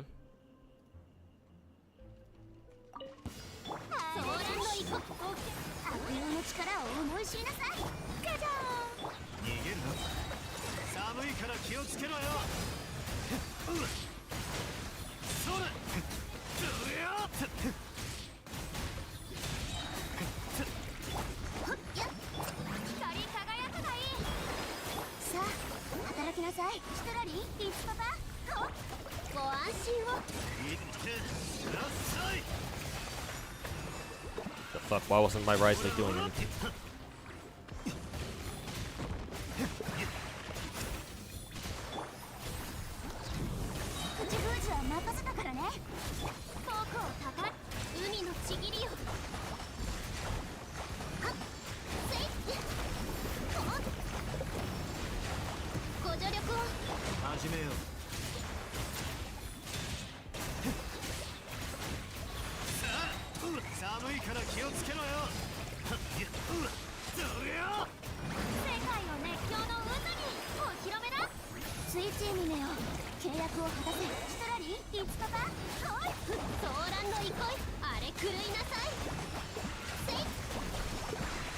It's burrowing.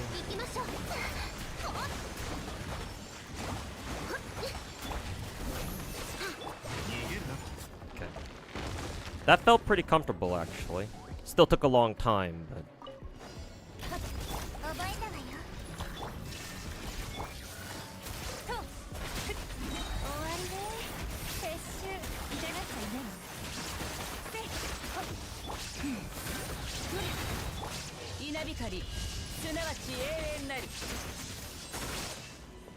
Where the hell was Raiden aiming at with that last one? じゃあ行くよ。痛くしちゃうかも。私のお家に。だから糸よ。工作せよ。痛がっちゃいないよ。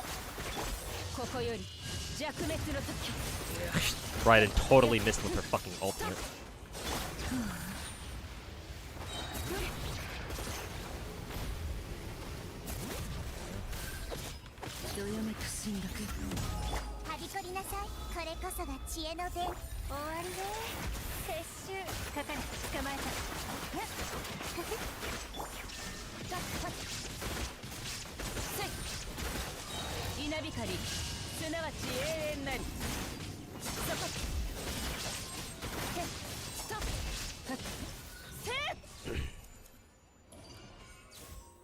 I think a little bit better. I think the times were actually comparable, now that I think about it.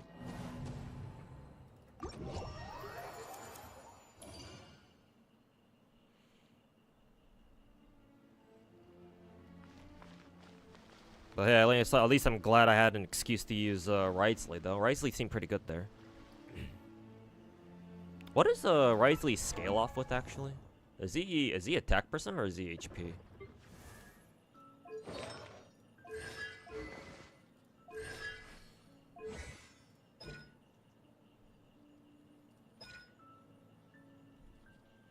Oh, he's attack percent, it seems like.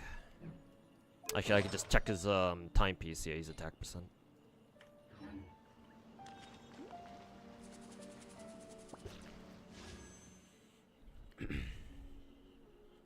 My funds for Varesa are going up. God knows I'll need every single gem that I can get at least. まだ終わってない鍛造依頼。あと何件あったっけ？一つ、二つ。You were a... Hey, Angela, how's it going? You were a day one player, so unless you missed something, there weren't any major problems. Pre-speed up game was fine as far as you remember. The only major problem was just region locking. Yeah, I'm under the assumption that, because I didn't play Magi Record for very long. I only played it for like a month, or two, maybe two, before I dropped it eventually, because I don't know, I just wasn't very interested by the game. But, like, I did kind of keep an eye on the game even after I left. And yeah, like, I think Magi Record would have been okay if they didn't decide to fucking speed up everything. Yeah. Like, the game really started going downhill when they tried accelerating shit.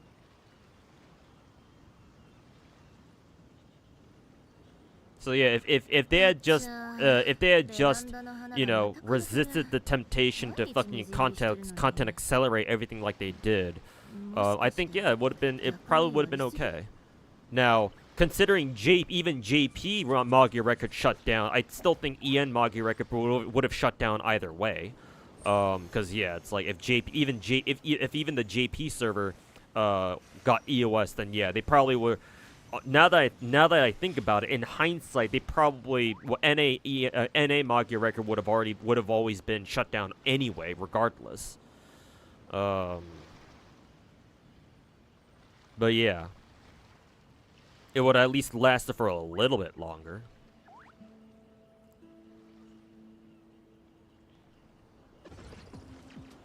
Well, with a global release, that probably won't happen. Yeah, it shouldn't. They got other problems they gotta worry about, though, obviously.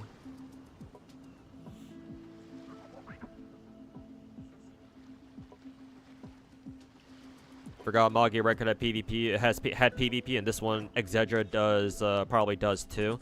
As long as it's non-intrusive PvP, yeah. As long as it has non-intrusive PvP, and you're not like forced to do it, or even if the game compels you to do it, at least you don't have to win.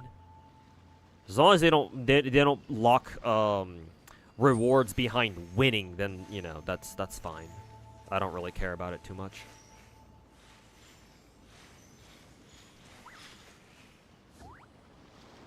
Too bad I didn't get Dio's VA, but he's insanely popular. Well, yeah, of course. Kind of hard to book him, naturally.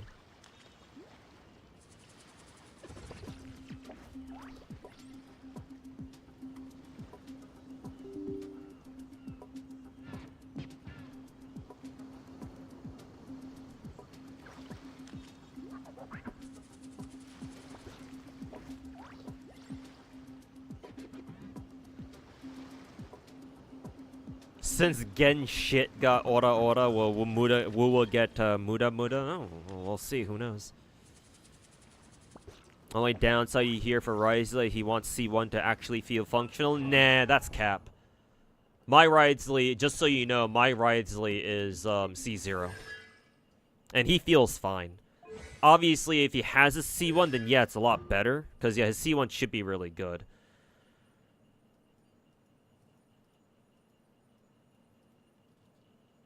What was his low constellation thingy again? Maybe it was a C1. What does a C1 do again? I forget. The gracious rebuke from past the town there shall be a plea for justice changed to this. When the rise of HP is less than 60%, or he's chilling. Penalty status caused by Ice Fang Rush. When fifth attack cause, it will create a gracious rebuke. Was his gracious rebuke thing his charge attack? His special charge attack that he gets when his HP drops below 60% or something? I think it's yeah, it's his passive. Yeah, next charge attack on his normal will become rebuke, yeah. That's how he gains his health back, cuz he naturally loses HP when he attacks. And so basically C1 says that it changes his passive to, instead of having to use a charge attack, he can just keep normal attacking, basically, yeah.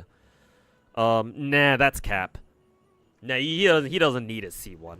It just makes playing him a little bit easier, but as long as you remember to use his charge attack every now and then, that's fine. Honestly, if the rest of his team is strong, if he doesn't even need to use his charge attack at all, to be perfectly honest with you. I mean, I didn't even use his charge attacks that much in my last Spiral Abyss fight, and he was fine. I just threw in a couple of charge attacks here and there whenever I saw him get his charge attack thingy, but nah. People saying Wriothesley needs a C1 are fucking capping. Honestly, if there are people who legitimately think Wriothesley needs a C1 to feel functional, they're even more retarded than the Star Rail people who say that Aglaya needs her S1. Or her E1, rather. Like, having played Aglaya, yeah, her E1 is actually more important for her than Wriothesley's C1 is for him.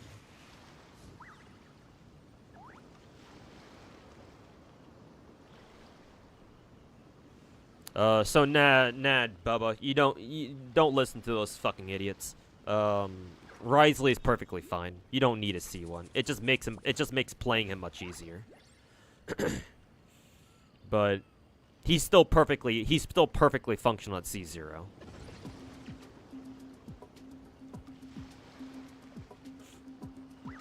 Might try him because cryo DPS is a few and far between. Yeah, exactly. Especially for 5 stars, because how many 5-star cryo DPS do we even have? Like dedicated cryo. Eula doesn't count because she's fucking physical. Ayaka is one for sure. Genyu's a hybrid character, so technically she counts, but you have to build her for it. You gotta build her for a reverse vape charge shots. So she can be one, so technically she counts. But as for everyone else, nah, no, you don't really have any other cryo DPSs per se. Yeah. Because you have Ganyu, assuming she's built for it, Ayaka, and then Dio, and that's pretty much cryo Dio, and that's pretty much it.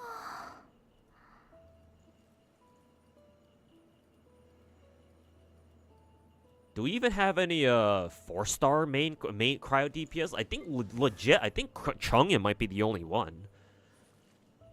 Yeah, Chang'e is still to this day our only dedicated cryo DPS, because everyone else is either a support or an off-field. Kay is an off-field. Diana is a support. Rosaria is an off-field, unless you combine her with Chang'e maybe.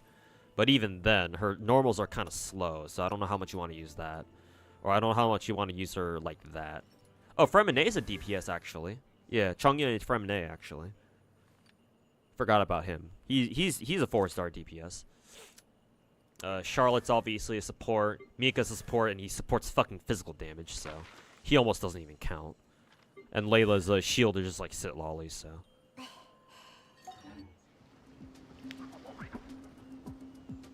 Having Novelette makes things better, but yeah, naturally. I mean, floor 12 right now is basically Novelette and Farina floor. Either or.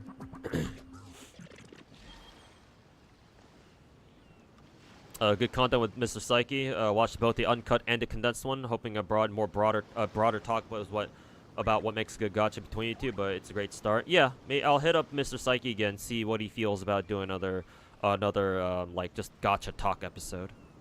But I'll run across him and see what he thinks.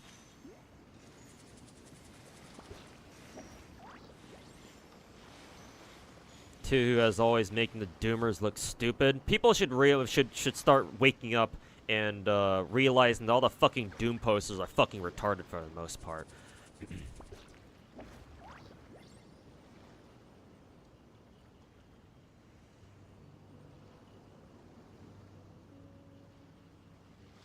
Isn't Fremine more like a Shadow DPS? Actually, yes. Now that you mention it, yeah, because he's got a Claymore too.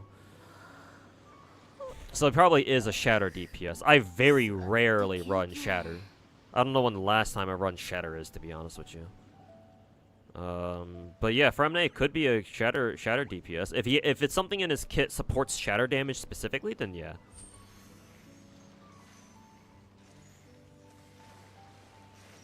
I just know that Fremine is supposed to be an on-field DPS.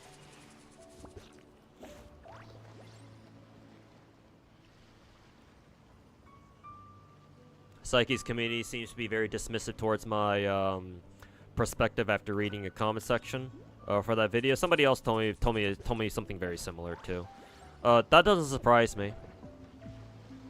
In the world of gacha, if you're a whale, or even if you don't even have to be a whale. If you play a lot of gacha games like I do, like to a fucking degenerate degree like me, then and you're not fucking half brain dead while doing so, then you'll learn a lot about gacha that just a lot of other gacha players just won't see. Either because they don't care, or they are never in a position to really think about those kinds of things to begin with. It's even, if I were a free-to-play, maybe people would be more receptive to what I'm saying, but the fact that I'm a whale, or at least I used to whale a lot, makes a lot of people, like, just not really listen to what I have to say. It's just kind of the reality of the situation.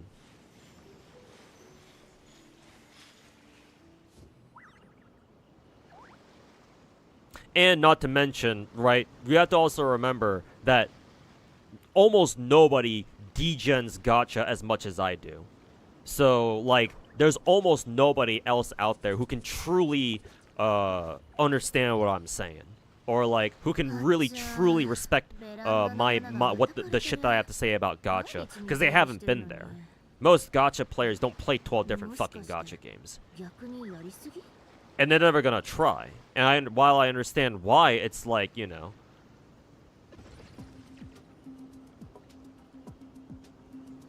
it's kind of hard to see. It's kind of hard to get people to see gacha the way I do, just because, one, almost nobody else thinks of the gachas the way I do, and two, they're not even gonna bother trying, because why would they?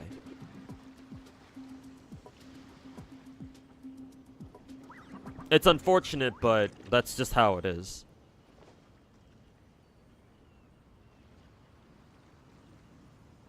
Like, there are just some things that you can't control, and for me as a gacha content creator, that's one of them.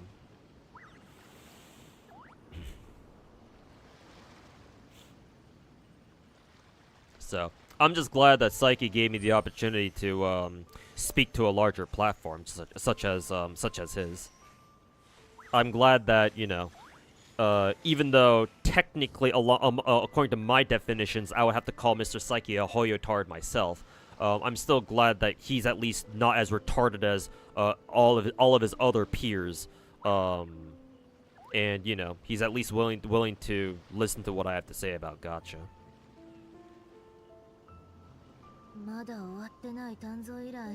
A diverse comment section is a good sign, no? It depends on the context.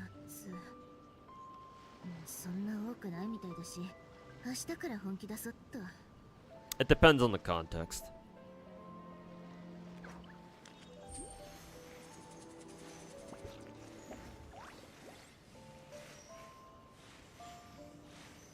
You're currently playing 9, which is about 6 too many for you. Oof. In the end, gacha is a very personal thing. The stuff I said about gacha being a very personal thing is a great point. Yeah. I mean, gacha games are designed to be very personal games. I mean, you roll for characters, and these are anime characters where, you know, typically they're either very cute or very beautiful or very sexy characters, right? Like, naturally, gacha games have that parasocial edge to them. And regardless of what you think about, you know, parasocial behavior of gacha games towards their favorite gacha characters, like, the fact of the matter is that gacha games are very personal. And, yeah, as such, people play gacha games however way they want. There's no one way to play gacha. Even if, technically speaking, like, you know, for example, like, considering gacha games have dailies, at least most of them do. You're supposed to play gacha games every day, but it's not like the end of the world. It's not like it's the end of the world if you don't play every day.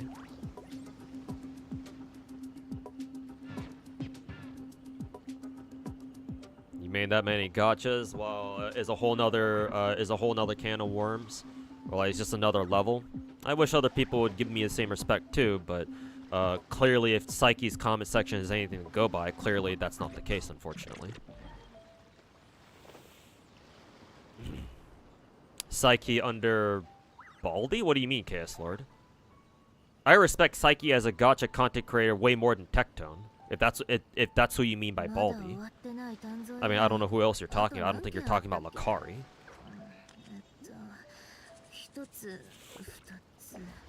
Playing multiple gacha requires time management. I mean, I guess. I don't really consider it to be like time management though.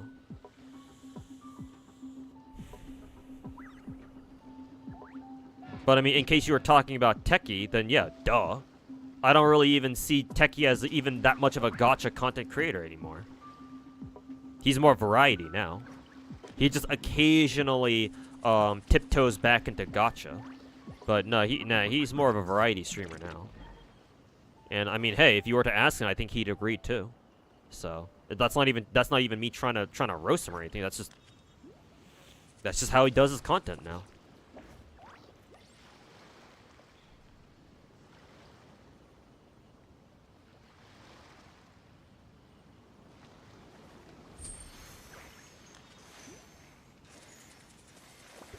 Saint Tontus made fun of my Woowa team because it's quote unquote bad, but it probably is. He said it probably doesn't matter because you're because I'm a whale. I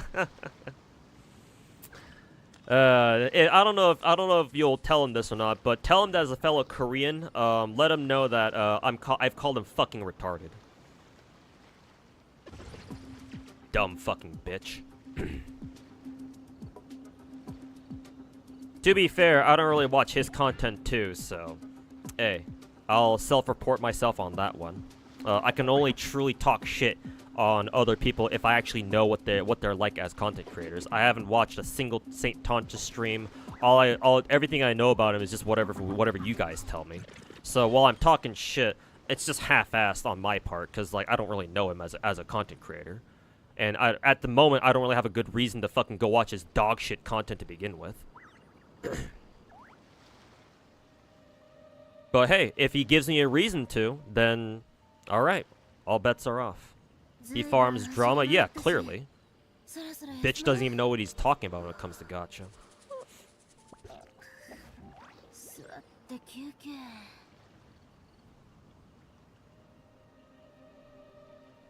It was so funny. He was like, look at Two's team. Why is he using so-and-so character? But it probably doesn't matter because he has max Constellation. I kind of want to...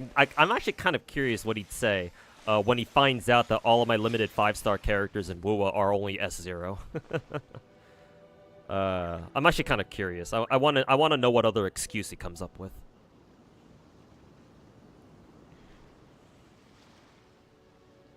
To be fair, I'm also kind of curious. Now that you brought this up, I'm actually kind of curious. Like, at what point, like, where in my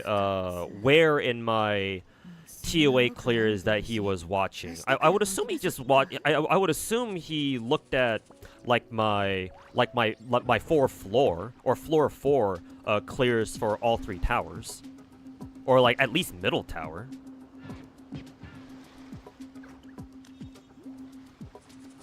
Like, if he was looking at, like, I don't know, floor 1 of, like, either the left or right towers, then it's like, well, that doesn't really mean anything. Like, the first 3 floors of left and right tower in TOA and Woowa are, like, piss easy. It's like floor 4 is where things start getting serious. Especially these days. And the middle tower is obviously the hard part.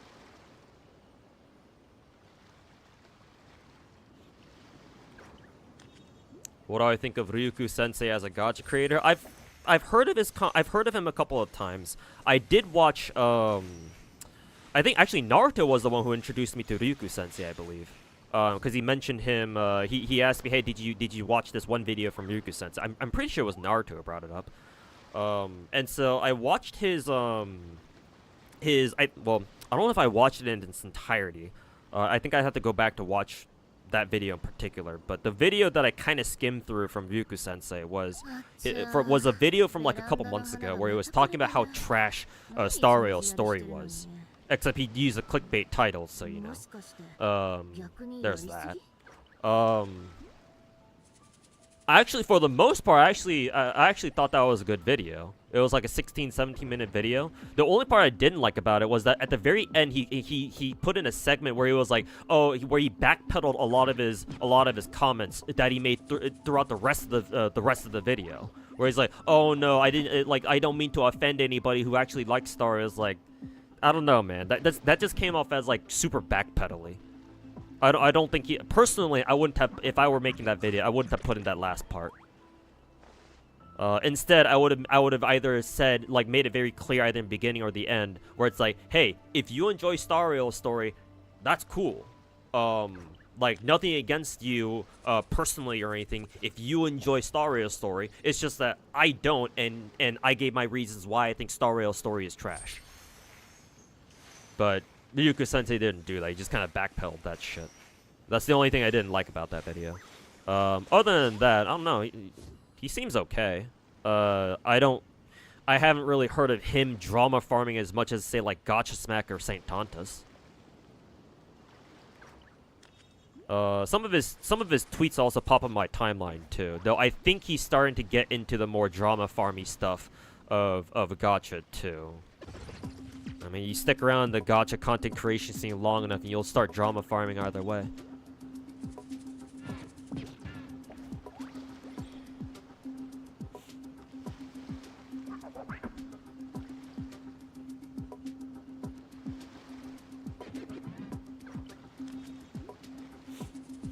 Blue Archive and Etchio have way more chill communities. Well, at least in comparison to some of the to the bigger ones, maybe.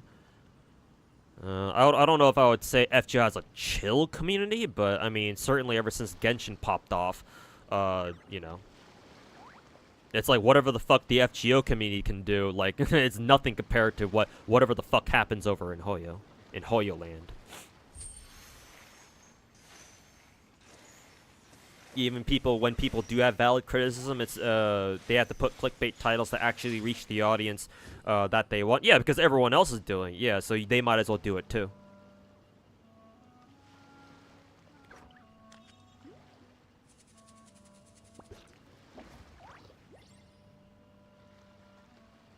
Who the fuck are these guys? They never pop up for you? Good. Good. Don't watch those guys. Fuck them. Techie's content is like Asmongold's. Well, yeah, it makes sense because they're part of the same org. Well, actually, I think Asmongold officially left OTK following his comments about Palestinians being an inferior culture or something like that. That wasn't good. So Asmongold might not actually be a part of OTK anymore. But I mean, it's not like it fucking matters. Not for somebody like him.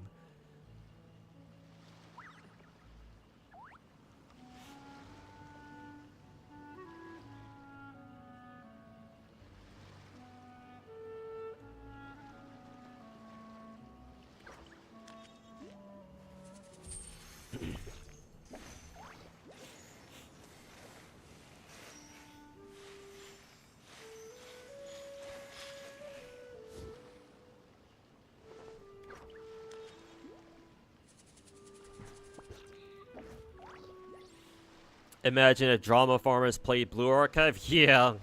Yeah, no.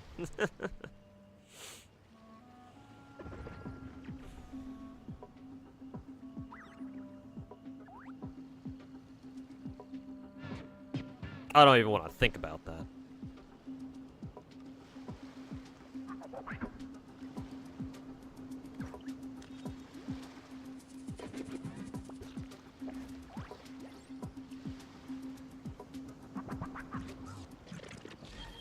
Have you watched the Enfield video about the game for all is a game for no one? Are you talking about Taboro's video? Because Khaled Alter, let me know about that video. Are you talking about the Enfield video where that's titled, like the thumbnail it has like the title, like the death knell of gacha games or some bullshit like that? I know who made the video. The guy who made the video goes by the name of Taboro on YouTube. If that's the video you're talking about, I know the video. I haven't watched it yet. I think I was meaning to, but I didn't end up watching it yet. Maybe I will at some point. Okay, yeah, that is the one you're talking about. Yeah, so I know about it. I know how to search it up and watch it if I have the time.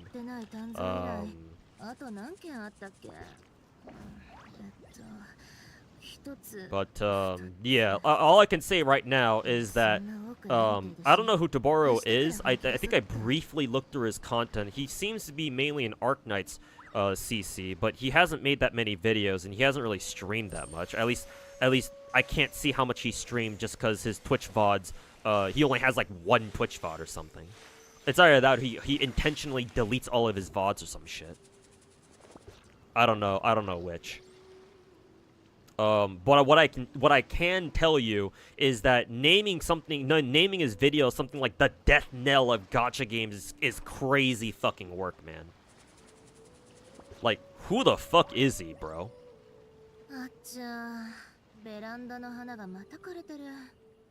Like, who the fuck is Taboro to say that, oh, Enfield is the death knell of gacha games? Like, what the fuck is this dude on? But I haven't watched the video itself. That's just me, judging a book by its cover. If I want to make like actual criticism other than me just talking shit, then I'd have to actually watch his video first. which I may at some point. I might even do it on stream, perhaps, but... Hope you react to that one. I think I was originally planning to react to that video, too. I guess we'll see. あと何件あったっけ？一つ、二つ。そんな多くないみたいだし、明日から本気出そうっと。You remember when he was freaking out about Ellen from Zenless? If that's enough to prove what? That she's like the most underpowered character in Zenless or some bullshit like that? Oh god.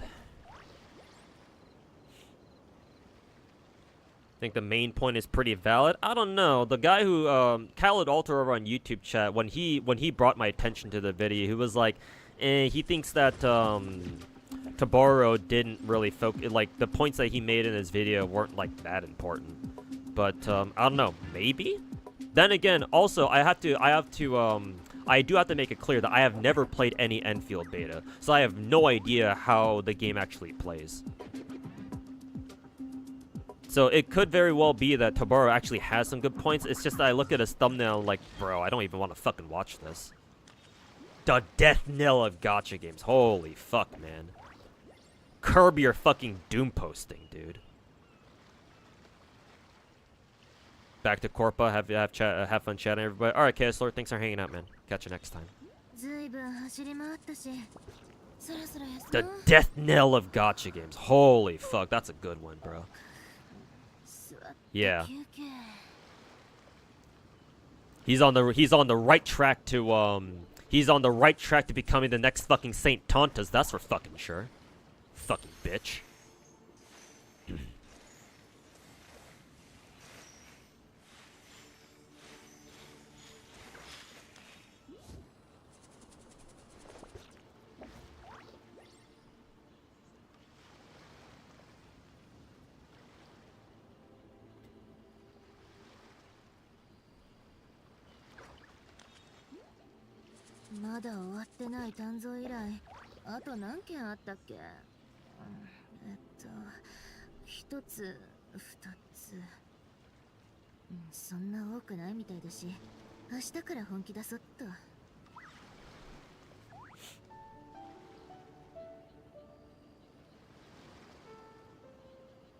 So that's how that works.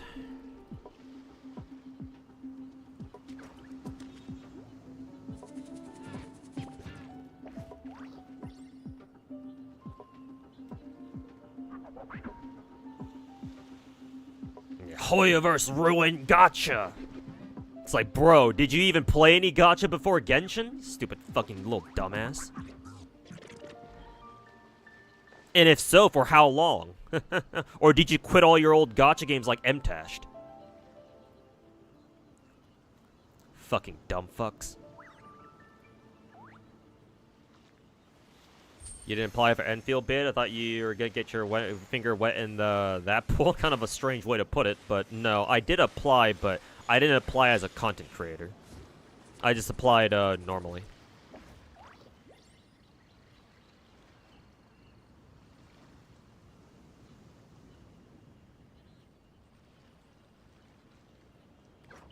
And naturally, I didn't get in, so. Blue Archive is pretty chill for the most part if you don't look at the outbursts on the subreddit and the times that people are complaining about the localization. Localization complaints are always valid, though. It's unfortunate, but localization for most gacha games is pretty fucking subpar. Even in FGO, we've had localization issues where they didn't translate what was going on properly. Most notably in Shimosa. God damn, these enemies are actually kind of hit pretty hard. My my Herta always gets pretty close to dying.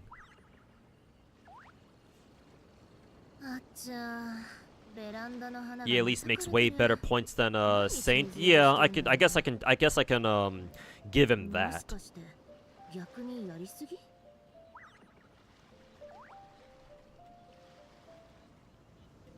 Still, the death knell of gacha games. I don't think I'm ever gonna get over that.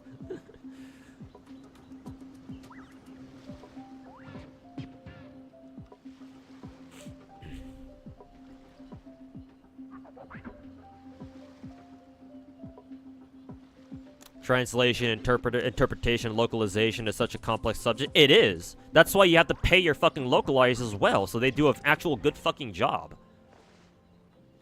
The problem is that I get the feeling a lot of these gacha publishers don't pay their localizers well enough. It's either they just outsource it to third-party localizers who don't give a shit, or they're not paid enough to give a shit, or they do it in-house, but they do it in their own stupid fucking way.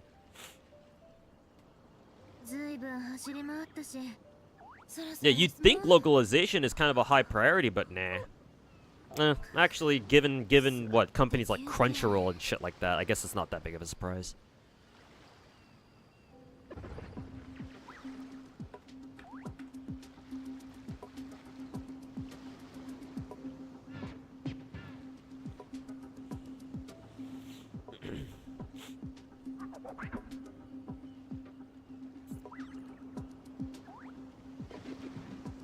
COTC. What was COTC again?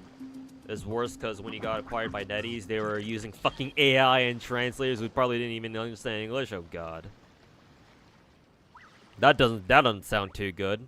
Not when Ananta's not when we're looking forward to Ananta.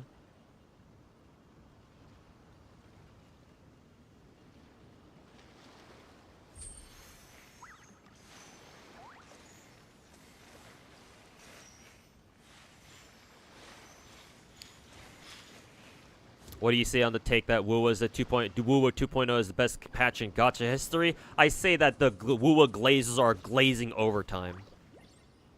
And that they should know that Kuro Game still ain't paying them for glazing their game.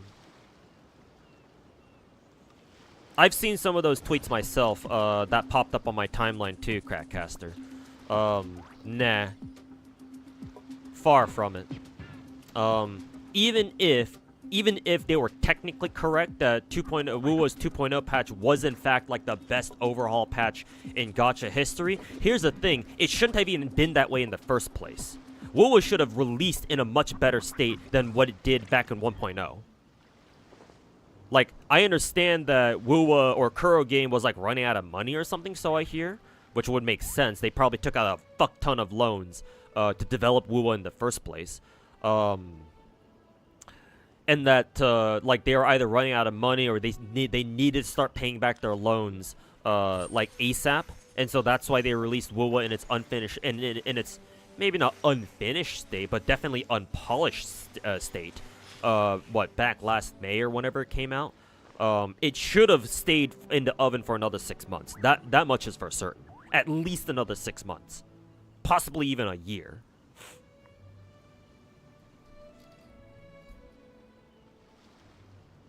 So even if WUWA's 2.0 patch was actually like the best patch ever in the history of gacha, it shouldn't have even been that way in the first place.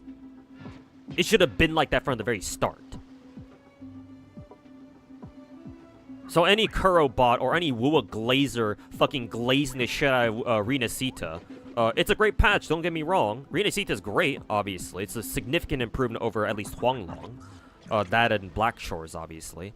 But, anybody who's just mindlessly glazing that shit is fucking retarded.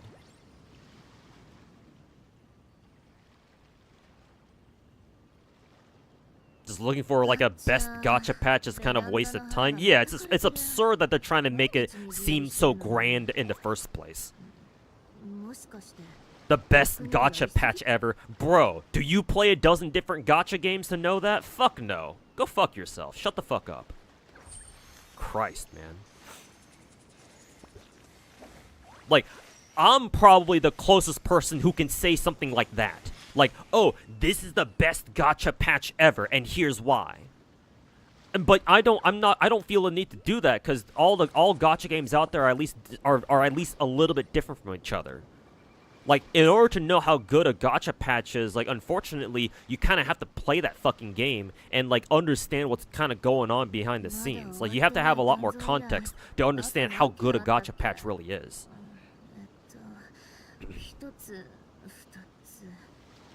But hey, gotta fucking work that agenda, right? That fucking Kuro glazing agenda, I guess.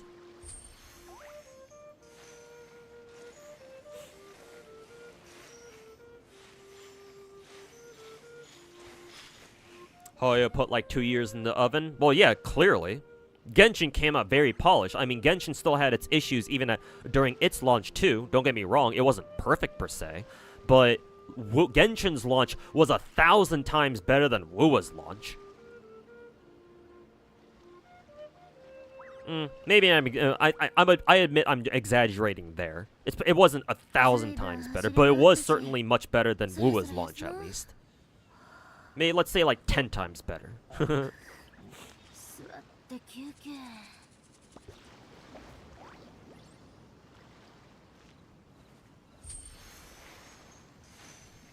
Only glazing that should be happening is Zelo glazing. Well, now, what you talking about? Now, which way? You mean figurative glazing or physical glazing?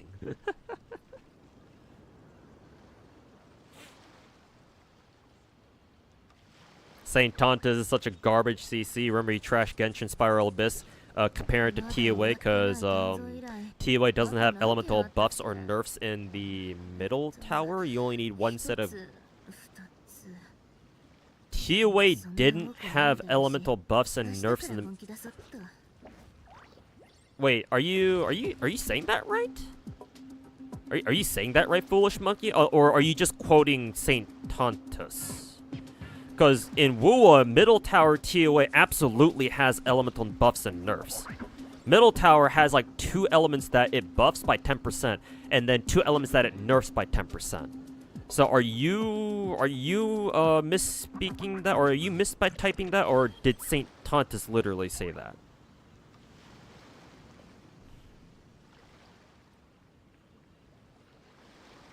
And that you only need one set of gear, so it's better. One set of gear? What? I guess in the sense, I think he's saying in the sense that you only need to have your DPS geared, but like, why not have all your characters geared?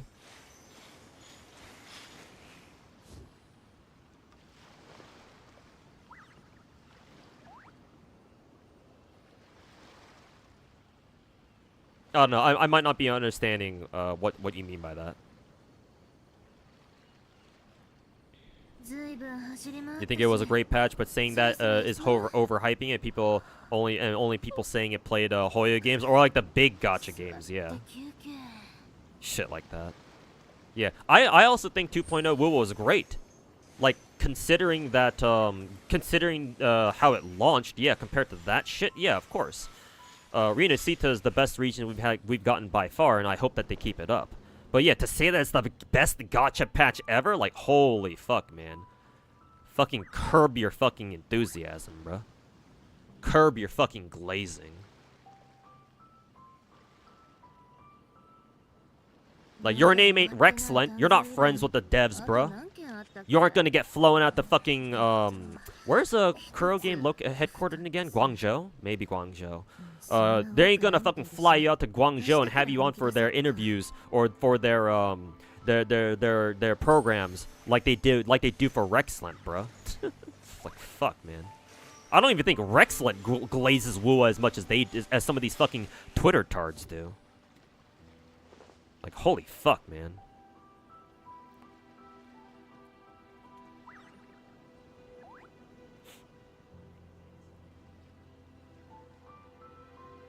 When he said it didn't, they changed the okay, I see.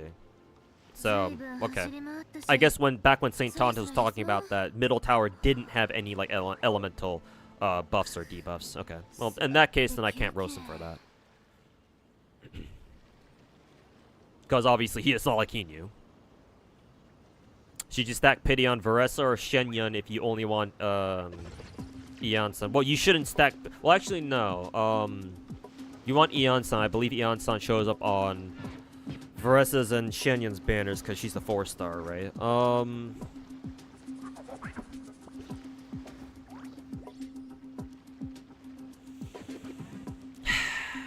I don't know how strong Varessa is. I don't know what people are saying about how strong Varessa looks like she'll be, according to all the theory crafters and all the smart boys. I will say though that if you want Shenyun, I hope you have a very good reason to roll her.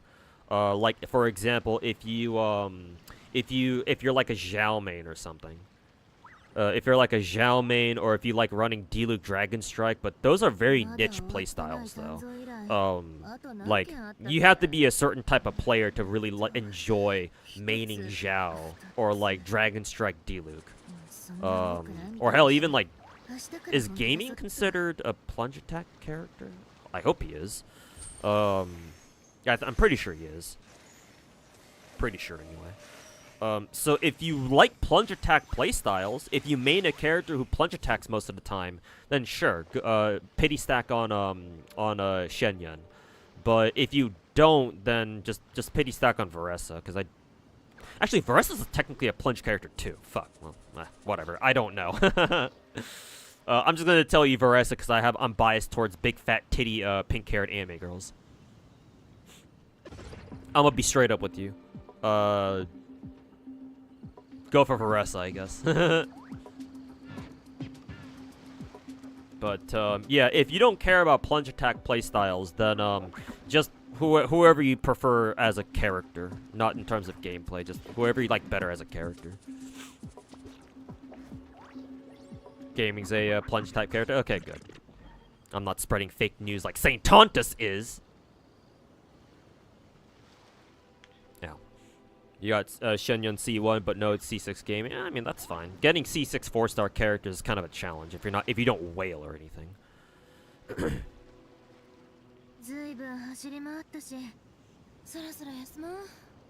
Hoyo knows how to make hot fox waifus. I don't feel like it's that hard, but I mean, Miko certainly is a vibe.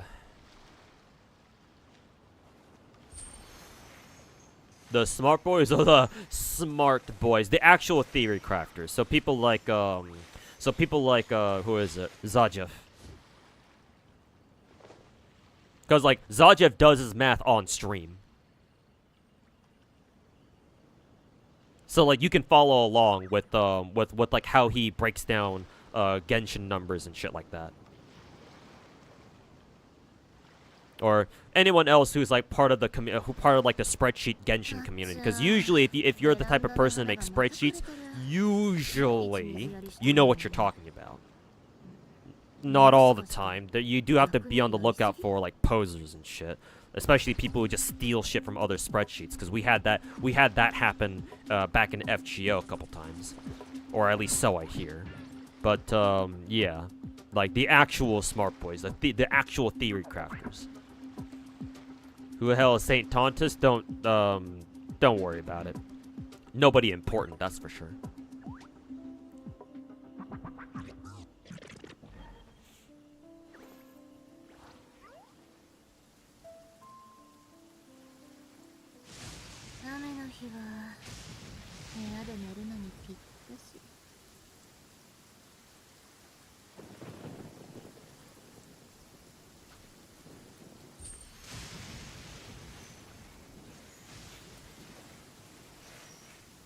Shunya's hot bird mom, but yeah, she's very niche. Yeah, unfortunately.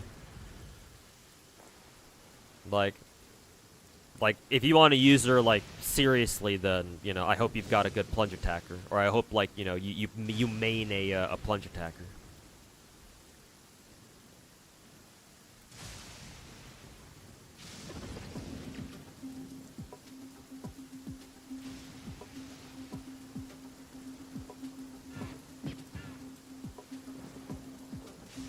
Genshin luck was pretty good for some reason at the time. You got like 2 Shenyuns and 1 multi and 2 all-hyphen signatures. God damn.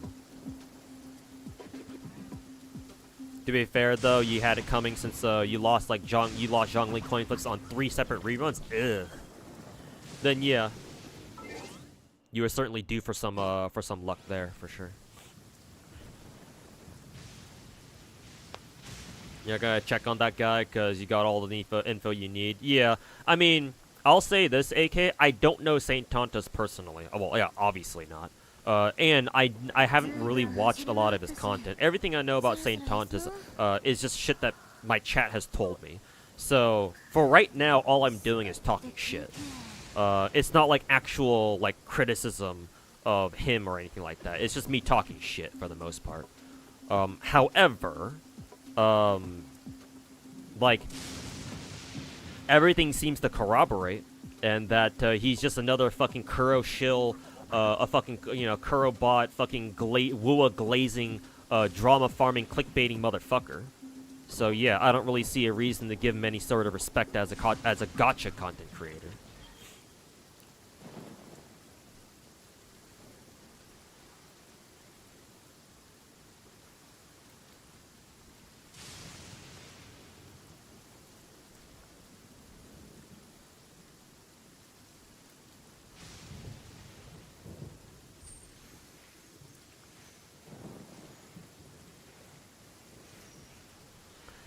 Fucking fake-ass bitches as far as the eye can see. Man, it's great being a gacha content creator. Especially when you're the only one out there that knows what the fuck they're talking about. Let's see, I have 2 more events left in Genshin. We've got this real adventure one, and then, this anthology thing. Hopefully the anthology stuff doesn't take too long. Oh god. This means I have to read through... How many characters is this? 8, 16, 19 different anecdotes? Holy fuck, man. I guess I'm gonna have to get started on that as soon as possible. 19... Witness 20 anecdotes? Do we even have 20 characters? 4, 8, 12, 16, 19. Who's the last one, then? Is it like one of those things where it's like, oh, you have to read everybody else's anecdotes first, and then you unlock the last one or something? Maybe it's Traveler herself? Probably. That's all I can think about. Forgot about the anthology? Well, it's a good thing I brought it up. Yeah, because we only have a week left on it. Because, yeah, the anthology event ends when the patch ends. So, yeah, get started on it. I certainly will. I'll probably just, like, grind through them slowly but surely over the course of next week. Some of the characters have a couple of them? Okay, good. Because I was about to say, there's only 19 characters. Like, huh? You want us to read 20? How the fuck? Like, maybe there's, like, a hidden character somewhere? Nah. I guess, yeah, if some of them have, like, a couple of them each, then yeah, sure, that makes sense. Patch is ending already? Yeah, bro. You haven't even entered Natlin yet? Well, I mean, it's Genshin, so I understand. But yeah, man, we're about to head into 5.5. Well, the good news is that 5.5 will give us our last Natlin region expansion, or at least I think it's our last one. Because yeah, let me just teleport over here real quick, just to show you. Teleport over here.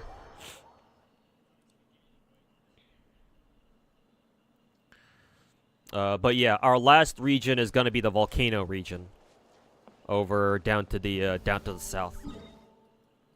Like the southwest. Yeah.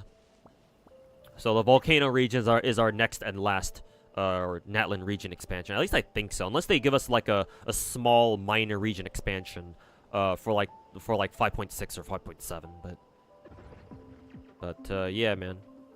If you haven't come into Natlin, if you haven't jumped into Natlin yet, I would recommend it if you want to come back. But yeah, with Genshin, you gotta take your time with it. Otherwise, you're gonna easily burn yourself out. If you're the type to burn out easily, anyway. What's the rerun banner? Currently, our current banners are Farina and Risley. So in case you need to pick up the Hydra Archon real quick, then yeah, she'll be here for the next week or so.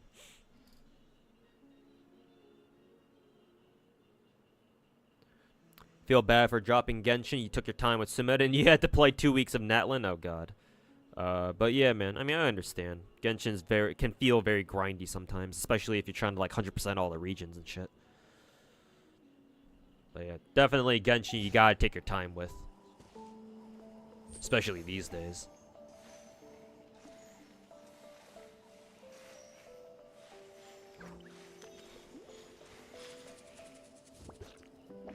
If you're talking about the Pyro Archon specifically, you're talking about Malwika, then yeah, no, we don't know when she's gonna rerun. I think traditionally how they used to do it was for Nahida, for all the other Archons, so Zhongli, Raiden, Nahida, and Farina, they all came out during like the 1.2, 2.2, 3.2, and 4.2, and then they got reruns within the same patch.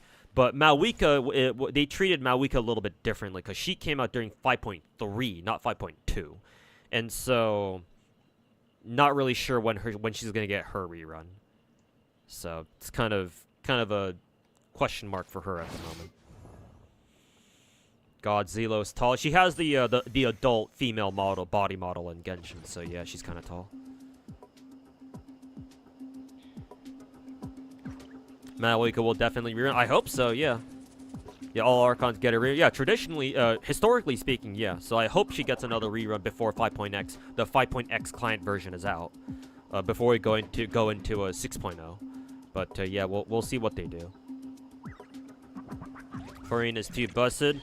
That's why I say that if you want to pick up like the best characters in the game, like I told people, I even made a video about it. Like, if you want to know who the best characters in Genshin are, like I always recommend you have at least one broken Hydro character. Basically, take your pick between Yelan, Farina, and Novelette. So Farina's up there, so yeah, she's absolutely powerful.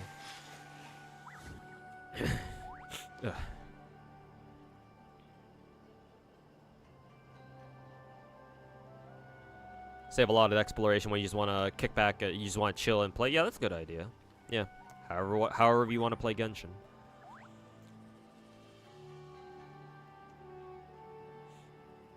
The Mika team just turned UMP45 into a big boss. Given her story, I'm not exactly surprised.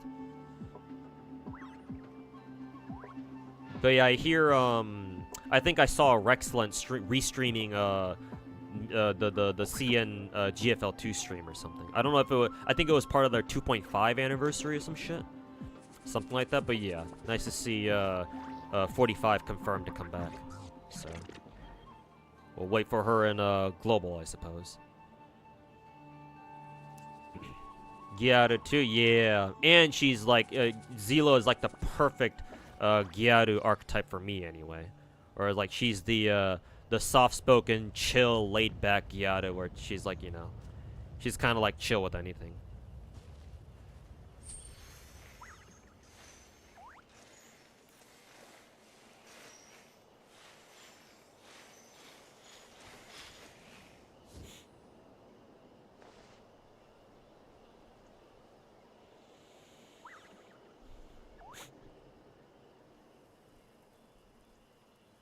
Your first relic you farmed outside of giving new characters the bare minimum relics. It's trash. You're finally home. Hey, welcome back to Hoyo Games.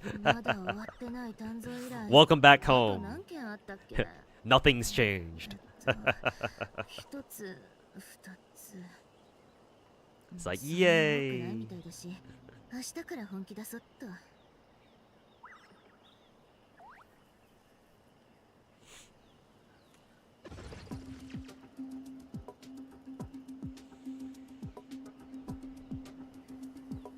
Let's see, in Star Rail, how the fuck do I get up there? Was there something I needed to pay attention to, like a map gimmick or something? What is this? Do I need to press that or something? What did that even do? Call water wheel? There we go. Okay. 45. Oh, Rose coming back. Oh, she was part of the main character cast, so yeah, it's not exactly surprising. M200. Oh, Potato's coming back. Cool. And then Type 100. Type 100 as in the Japanese submachine gun? That's kind of surprising. The World War II Japanese subgun? Huh.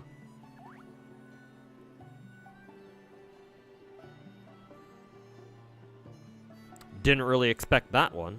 I sure hope Mika team doesn't piss off the little pinks over there.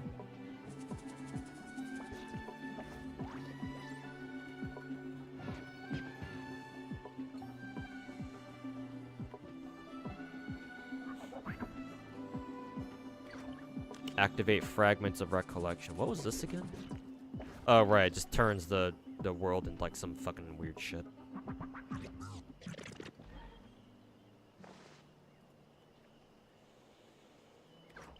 Have I watched the UMP 45 trailer? No, not yet. I just know that they announced 45, but I haven't watched anything from it.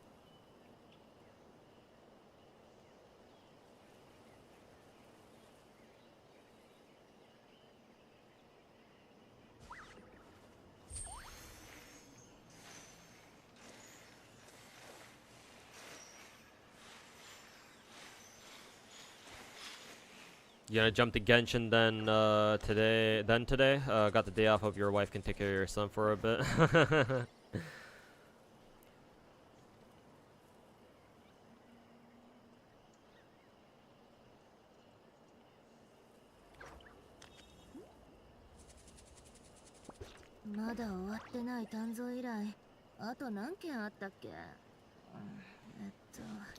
See, we got an hour left in the stream. Let's see. I don't really feel like doing this event. I guess I should.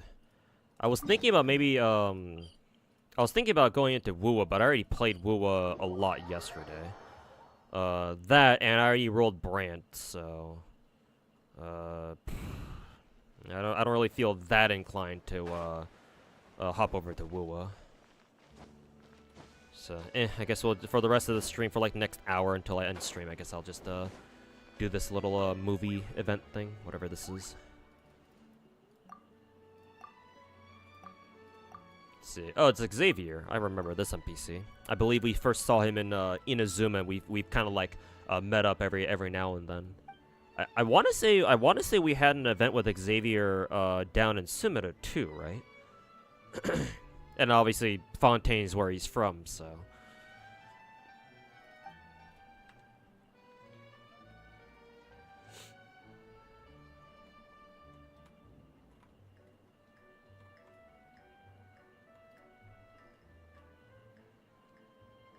Welcome back to the masochistic grind. Mm-hmm. Yeah, huh? It's like we never left.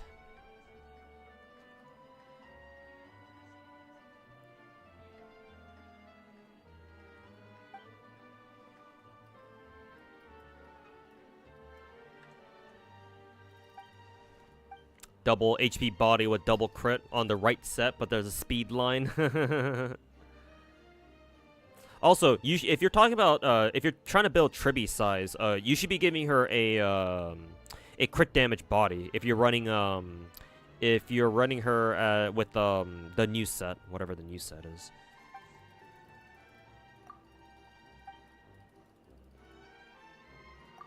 Did the fishing event last minute? Probably do the same with this one.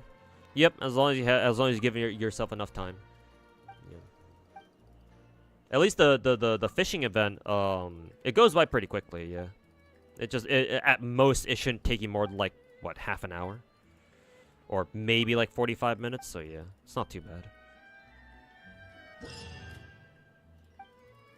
Like we've had more time consuming co-op events, that's for sure. Imagine if you had to fucking if you were trying to grind something like Wind Trace last minute.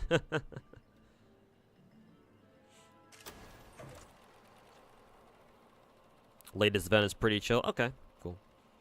Because yeah, I'm pretty sure we had like a movie event before, and the last movie event was pretty chill too. Right, so we have to like build a movie reel, right? Yeah.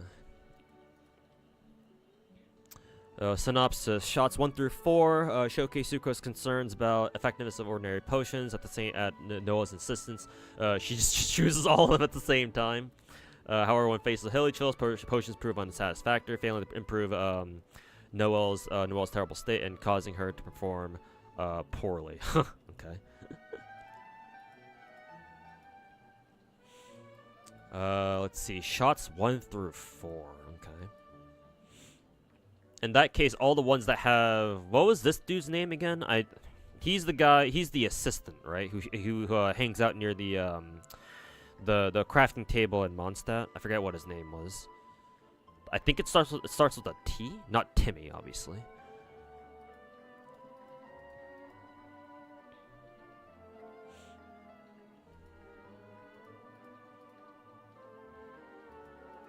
Let's see.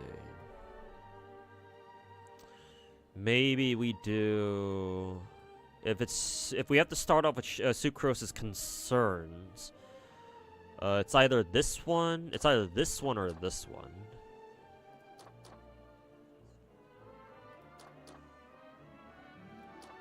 Probably this one.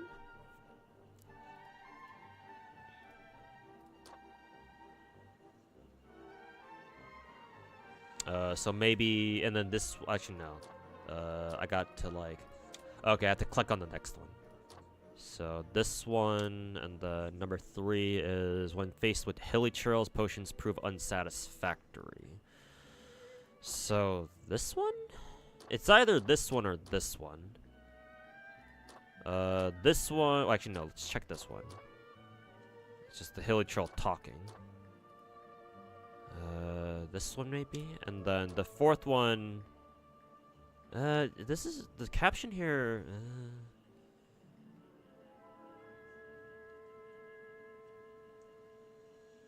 but it's the best one that fits. Or, no, this one too. Yeah. Probably this one?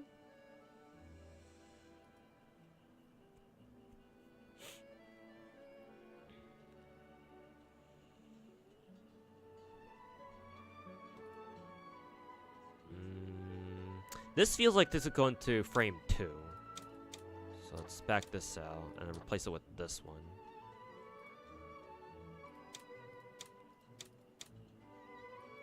And then number 4 would be this? And then shots 5 through 7, Timaeus appear. Oh, it's Timaeus, okay. Appears and explains this is quite a common situation, suggesting people select their potions carefully. Yeah, he's basically saying most people are fucking retarded, and as a gacha content creator, I understand that notion very, very clearly. Let's see, 5 through 7, okay.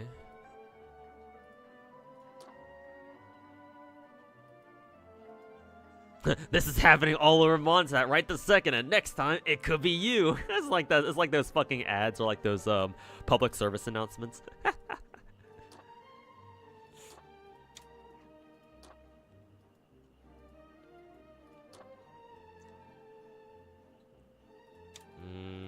So yeah, the Timaeus frames are definitely 5 through 7. I just don't know which order. I just don't know which order they should be in. Let's see. Oh, getting deja vu. Yeah, that's because, okay, so 5 and 6, I need to swap them around. So the deja vu yet needs to be frame 5, and then this one needs to be frame 6. Yeah, so that makes more sense. And then 8 to 11, same situation as before, but in face of concern, Noel reselects the best potions. Okay, so we'll go with this one here, and then yeah, then we choose that one. And then since we didn't, so we use the other hilly trail frame, and then do this one, and then yeah, and then we have Timaeus at the end. Okay, let's see if that works. As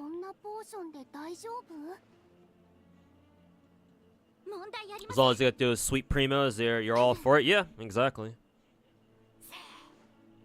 I mean, I don't know how people feel about like Genshin events as a whole, but in overall terms, I like the fact that Genshin and like most of the big gacha events these days are just very easy. Like they're really casual friendly. Like in my opinion, that's how gacha events should be.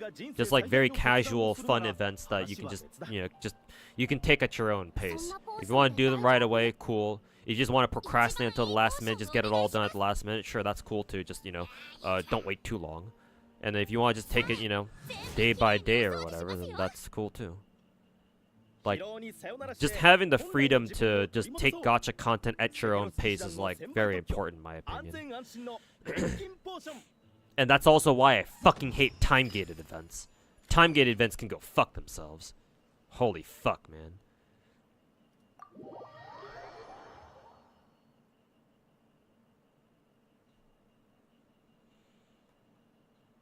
There's voice lines for this? Yeah, I would assume it's because the EN side has no voices because of all the fucking strike drama and shit.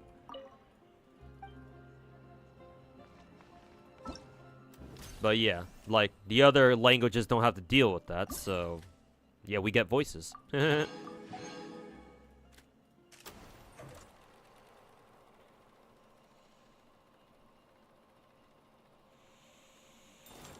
More icebreaker games. The Chinese server just dropped a PB. Looks like it's kind of going to be like a contingency contract, considering it has number 1 after icebreaker games. Okay, cool. Excuse me.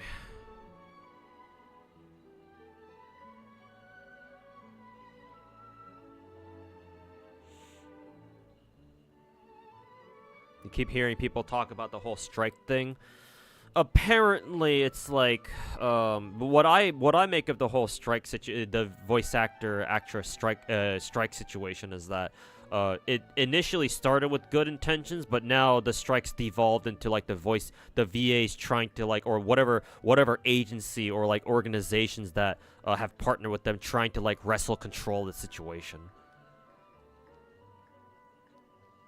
Honestly, I'm not exactly surprised, given how things are like these days. These days, people don't really care about compromising. It's these days, everyone seems to be like, no, it's either my way or go fuck yourself.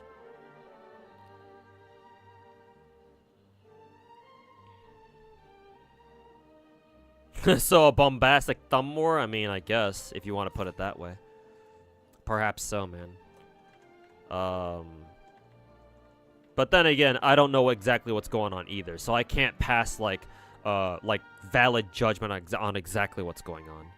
But like, given how social media is these days, and how people don't want to give the whole truth, because giving the whole truth might make them look bad. Yeah, I'm not exactly surprised now, am I? Or we're not. None of us should be exactly surprised now, are we? Ugh.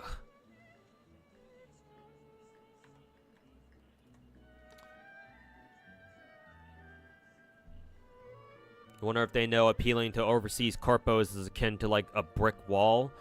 There are some ways to get your point across to them, but whatever they're doing clearly isn't working.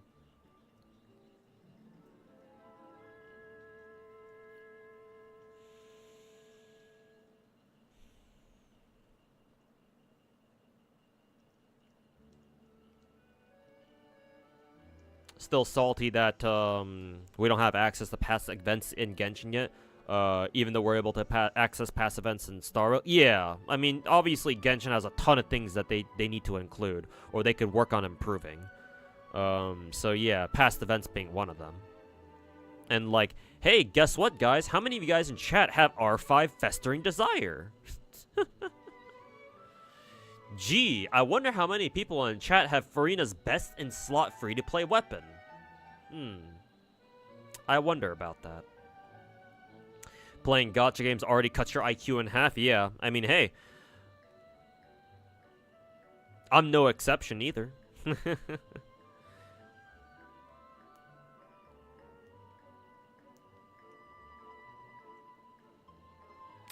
You feel kind of bad for English VAs that work for like only 2% of the player base who uses the voices? Nah, it can't be that low. If you think that not a lot of people use English voices in these big gacha games, nah, I think you're mistaken. I'm not saying that. I'm not trying to say that in like a condescending way. It's just you just don't know. There's a lot of streamers out there who use English voices, man, and a lot of just players in general who prefer English. One of the biggest reasons to use English is so that you don't have to listen. You don't have to read subtitles to know what's going on. So that way, people can like don't have to like be paying attention all the time to know what's going on. They can just listen. right? They almost treat gacha stories as like almost like an audiobook. And hey, that's a fair reason. That's a fair argument. Like if you better enjoy stories, if you understand what you're listening rather than having to read shit, then yeah, that's fine. There's nothing wrong with that in and of itself. Casuals tend to use English dub. Yeah, that also makes sense. Yeah. Like there's a lot of anime watchers out there who I would imagine are pretty casual, and they prefer English dub. Yeah. Like I prefer Japanese dub, but that's only because that's what I'm used to. I'm not elitist about it or anything. I don't think that just because you listen to English dub, that makes you somehow a worse fucking player. No, that's fucking retarded. Just listen to whatever language you want, whatever you're comfortable with. Like, I prefer JP, but I'm not like your average fucking retarded hoyotard who goes into a random stream and says, "Hey streamer, you should listen to English voice."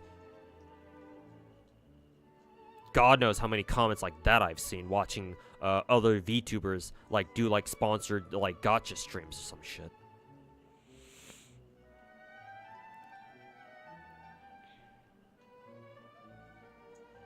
The other dragon spine weapon, yeah, Cinnabar Spindle, yeah, because it's defense percent main stat, yeah, gives her a huge amount of defense stat.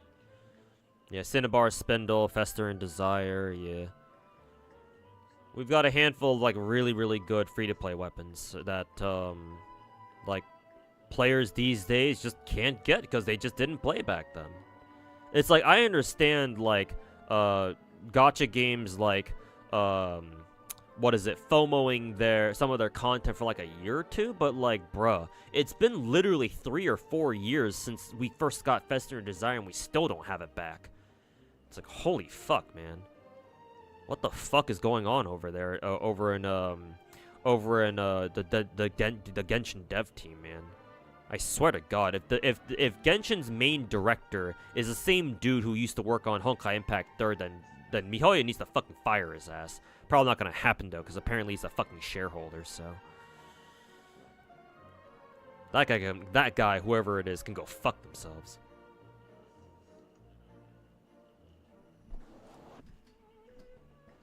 You pull for characters based on JPVA sometimes. Yeah, that's perfectly fine. Yeah, I'm definitely guilty of doing that myself.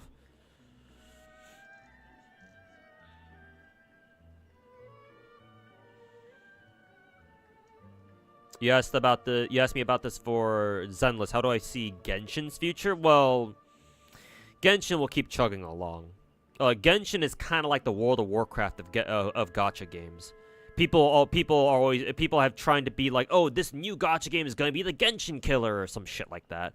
Particularly when Wuwa was first announced, and it was like between Wuwa's first announcement and then up until its release. Yeah, clearly that didn't happen. And besides, Genshin is so popular that it's not gonna die anytime soon. It will keep going.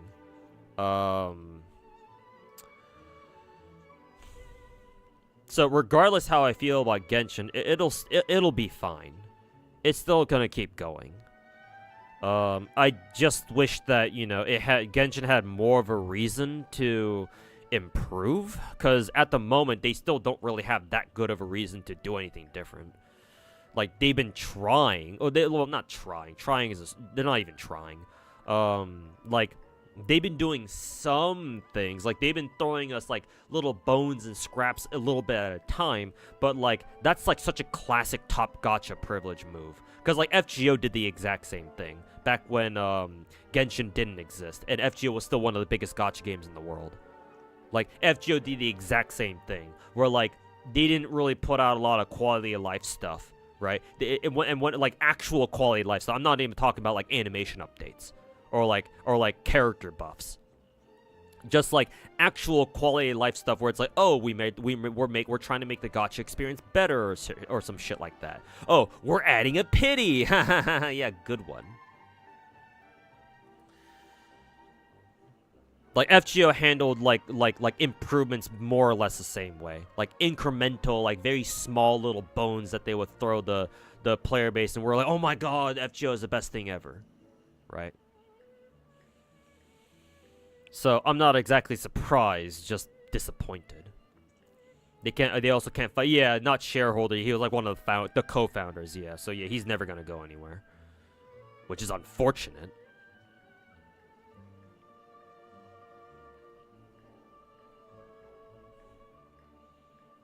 It's been Cinnabar is actually older than Festering because it dropped up Albedo. Yeah, I guess you're right. Yeah, because we did get Cinnabar with the Albedo's drop, and I don't remember. Well, did we? I know Festering Desire is a really old weapon though. Like it was definitely a year 1 weapon too, because we got Festering Desire during a Dragon Spine event too, didn't we?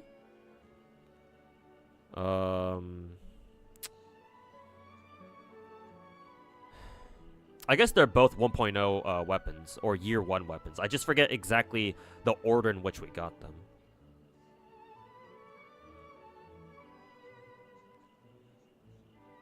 Oh, no.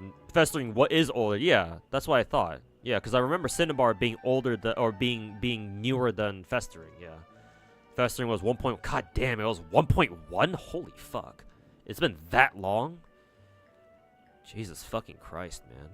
And the Cinnabar was 1.2? Okay. There we go.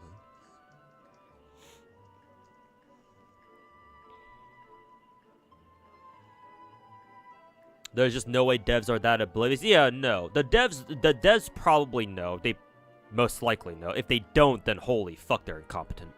Or maybe they're not incompetent, but their PR department certainly is.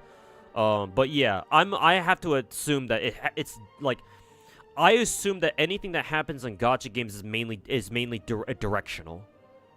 Like it's like an order from the higher ups.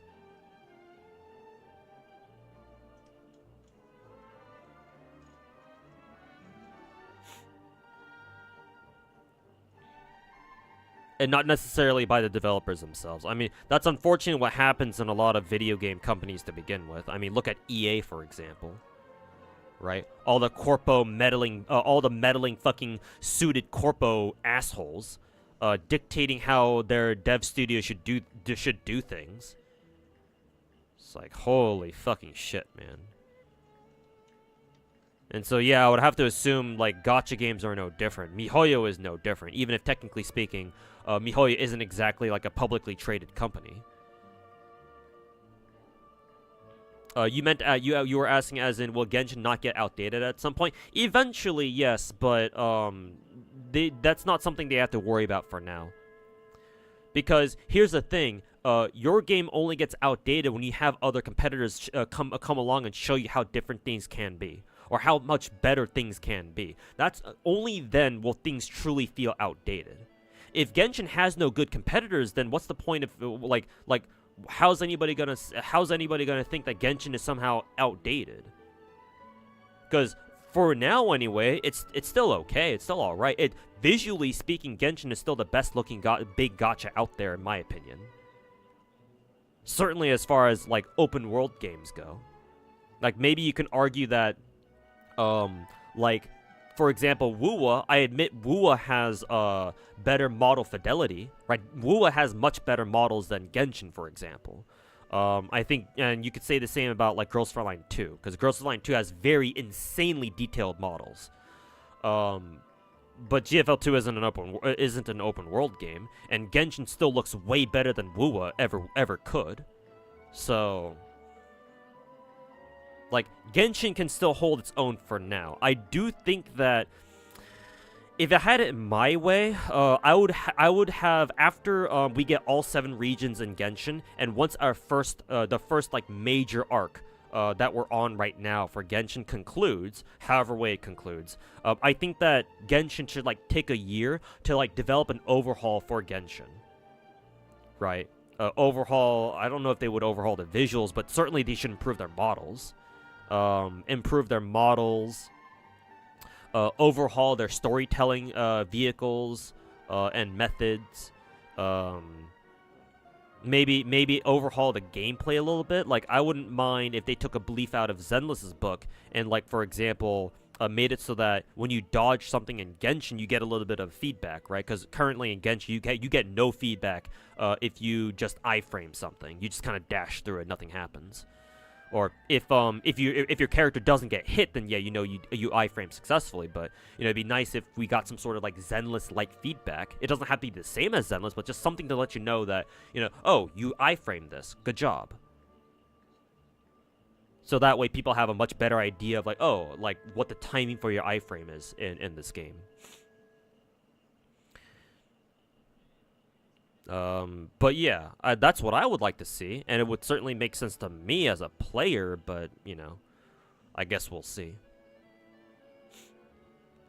But yeah, Genshin can become outdated. It's just I don't see it becoming outdated for a while. But then again, like, you know, whether or not you think a gacha is outdated is very personal. Like, personally, I don't think Genshin is outdated yet. But like, ask a fucking Kuro shill, and yeah, they'll certainly have a different opinion now, won't they?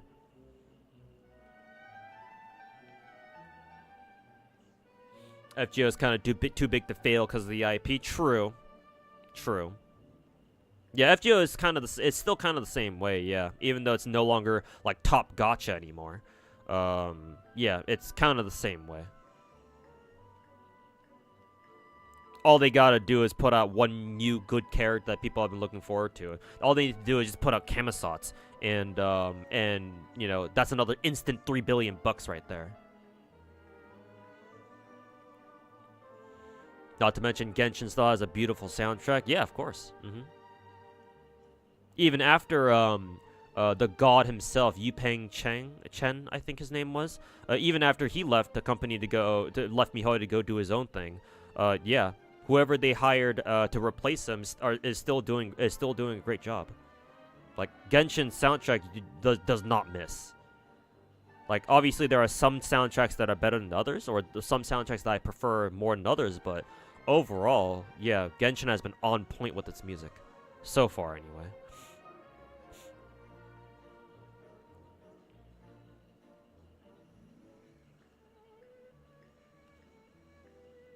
Genshin's open world is crazy good. Yeah, Genshin's exploration is by far the best out of any open world gacha out there. I mean, it's not like we have a lot to begin with, but still, like Wuwa may have more convenient exploration, but Genshin has more impactful exploration.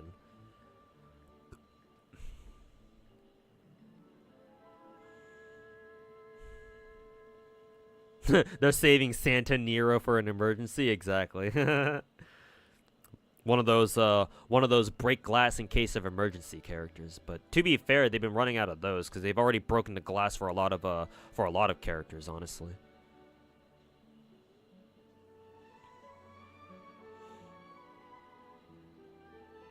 Also, imagine having more than 60 FPS. Yeah, it'd be nice if we could at least play Genshin at like 120 FPS or something, just like in WoA.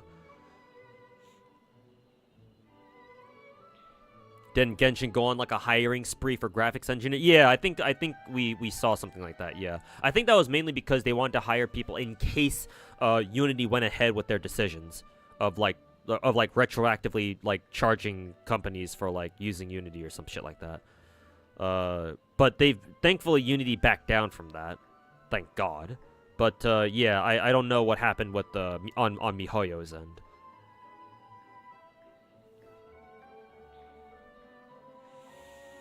What is Hoyo's obsession with Swarm in Endgame? They just really like that boss, I guess. Pure Fiction has a Swarm boss. It's Pure Fiction though. I mean, you should be bringing AoEs against the Swarm boss anyway, given how it works. But yeah, they do bring back the Swarm boss pretty regularly.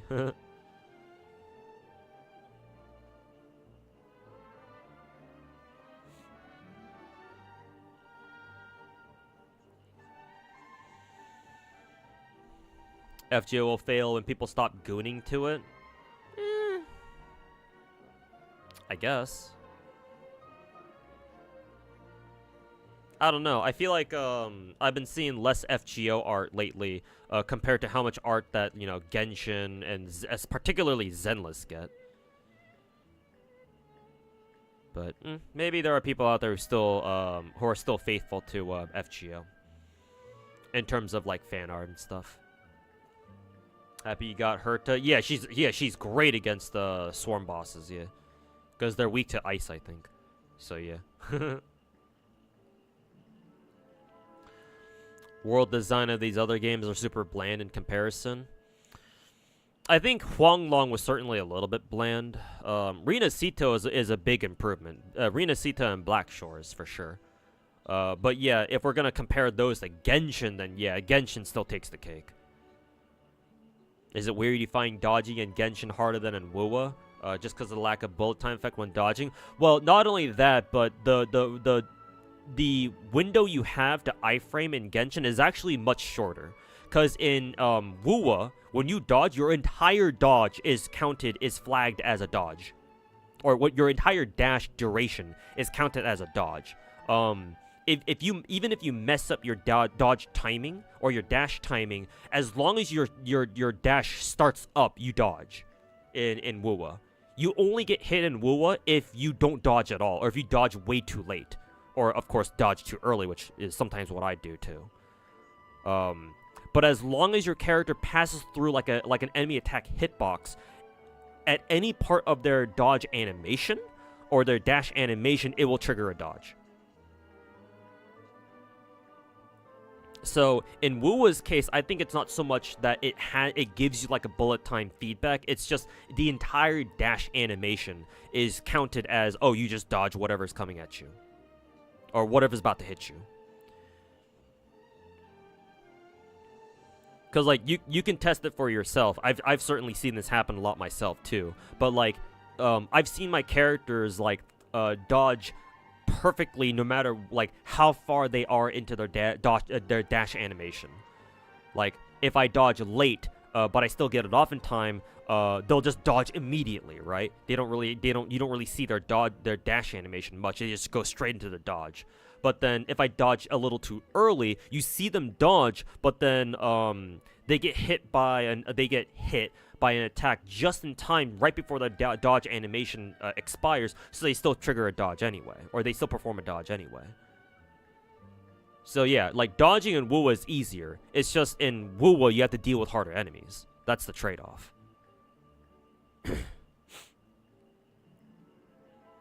So like in a vacuum, yeah. In a vacuum, if you're just to compare Genshin dodging, iframing, to WoWa dodging, and you don't consider anything else, then yeah, technically speaking, Genshin is harder. But it doesn't really have to do with, like, WoWa giving you bullet time. It's just how the dodges work in both games.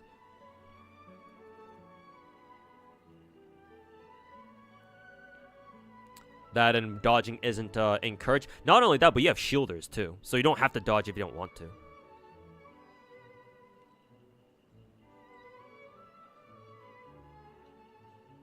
Don't think WoWa has any terrain altered by story of it. No, it does, Cottony. In WoWa, in Rina Sita, there is a side quest in Southern Rina Sita, where you know the if you play, I'm assuming you play WoWa. You know the opening graphic or the welcome screen, the lobby screen of WoWa. You know how it you see like the nebula up in the sky or whatever that's called, or whatever that thing is, where it's like full of blue lights and shit, and you see like all these like energy birds or some shit up in the sky. You see that in Southern Rina Sita. But before you do the side quest, the nebula appears in like these really great colors in magenta and blue and shit like that. I love that shit. I loved it before the side quest. But when you complete the side quest, it changes colors to what you see in the welcome screen in WoWa. So like mainly blues and like bright blues and shit. Like it still looks nice, but like I was pretty disappointed when I realized that's what it changed to, because I prefer how it looked before with like the magenta colors, because the magenta colors contrasted very well with the blues that it had. And like I wish I could change it back, just like how I wish I could turn on the flames turn the flames back on for the mausoleum in Sumeru in Genshin. But yeah, unfortunately WoWa does have some terrain altering or environment changing quests. I think that's the only one that I can think of so far though. Everything else is whatever. Well, technically, this new patch, 2.1, the northernmost Rinasita Island is covered by like a hurricane or something. But then if you progress the event, the hurricane disappears. So that way you can access the island itself. That one I don't really mind too much because, you know, you do have to go up to that island after all. But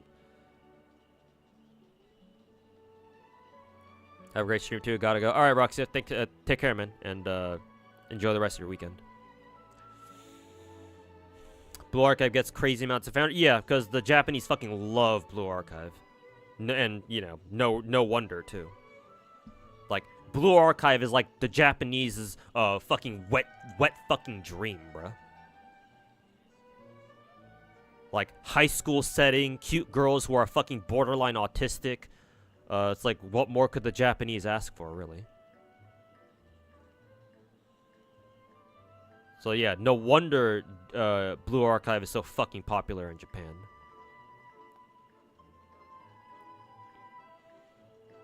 Burst iframes and some skills have iframes too. Yeah, for sure.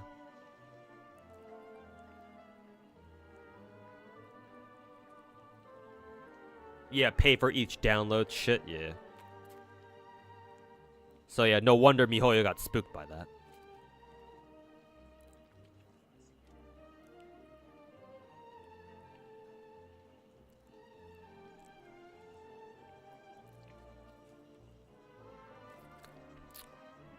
What about Mount Firm? Mount Firman was okay.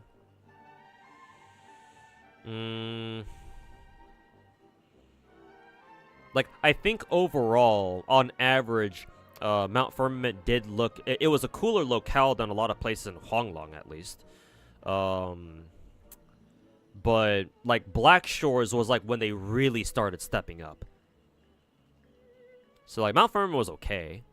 I don't have, like, a big problem with Mount Firmament. But, like, Black Shores is when they really started stepping it up. At least in my opinion.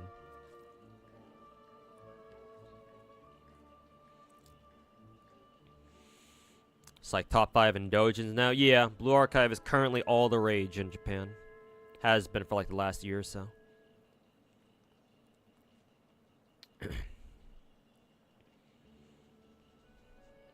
Like, Japan has like trends of like and phases of like, oh, this one particular anime IP is like really fucking popular. And like it gets a lot of fucking fan art and shit.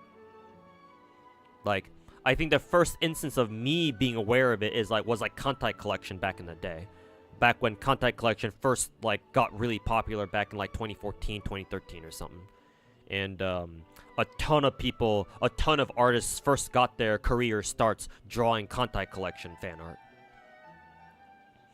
And then after Kantai Collection, it was probably maybe FGO, something like that. I wouldn't be surprised if it were.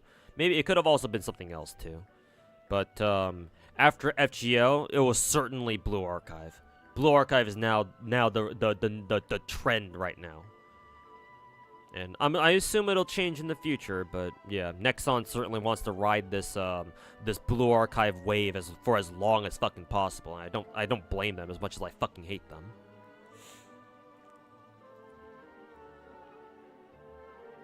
Surprised they haven't. Surprised they hired Doron Tabi for official artwork. Oh, Dojin artists, like indie Dojin artists. It's very common for them to reach out and hire them. I mean, Azure Lane did the same thing too. They hired Orange Maru, or YD, I think he's known as. I think Orange Maru is the name of his circle.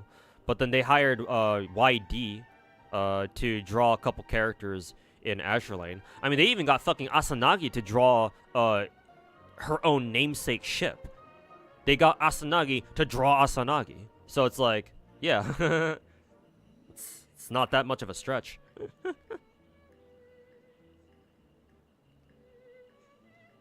More Wakamo art, please. She gets a decent amount. She's a fairly popular character. You still remember when Bunny Karen and Asuna took the internet by storm? My god, the fan art. I still remember when Bremerton popped the fuck off on Pixiv. I mean, it's in part thanks to that Bremerton's my favorite Azure Lane girl. But yeah, the very first Bunny Girl event in Blue Archive certainly, you know, it's the reason why Blue Archive is as popular as it is.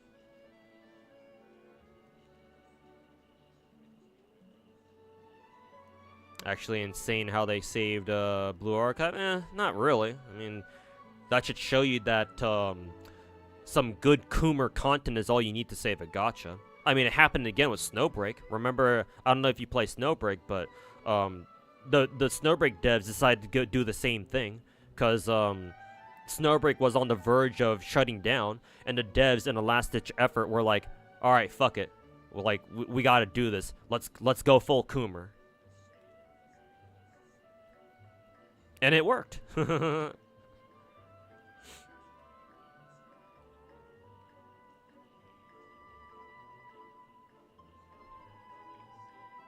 Blue Archive needs to make more than just one memorial lobby. You gotta make some saucier ones. You know. I don't think Blue Archive should make more like saucier scenes. You can just leave that to the fan artists. I think what Blue Archive is doing right now is fine. It's good enough. You don't want to push the point too hard.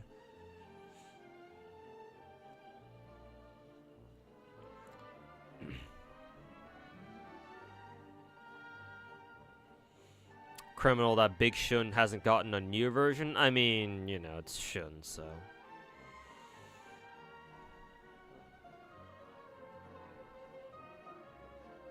Don't think PR matters, or no, it certainly does, Acid. No, you're.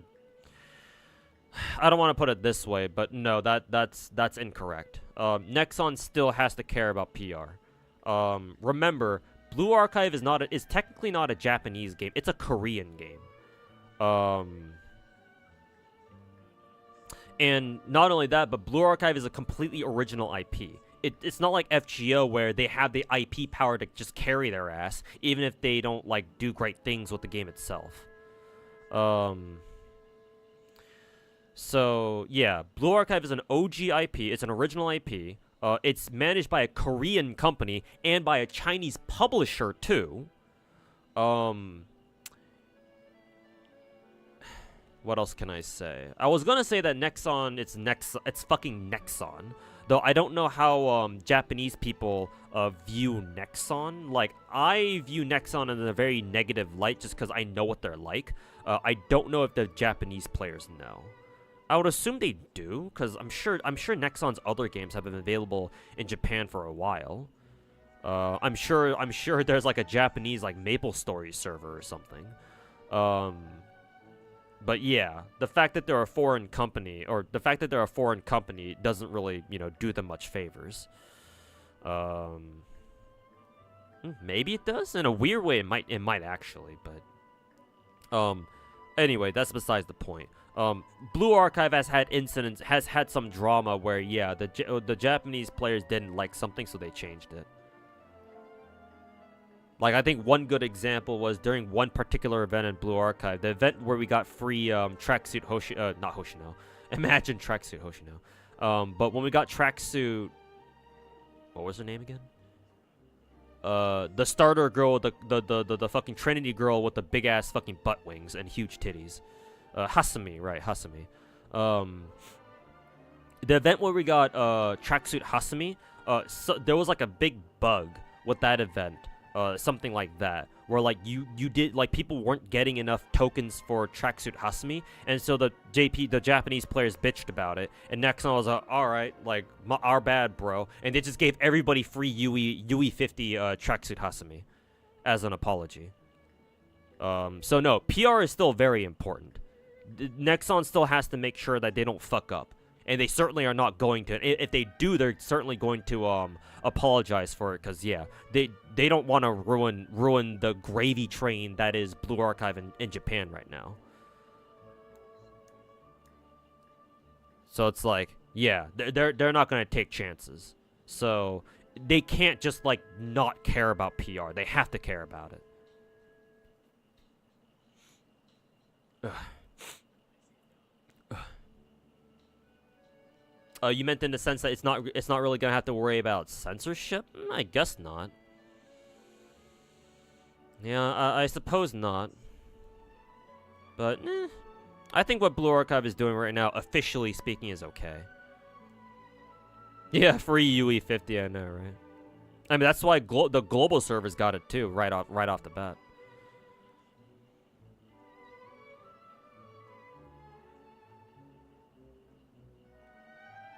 The official art has to leave enough to the imagination. Like, the characters who are super lewd barely get enough fan art. It's like, it depends.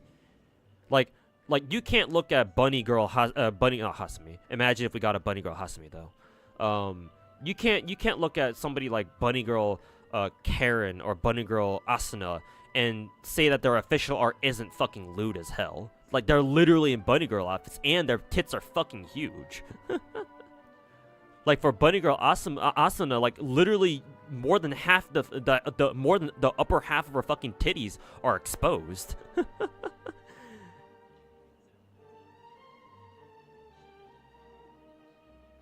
So I think it's based on the character. You can have very lewd characters that still get a lot of fucking, you know, degenerate ass fan art. But yeah, it depends on how well they're received by the community. Some characters are just more inclined to pick up a lot more fan art than others. It's just how it goes, unfortunately.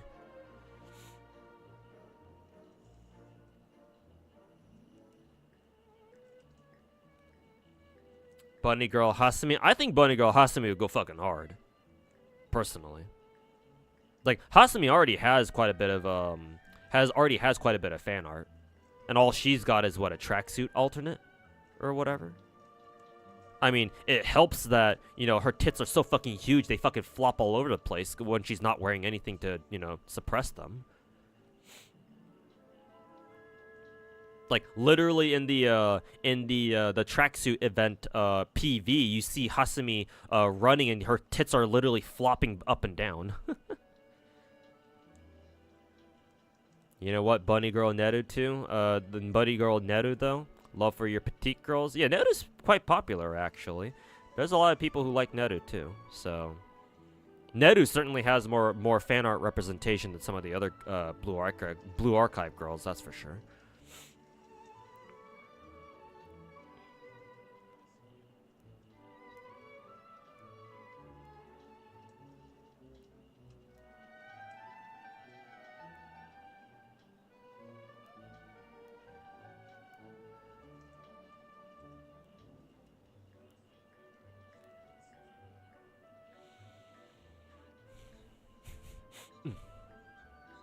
Mashiro is your favorite, but sadly she isn't very popular. Yeah, unfortunately. Maybe if she were to get like another alt and had like major screen time in an event, I feel like character participation in like events is also very important too. Like, people care a lot about, like, for example, Mika, because Mika is a major character in Blue Archive's story, or at least during one of its arcs.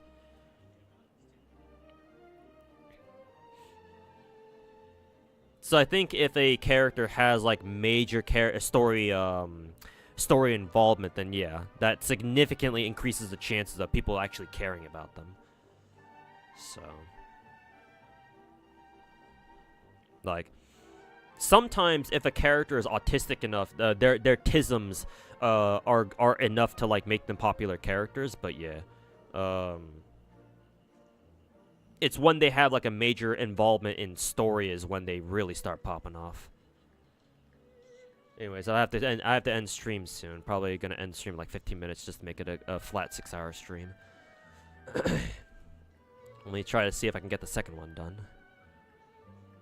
Open with Guoba greeting customers out front, followed by Chief Mao's sales pitch, promoting Wan Min restaurant, promoting his restaurant's location, good food, good service standards. Let's see. Open with Guoba meeting customers out front. So maybe this one? Followed by Chef Mao's, Xiangling's dad's sales pitch. Yeah, right here. This is perfect. So this is like a Wangming or not Wangming, a Wanmin restaurant ad. That's cute. And then which promotes the restaurant's location, dishes, excellent service standards. Let's see. Yeah, something like this. Location first, though. Let's see.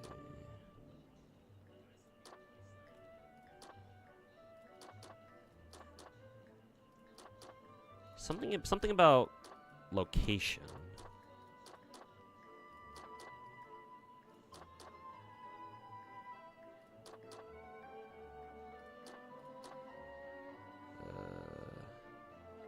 Location?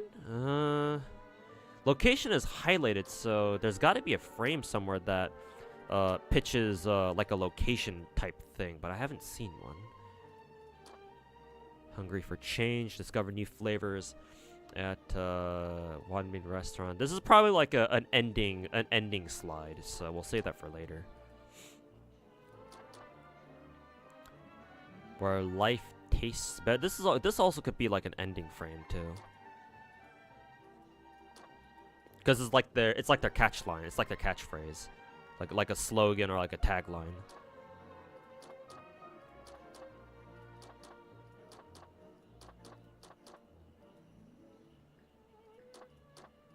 What was the second one again? Treating friends and family, look no further than Monmouth Restaurant.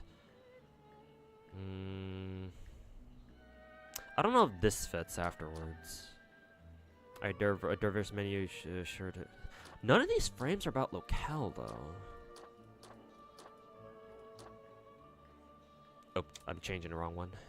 Let's see. Yeah, that one. So, treating friends and family, look no further than one restaurant. I would have to go with this, and then it says excellent service standards in this one. Yeah, waiting staff sure love to provide service with a smile. Yeah. It bothers me that there's no frame that talks about location, but we'll move on. Focus on Shenhe's poetry to emphasize Wanmin's restaurant's budget-friendly prices, making it a go-to choice for everyday dining. So we gotta pull up the Shenhe frames. Let's see. This is probably the catch line. Oh, like this, and then well, no. This is also another Shenhe frame. What is this? This is also another Shenhe frame. Huh, that's funny that you can repeat the same frame again. That's hilarious, actually. I'm assuming you're not supposed to reuse frames. Let's see, yeah, because there are 13 slides and there are 13 frames as well, so yeah. I'm assuming you shouldn't reuse any of them. Since it's focusing on Shenhe, then this one's gotta be different. But what the fuck do I change it to?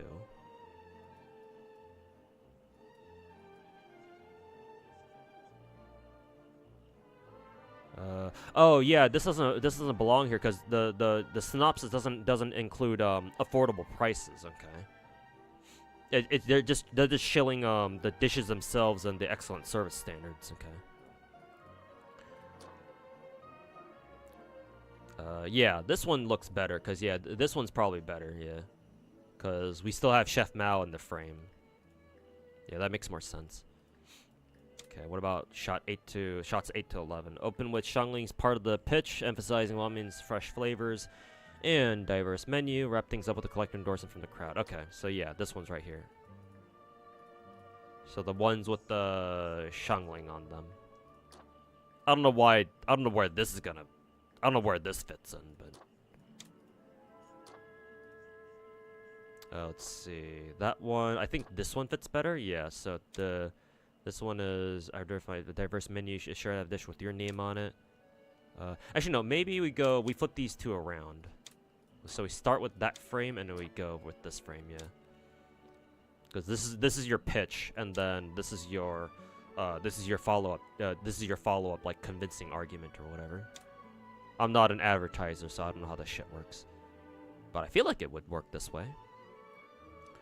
So it's like hungry for a change, discover blah blah blah. Diverse menus will sure to have your name on it, and put it in here. I don't know where else to put this, so I guess we'll just put it there. Oh no, we're supposed to leave this one for later. And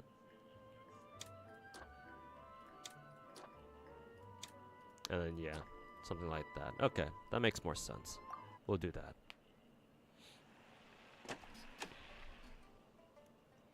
Awesome stream. It's awesome chill stream too. Head to bed now. Take care. Hey, thanks Jessica for hanging out. Yeah, we'll catch you next time. Have a good rest of your weekend. Probably be a while before Trinity gets a new event or story. Yeah, because they had like a major. They played like they had their huge arc of their own. So yeah.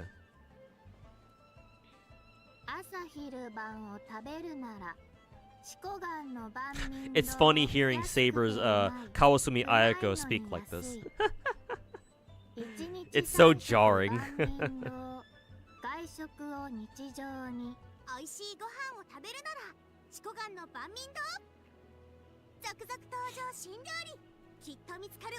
Bunny Girl Toki's your favorite out of the bunny suits? Yeah, Bunny Girl Toki's quite popular. Toki herself was obviously a very popular character too.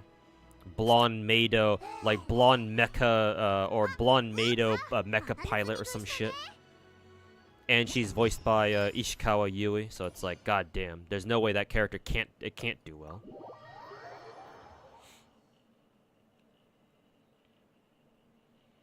You use the guide for this event? I mean, you know, if you have to.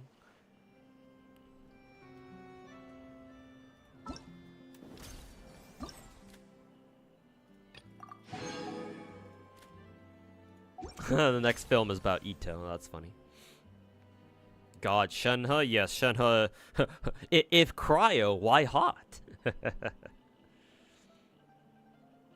When's the last time you played Combat Arms? I'm not kidding you, like over a decade ago.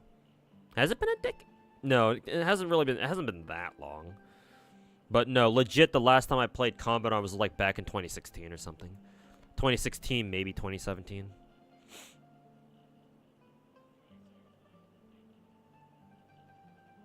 I've moved past Combat Arms, man. I don't play that shit anymore.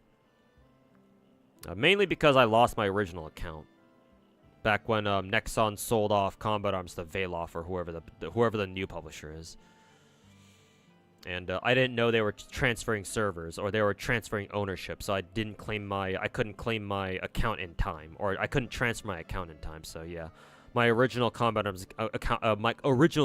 account is gone forever. As far as I'm aware. So yeah, I don't care about going back.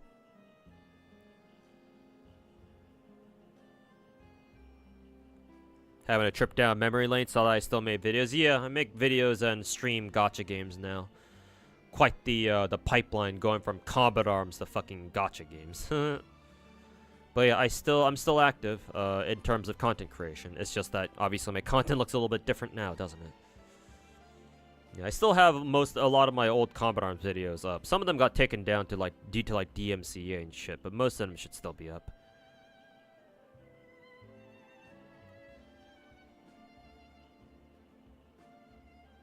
Hey Lazy Meds, welcome to the stream. You don't have much time, but hello. Yeah, I'm gonna end the stream pretty soon here, because I've already been streaming for about 6 hours, and I gotta go eat dinner, but yeah. Just hanging out with chat for now, for the most part. Just talking about random gacha stuff.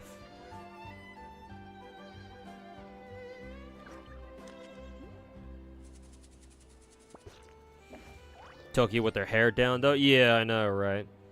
Like, anime, the trope of anime characters having, like, usually having their hair tied up or some shit. Or, like, maybe, what is it?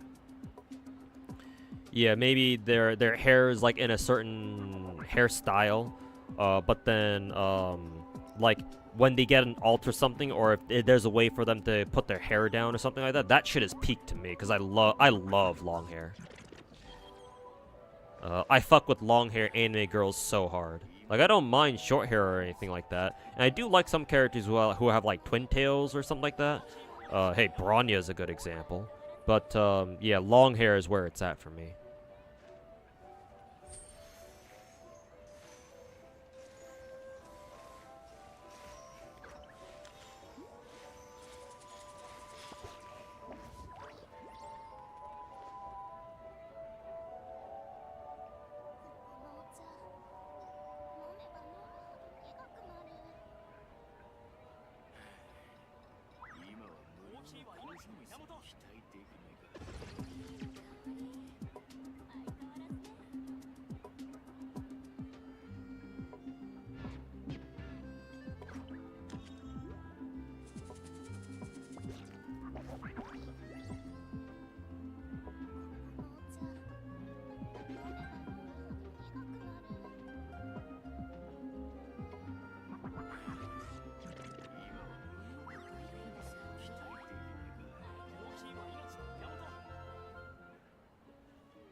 You got 120 wishes for Varessa. Farm 14 of those wishes today. Goddamn. But yeah, best of luck, Lazy Mads, when Varessa drops. I'll try to roll for Varessa myself too, because I really, really like her. Pink hair, big titties. Damn, goddamn, count me in. Mihoyo, you glorious bastards, you did it again.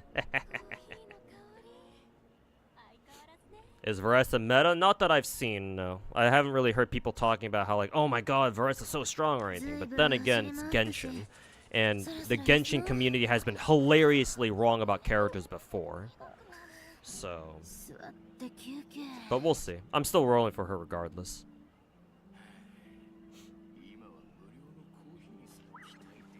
Is Xianyun better to pull? Honestly, if you want to use Varessa seriously, then I want to say you should roll for both of them at the same time. Because Varessa is another 5-star plunge attacker, and Xianyun is a plunge supporter, so, you know, put 2 and 2 together. And there you go.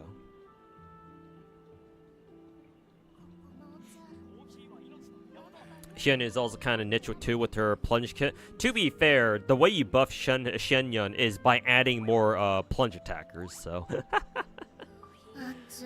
So like, if Mihoyo goes on a streak of like releasing more and more plunge attackers, then yes, Xianyun just sees more and more value. As funny as that is.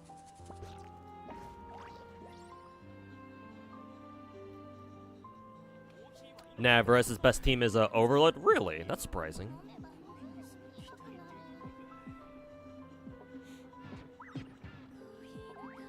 It's actually kind of cool, actually, now that I think about it. If you actually want to use Varessa and Overload teams, that's pretty cool.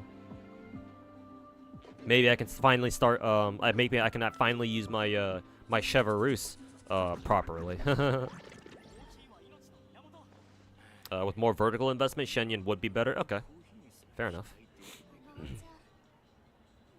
You're a short hair enjoyer. Ah, I see. I respect your opinion.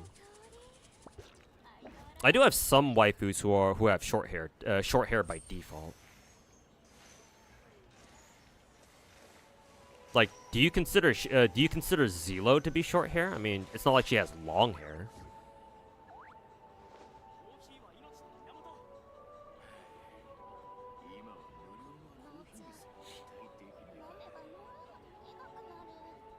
Before stream's over, you're having a really good time with Zenless. Feels weird that the TVs are basically non-existent in story mode. Yeah, because because まだ終わってない鍛造以来 a lot of people bitched about the TV story shit in Zenless. And unfortunately, the Zenless dev team took that as, oh, people don't want to see TV gameplay at all. And so they just stopped doing TV gameplay and story anymore. While I do think that it's overall better that Zenless's story is portrayed how it is now, like actual like pseudo open world bullshit kind of thing, right? Where you actually physically run around with your characters, like that's better than TV gameplay stuff from like a storytelling perspective. I don't think they should have just like gotten rid of all the fucking TV gameplay stuff, or like they should have stopped developing TV gameplay content at like entirely. Like put out like an event every once in a while where you have to go do TV stuff, or like make some kind of like separate game mode where it's like reserved for like TV stuff. Like they didn't need to like stop developing it entirely, but you know, that's what they decided to do. So I think that they certainly overreacted to that, but it is what it is, I guess.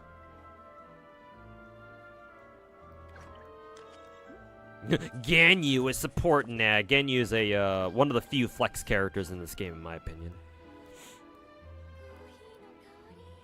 Ganyu is a very unique character in my opinion. She and like Raiden and like a few, I think technically Maoika are like some of the only true flex characters in the game.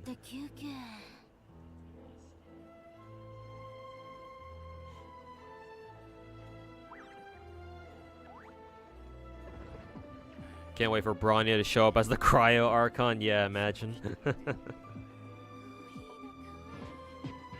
like, we have Himeko, now we just gotta get Bronya. And Bronya's supposed to be Russian too, I believe, so it just kind of fits the bill. The dissonance feels really heavy now. You feel like it's better now, but we were supposed to be this like hacker. Yeah, exactly. And then like, you know, that's what we're called proxies. Yeah, because we use a proxy to go into the hollow. Yeah.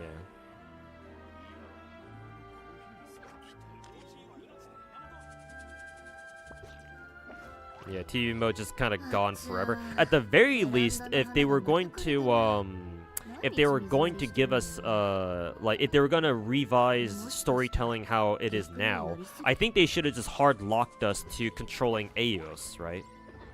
Because like that makes sense. We're the protagonist, and the proxies control Eos, and they see the hollow and what's going on in the hollow through Eos.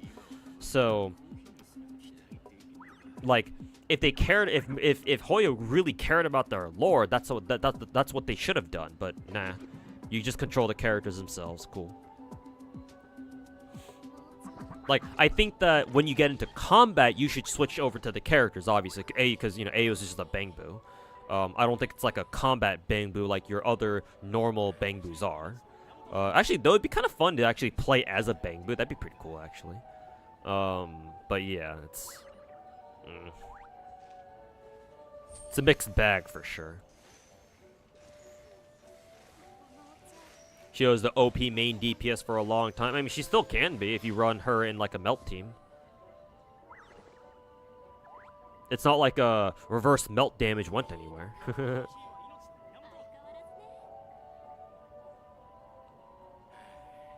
It's just that we've been getting Spiral Abyss stages that are becoming more and more specialized, where it's like you kind of need certain characters, or like you're gonna have a much easier time with certain characters compared to others. Once you see Bronya, you'll say "Niet, not the real Bronya." I said the real Bronya. Also, the way they're handling proxies in 1.6 is kind of an odd direction to go in your opinion. I've heard that they're teasing that the proxies are like actually have like powers of their own, or some shit like that, and that makes sense because the other two stories that of the other two Hoyo games, Genshin and Star Rail, yeah, the main characters are like super fucking powerful themselves, right? You have Traveler who kicks ass, and you have Trailblazer who also kicks ass. Like, the proxies and Zenless were the only MCs in like the 3 big Hoyo games that like didn't really have any fighting power. So I'm assuming what they did was that they overhauled their story to the point where now they're trying to move in a direction where the proxies actually fight themselves. Or like at least they have some sort of powers themselves that they can use in combat or some shit. Maybe one day they'll actually join the roster as like legit playable characters, but we'll see. We'll see if they go that far.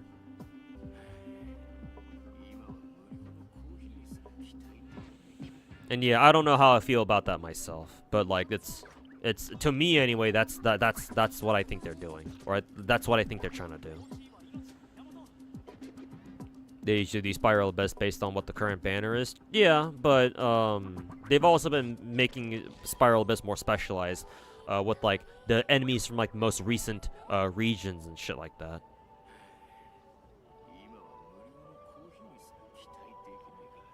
Cause like, you know, go fight the Wayob and be like and try to use your ultimates, right? So that's kind of hard. Kind of hard to use your ultimates when there's an enemy who just literally steals all your fucking energy right away. Or maybe not right away, but he's got a move where he steals all your energy. So it's like, oh, cool.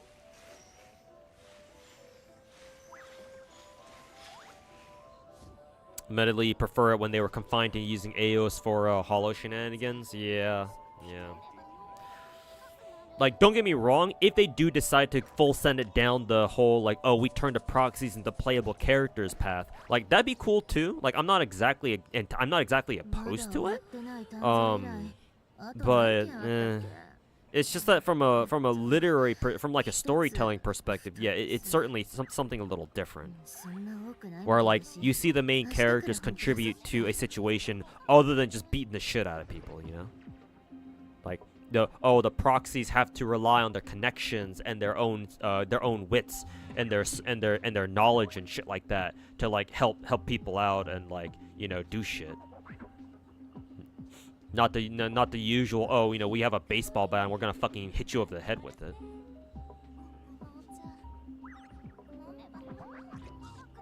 You wish to be enemies that get butt stomped by Varessa? Understandable. Understandable. Have a great day.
あっちゃー、ベランダの花がまた枯れてる。毎日水やりしてるのに。もしかして逆にやりすぎ？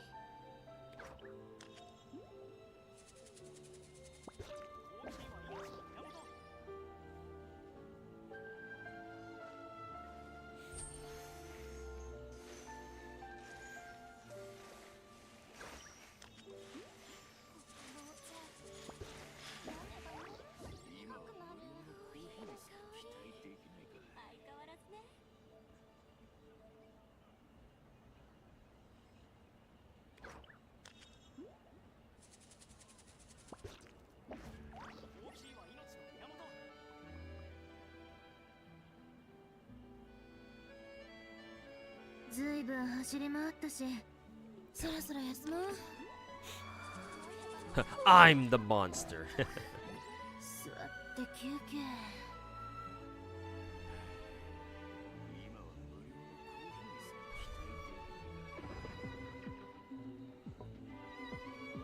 If only Traveler were actually good in game.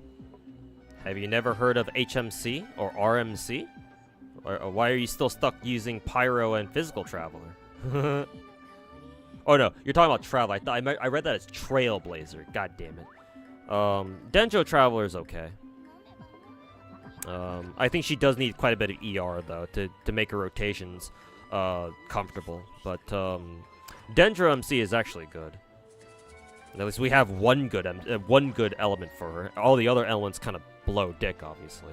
With like maybe the exception of Geo, but Dendro is so much better that why would you use Geo Traveler anyway? Sorry about that. I saw that as fucking Trailblazer for some reason, or I read that as Trailblazer for some reason. Too much Hoyo game brain rot, clearly. God damn.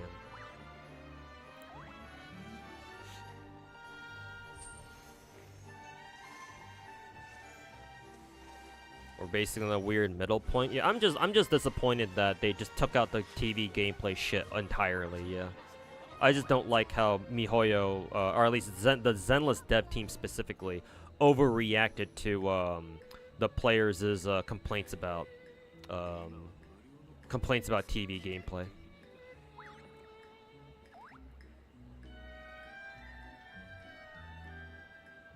Couldn't even bother to make another 3D model for characters past form. Exclamation in game was literally just, we don't remember how they looked.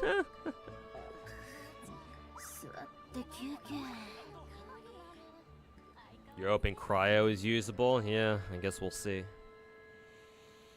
I mean, I was kind of hoping Pyro Traveler would be good too, but nah, they just ended up being dog shit like the rest.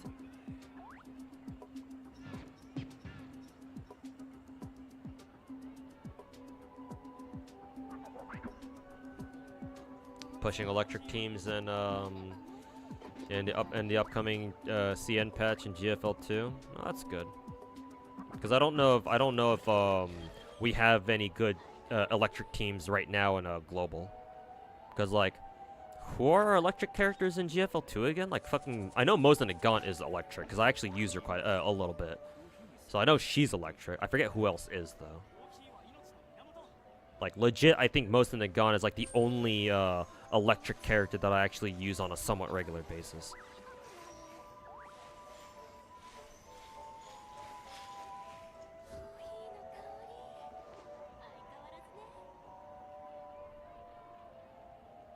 Pyro Travel being mid is probably the worst offense in your eyes. Fucking held off on them. Yeah, exactly. Yeah, I don't blame you for thinking that way. Yeah, it's like it'd be one thing if we just got Pyro Traveler right away, like every other region. It's like no, but we couldn't get Pyro Traveler due to some bullshit story reason. And they still turn out to be trash. It's like, are you fucking kidding me, dude? Holy fucking shit, bro.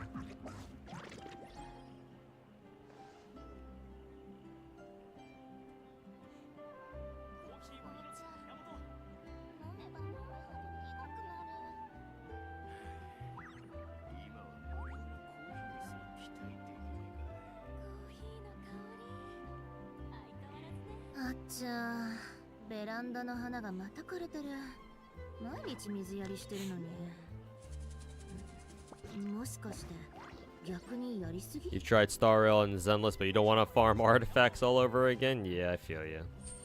Zenless is not too bad, but even still.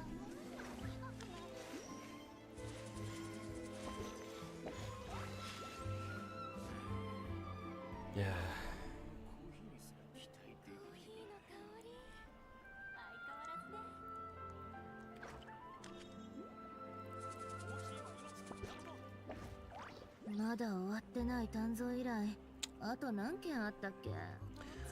Alrighty. Think I'll call it a night there. Let's see here. Where's my Genshin? Here it is.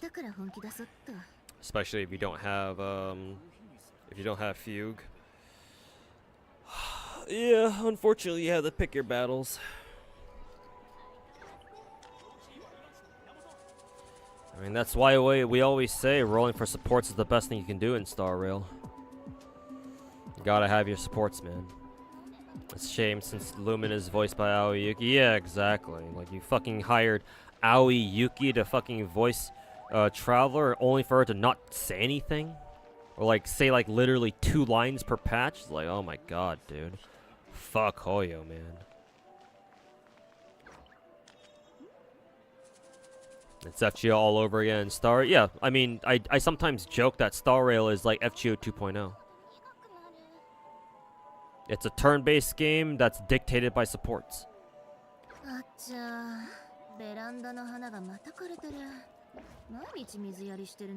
Hope she gets paid well just for being in the game, though. Yeah, hopefully.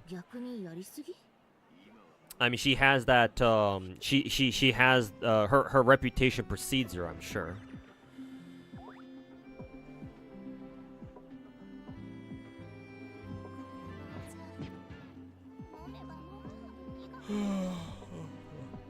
Imagine playing MC and not getting lines. Well, if you're talking about gameplay, she's fully voiced, obviously. But yeah, in terms of story, it's like Paimon just does all the fucking talking for you.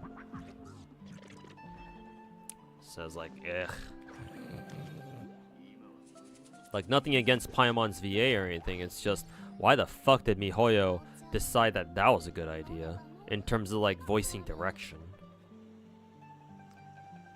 So fucking frustrating, man. Anyways, I'm starting to ramble. I gotta get out of here. Anyways, thanks everybody for hanging out.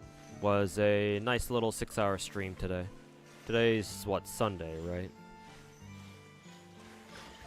So that means my next stream is gonna be on Friday. Woohoo! And I have to go back into the rat race of looking for a new fucking job. So that's gonna be great. Anyways. Thanks everybody for hanging out. I'm gonna head off. If you guys haven't watched the video already, Psyche put out an interview video with me and him on his channel. I have the full uncut interview footage on my channel, so please go watch that. And yeah, if you already have, then appreciate it. Hope you enjoyed it. Unlike a lot of Psyche's comments, apparently, they can go fuck themselves. But yeah. Thanks everybody for hanging out. We'll see you guys on Friday. Rat race, rat jam. But yeah, take care everybody. Enjoy the rest of your weekend, and hope you guys have good starts to your week. So yeah.